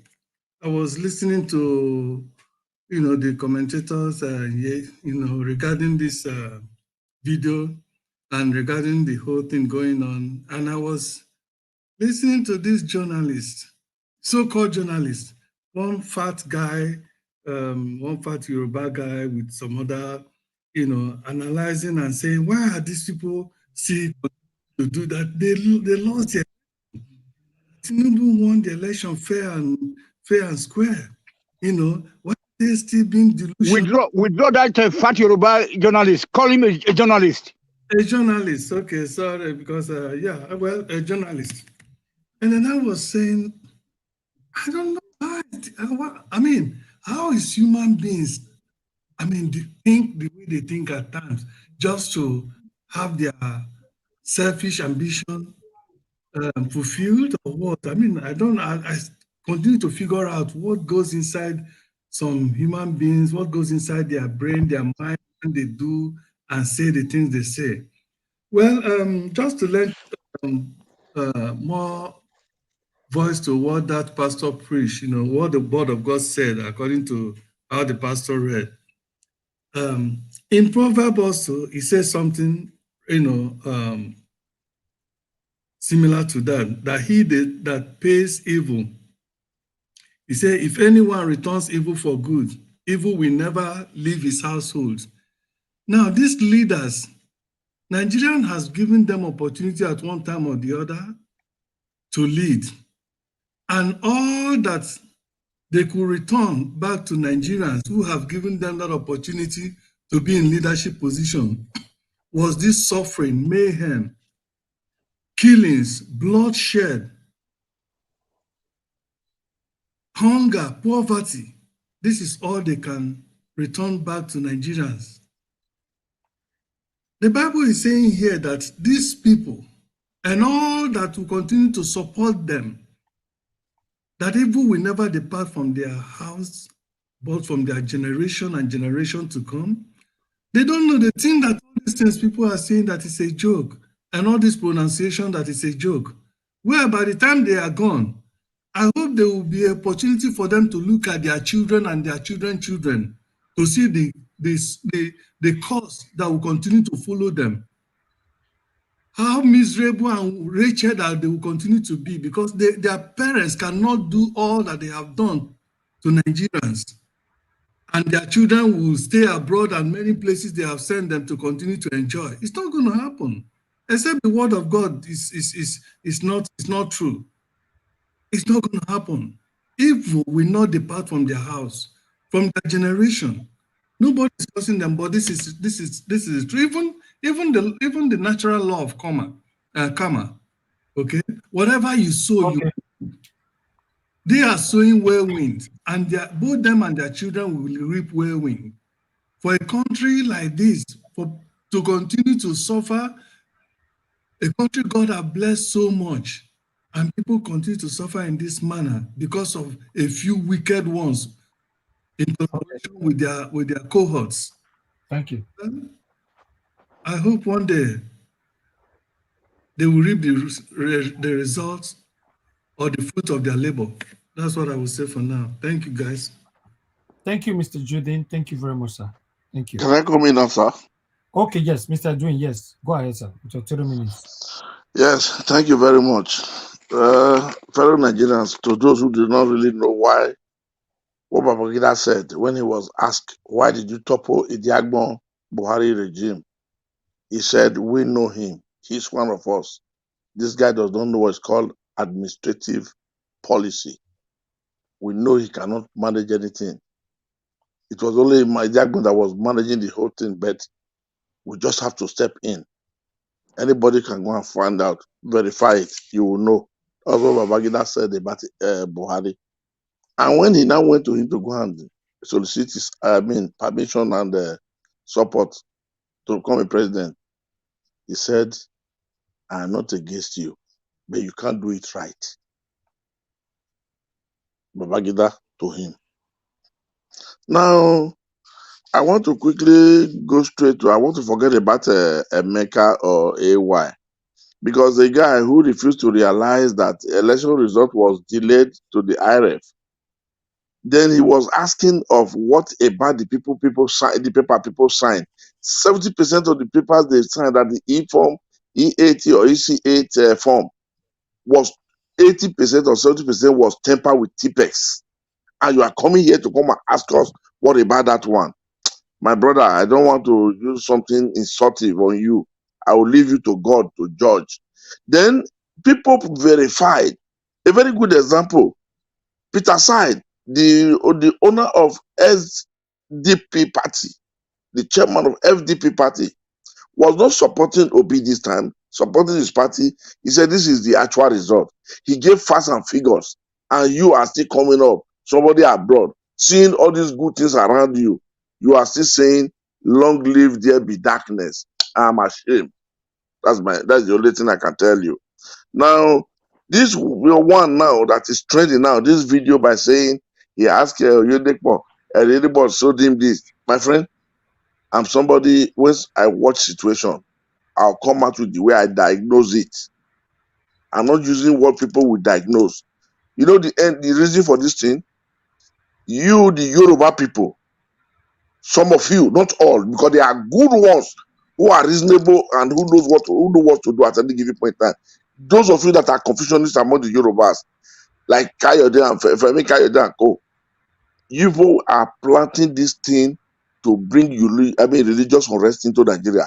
After people see that the demonstration was going on, what would trigger reaction? To me, is why people now came out with this video, with this voice. Nothing more than that.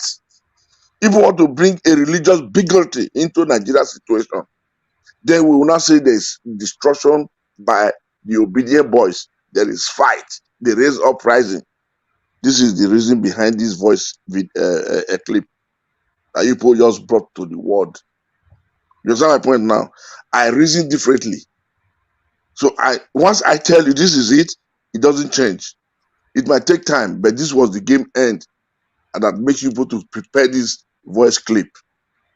I'm submitting to every Nigerian to hear it. Okay. So then that one is, I'm sorry, let me just quickly run through that one. Then he also said, the Yoruba said the Lagos, they can coexist, but they cannot bring law, they cannot do this one. My dear brother. Round up. Yeah, if you are abroad and you are saying this, is that Nigerian law? What the Yorubas are saying individually? Is that what the Nigerian Constitution said? Wherever you live as a Nigerian, you can do anything that Nigerians can do. But no, there's not like a child of the soil. That was what the Nigerian Constitution say. Okay. Please don't come here again. Thank you. Thank you, Mr. Edwin. Thank you so much. Give us our mandate, please. Use your 3 minutes, sir. Thank you very much, Mr. Helvis. Thank you. And thanks to everyone on the panel. Thanks to the comment section. I mean, just to piggyback on what Mr. Edwin said, that guy just came here to spin lie. He told lie, blunt lie. Yorubas did not say Igbos cannot involve in our politics. Nowhere. The one that spin this lie, Tinubu, Sanwo-Olu, for food, Fani Kayode, Keyamo, Dilelake, Bayo, Onanuga, and Igbokwe. God bless you, sir. Igbokwe, Kalu, and Emeka that disguised as AY. Because if you're saying that they should not get involved, then why do you want them to come and vote? So you see how these people, they don't know what they are doing. They just continue to create evil and unrest. You guys said you have won the election. You should be celebrating like Mr. Go and celebrate. You should even protest. Go and celebrate. We are saying we are going to court. And you guys will not even allow us to rest. Anywhere we go, you guys are following us. If we talk, you guys exactly anywhere. Whatever, anything we do, you guys, one of you go on the plane, saying be obedient. Before you know, less than 24 hours, his information is out there. Now you guys went to make fake video. You guys throw lemon. We are making lemonade out of the lemon. We now have our daddy. Oh my, yes, daddy. The souvenir is trending all over the world now. That's to tell you that these people, they don't know what they are doing. Tinubu cannot convince even 30% of the Yorubas when he came here and said he's controlling. Tinubu does not control any 70%. That's a big lie. He cannot even do it. Yorubas even voted more for Peter Obi in Lagos. That's to tell you how far the Yorubas they disregarded Tinubu, because we don't support evil. All right. So my people, please, let's talk about what illegitimate presidents will do to Nigeria. The case that we have in court, how we can, please, all this APC wants to sense them. Let's just tell them, just please go. We have a mandate we are pursuing. Please. Thank you, Mr. Elvis. Thank you, my brother. Thank you so much for your final submission right there. Appreciate every one of you. So let me quickly hear from Tony Africa. Tony Africa, please give me your 3 minutes. I believe I say Tony Africa today. People you all they hail you for comment section. They say you did on the right lane today. What did they happen? Tony Oga, Wahala. no, Oga. Oga, make I let you go sleep, I beg. Tony Make I let you go Wahala. sleep. Mr. Elvis, in fact, there's one comment on the comment section that about Mr. Tony. I would like you to see. Tony Wahala. No, Tony, not say Tony, they distract him. We go destroy the leg, destroy everything. All right. I got Tony. Oga, go sleep. Good night, sir. No, I beg I dash you this at 3 minutes. So Thank you so much. Odaro, good night, sir. God bless you, sir. Thank you. Tony, Thank you. Tony, they're All right. happy today. Good. Okay. God's power. I beg, talk to us in 3 minutes. Thank you very much. Okay. Thank you so much. Please, my network has been so disturbed today. I Yes, I just greet noticed. everybody on the panel, commenters, and the lover of truth, because we are lover of truth. We don't condone evil, and that is why. First of all, let me send this warning to the spy of evil camp. This is a obedient den. If you think you can come and do any damage control here, you're in the wrong place. And I don't know if it will be allowed. I want to appeal if Mr. Elvis, if we notice any spy of all these evil associates, once we discover them here, I don't know if you can do it just to remove them. Because I noticed one thing, they are just here to delay us from talking important things, just like give us money, they said. And so that we can move to better thing, better plan ahead, so that we can sensitize other people. Because in my own small way, I've been sensitizing people to open their eye and see that Nigeria can still be gained from this evil news. Because a lot of people have given up Nigeria. A lot of people have dashed away Nigerians. But God used this Mr. Gregory Peter Obi to give a lot of people hope. So that is my own request. I don't know if it will be granted. Once we discover any spy, anyone that wants to distract us, if you can move it to better, because they take a lot of the important time that was supposed to be discussing a good thing. Let me say something. Like I was saying before, what can we call a man that has been ruling a state for 24 years? I grew up in Lagos State as a kid. When I was crawling, my parents brought me. I'm from Akwa Ibom. My parents brought me. So we grew up. I grew up in Lagos. So there was no easy life in Lagos at all. Why? Because these evil people have been ruling the system. We thought maybe it would be good after Jack. Then this evil man come Tinubu, when he now enter everywhere, there's no important thing that any Lagosian can boastfully say. Even this Ikotu that is talking about, if you want to go to anywhere to reach that Ikotu, you are going to spend an hour. Is that the kind of country we are expecting to be living? A country whereby you don't have a good road, there's no good hospital, all the general hospital, there's no facility for medical concerns, and somebody will come outside and still be defending these people. Sometimes I see, I don't really blame people that are back home, really enough, because sometimes they said travel is part of education and exposure. But it is evil for you to be abroad. You see all this development, you see everything that people are enjoying for humanity. Then you still be defending them. I call such people as evil people. You understand? Because it's like you are enjoying something here. You don't want other people to be enjoying it back home. I mean, you are wicked. You are a wicked person. So I don't really have much to say. Thank God that as he come, a lot of people give him what to maybe his co-spy. Whenever they want to come again, they'll go and reinforce more. I want to advise and encourage everybody to still keep pushing.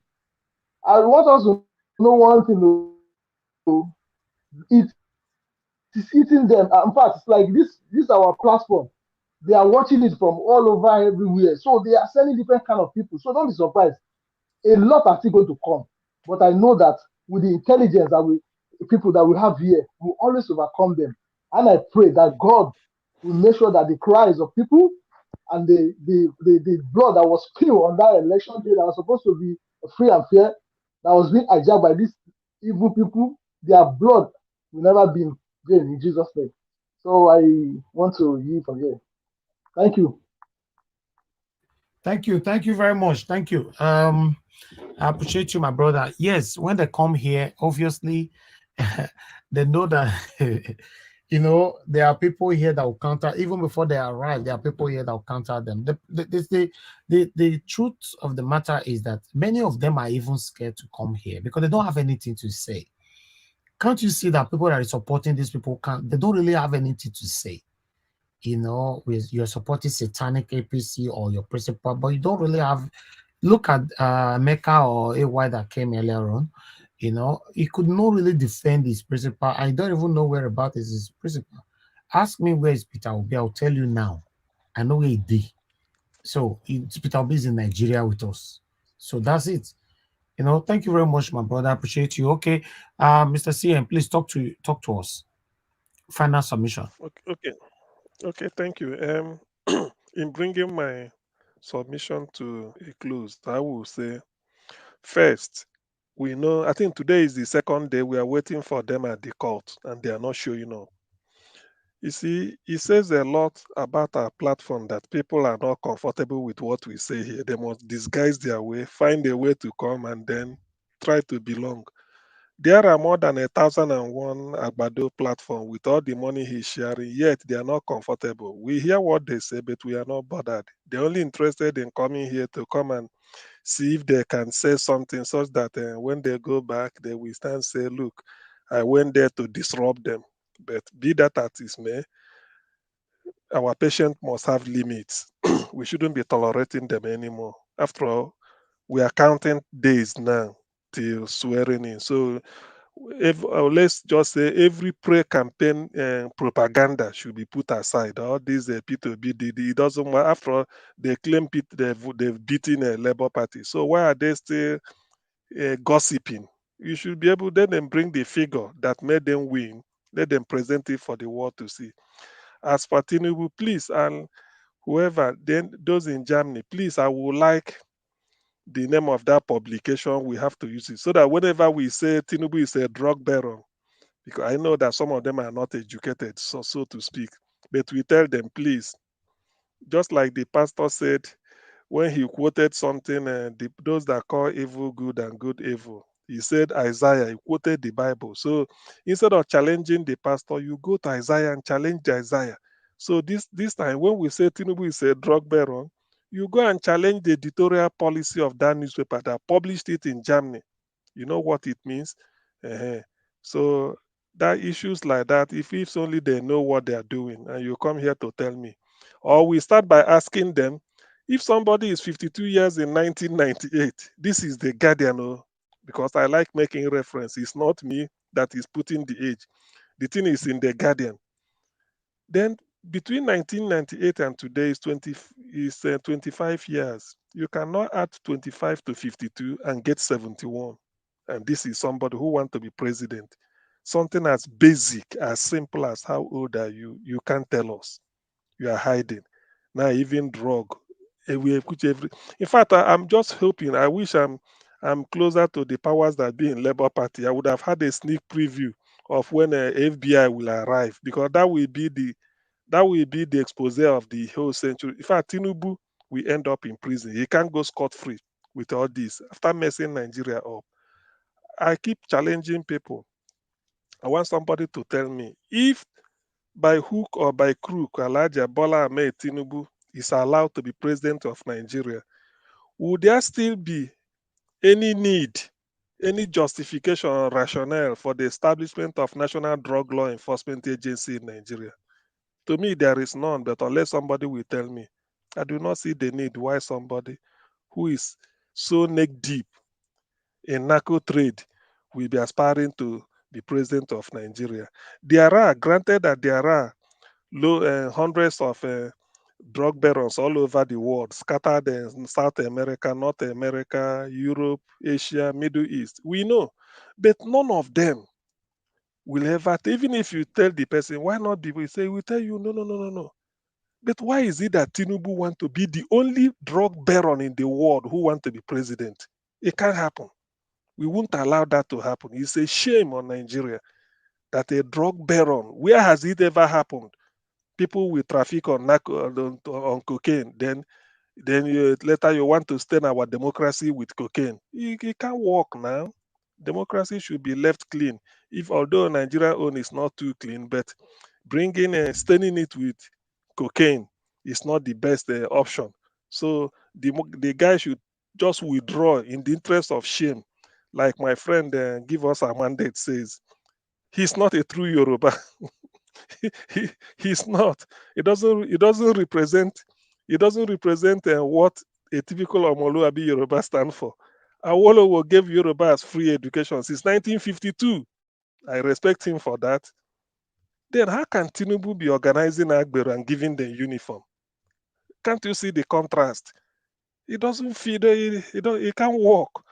A man who cannot, you can ask Awolowo, how old are you? He will tell you. The schools he went to, he's a lawyer, he's everything. Tinubu, what about you? No, he cannot now. I mean, what are we talking about? You can't make progress by moving backwards. You're making sense. Go ahead, sir. It's exactly so. You can't make progress by moving backwards. So this for my Yoruba friends. They anyway they know. For people, that's why whenever I want to talk about this, I remember Bayo Adebanjo and what he's saying. Please, can you say that word again? That Awolowo gave Yoruba education to. Please, 1952. Since 1952, they started enjoying free education, at least in primary and secondary school. Let me just put it that way. Say university, they take them to UK. That's what I read up. I've read it. That's what he gave them. That is the head start. They will always tell you. Now when you get to Tinubu's turn, not organize that. All right. Thank you. Thank you. All right, everybody. I appreciate you all for your time with us today. Thank you for joining us today. All my panelists, I appreciate you all. Please, no interjection. I don't have time. Please, I don't have time. So sorry. Thank you very much, my people. All my panelists, thanks for coming in. My spectators, my commenters, my callers. I understand I could not pick a lot of calls today, though. I apologize for that. I cannot really carry everybody at the same time. I just randomly pick calls and see what I can do. But if I could not pick your call today, tomorrow is also there. I will try again. Thank you for your understanding, though. And for those of you that could not join the panel, I also apologize. Please understand with us. You know how it is. And those of you that came late to the panel and you got few minutes, please understand with us. If you come on time, you can have enough minutes to talk to us here. But meanwhile, we are one family here. Let's join here together. Nobody's perfect. I'm not perfect. So always understand my stand here. I'm here for a better Nigeria. And I believe many of you joining us here. That's what, sorry guys, that's what you are standing for as well. For those of you that super chatted us, and Nolly77, thank you very much, Osem Gelmede. Thank you, Jaja. Thank you very much, Dr. Alexander Gomez. Thank you very much. I appreciate every one of you. Now, God bless you now. Please help us to share this broadcast and like. Let me quickly put out the poll, because remember that we put out the poll today. That is it right there. And the question is the same question: what will happen in May 29 and what will be the court decision? Court decision will favor Mr. Peter Obi. We have 81% right there. Court decision will favor Tinubu. We have 10%. Interim government will take over. We have 5%. And fresh election will be conducted. We have 4% right there. So that is what we do every day. So on the comment section, mother of all, Mommy Diaspora, thank you very much, Mommy, for all you do for us. Adai Lofi, I see you right there. Thank you very much. Posha, Gina, we see you right there. Pius Moi, I see you. Thank you very much. God bless you all. Imo Sokri, Innocent Oka, thank you very much. Mr. Pansat, thank you very much. I will appreciate you. Jacob D, thank you very much. Willie, I see you right there. Eyes on Eternity, thank you. Lola, IG, thank you. Guy, Awanlele, God bless every one of you. I appreciate you all. Blessing Okafo, thank you, my good people. Now here we'll draw the curtain. Imo Sokri, thank you. I wish I can mention all names. Now here we'll draw the curtain. King Elijah, Head Talk Supplements, thank you. Savior, I see you right there. Thank you. Now God will bless you. Now Mofire, what did they do for comment session? Mofire, do you notice that I always keep you to the last. No, I know they could give you time make you talk. I know you're going to catch you. I know worry. As I think they prepare you for here. Is that the last way you deal with me now? Even though that you first come, I will keep it the last. And I did do Mr. CM that one as well. I know the quick call Mr. CM. Now I leave Mr. CM for last.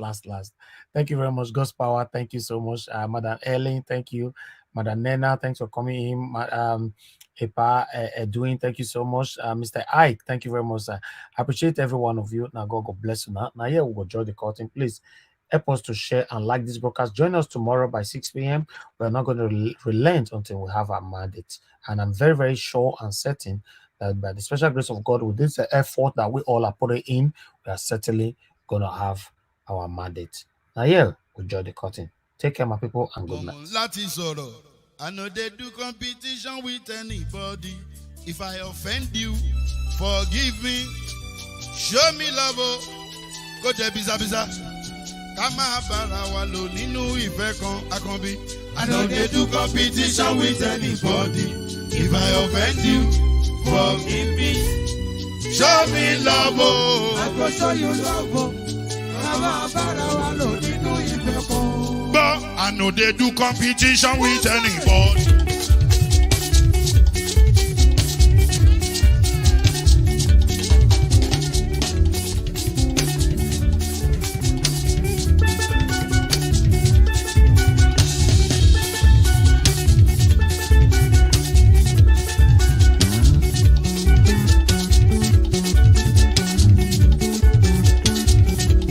If I offend you, forgive me. Show me love, oh, I go show you love, eh. Kama bara wa lo ninu ife kan. I know they do competition with anybody. If I offend you, forgive me. Show me love, oh, I go show you love, oh. Kama bara wa lo ninu ife kan.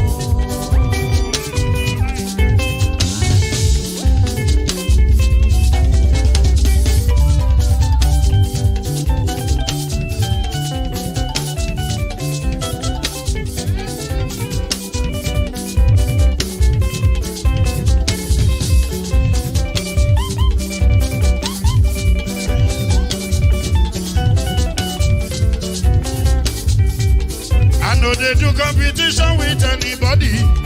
If I offend you, forgive me. Oh, tó bá ti sanwó fún Ṣẹ́gun nàbí o. Ẹ fẹ́ jókòó.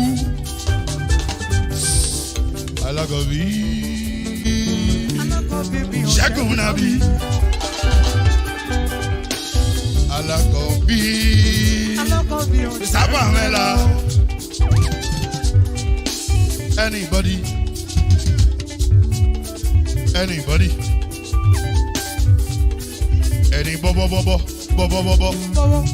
Anybody.